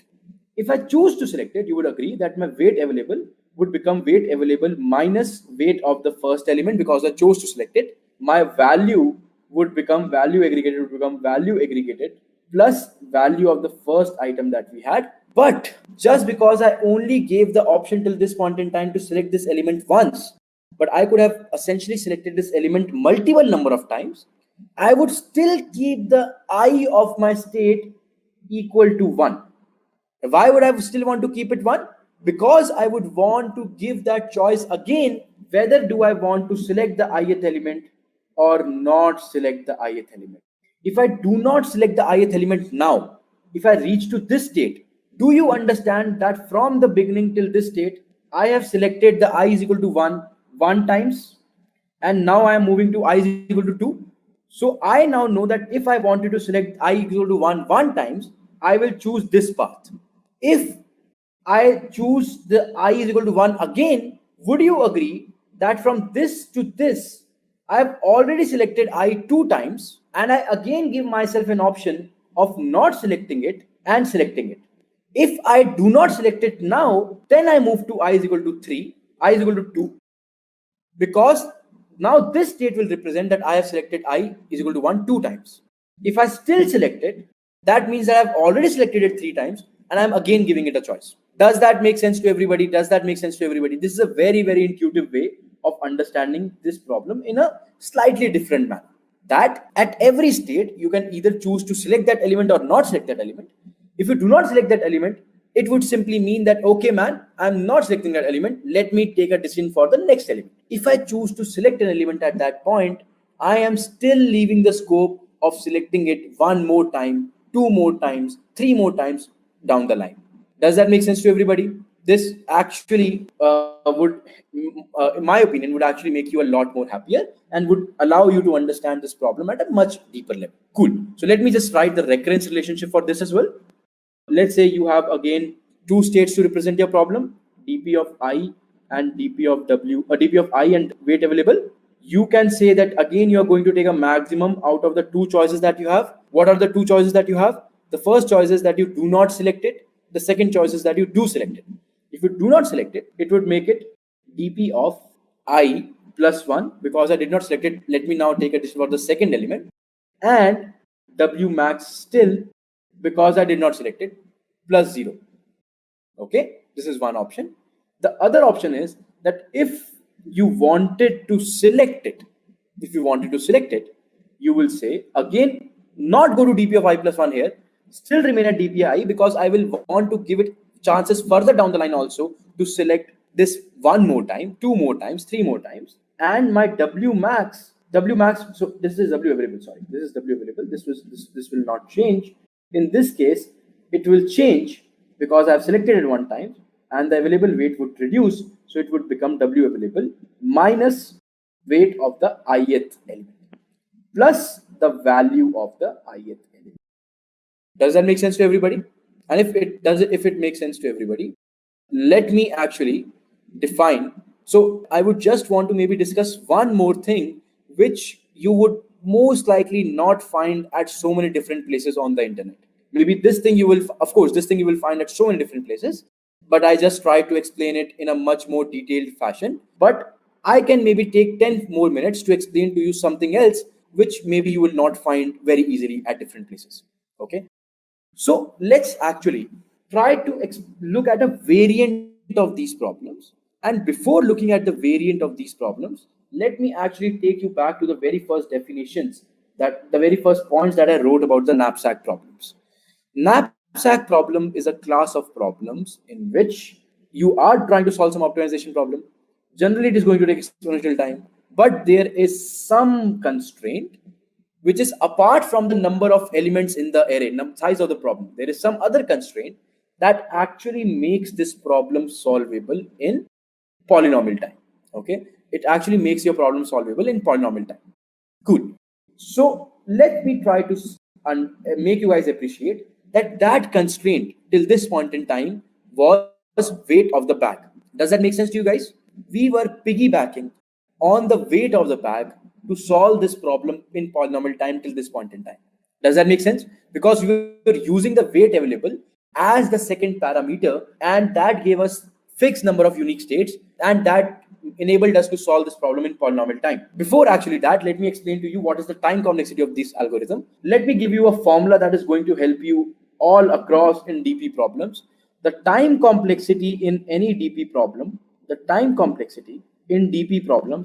can be very easily figured out using a way. The way is that you first of all look at the number of unique states, and you multiply the number of unique states with the time taken to compute one state. The moment you keep this formula in mind, you can solve the time complexity of any DP problem very, very easily. Okay, how so? So let's look at in this example. So how many states do you have here, folks? How many different states do you have? Unique states. We discussed that we had two parameters here. The first parameter was I. It can take n different values. The first parameter was n. The second parameter was weight max, because that gave us the upper bound on the second parameter, the weight. So n into W max is the number of unique states. And can you tell me the time that it takes you to solve any state? You are just taking a maximum of two different states. Folks, does it make sense? The time that it takes you to solve one state here is just taking a maximum of two different states, and taking a maximum of two different numbers is just the order one computation. Does that make sense to everybody? So basically it becomes n into W max into order one, which makes it order of n into W max. This is the time complexity of the knapsack DP problems that we discussed till now. Does that make sense to everybody? So this is how you compute the time complexity. Now let's actually come to the second thing that we want to discuss, a variant of this problem, and let's try to look at it. So we appreciate that we were able to solve this question in polynomial time only because of this parameter W max, which helped us solve this. Let me now instead give you a problem where this W max would be too big for you to solve it in n into W max time. Okay, so let's assume that maximum weight of the bag is very large. So let's say weight maximum is of the order of 10 power 9. Okay, weight maximum of the box is, let's say, 10 power 9. Number of elements in the market that you are trying to loot is, let's say, 10 power 3. You guys tell me, can you solve this problem now in the approach that we just solved? Can you solve this problem in this way? We cannot. Do you appreciate why we cannot? Because the time complexity of our present approach was n into W max, and that would make it 10 power 12. And can we solve a problem which takes 10 power 12 iterations? We cannot. So this kind of a problem we will not be able to solve based on the things that we discussed till now. So what is the fundamental thing that we can see here? The fundamental thing that we can see here is that the parameter on which we are piggybacking is no longer kind to us. We can no longer piggyback on that parameter to solve this problem, right? So now let's try to look at some other parameter on which we can piggyback and solve this problem. Let's assume the other parameter on which we can piggyback is this. The other parameter was the value of any item. They are telling us the value of any item is going to be less than equal to 10 power 3. Now please appreciate, this was also a possible parameter, right? But we chose to make that parameter as a value. We chose this weight max as the parameter in the previous solutions. We piggybacked on this, but here this will not allow us to piggyback. Can't piggyback on this now. If I can't piggyback on this, let me try to piggyback on something of this. Folks, is it making some sense? Knapsack problems basically looks for a parameter which you can piggyback and solve that problem in polynomial time. Here, let me try to piggyback on value of elements and let me try to solve it somehow. I am sure that you guys would be getting some sense of it, and once I complete it, you would be able to appreciate it completely, and you would not see this being talked at different places very easily. Cool. Let's move ahead. Okay. Cool. So the value I is less than equal to 10 power 3. So you tell me, folks, if I am solving this problem, what is the maximum value that I can hope to get? Let's assume there was no constraint. The maximum, the upper bound to a value, maximum value, upper bound to these maximum value that I can get, value aggregated that I can get, would be just the summation of all the values. Does that make sense? If I just do the summation of all the values, that can be the maximum value that I can get. Does that make sense, everybody? I cannot get a value more than it because I'm selecting every single item. Let's assume this is 0, 1 knapsack. I am selecting every single item, and the maximum value that I can get is summation of all the values, right? Now, let me define my problem this way. The recursion tree still looks the same, that you have I, you have a value aggregated, and you have a weight available.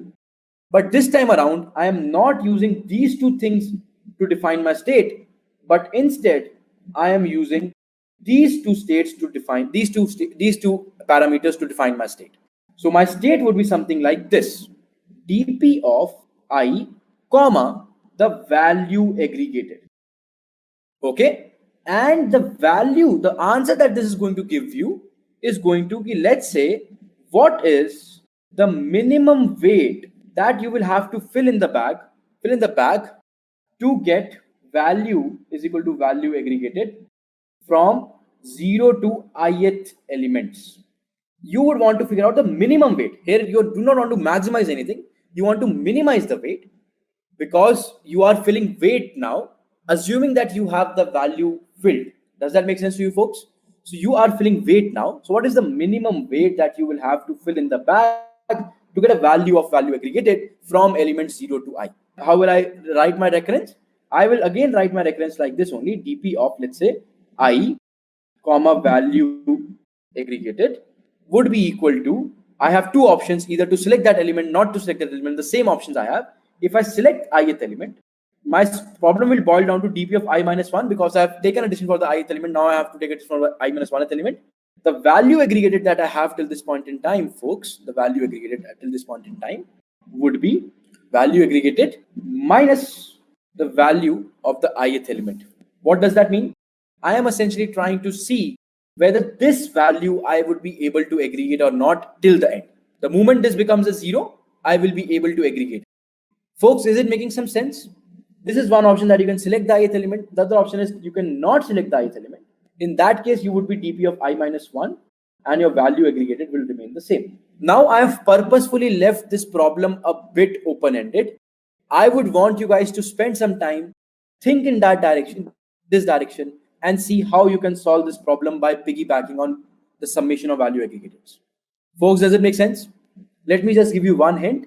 Here, maybe the final answer will not be given by a single state, but you will have to maybe traverse on a collection of states to figure out the final answer. This is just a hint that I gave you. Think about it yourself, try to solve it. If you guys are stuck in this specific problem, you can reach out to me over LinkedIn. Yes, you will have to minimize the weight here, because the point is that you are actually defining a problem. Ki, acha, if I have this much value, what is the minimum weight that I would require? This is still an optimization problem. You would still want to optimize on the maximum value with the minimum weight. Does it make sense, folks? In the previous approach, we were trying to do maximizations of values. Do you understand? Here we would want to do minimizations of weights. Folks, does it make sense to everybody? Here we are going to take minimizations on weight, because I am getting this value. What would be the minimum weight that will allow me to get this value? This is what makes sense, right?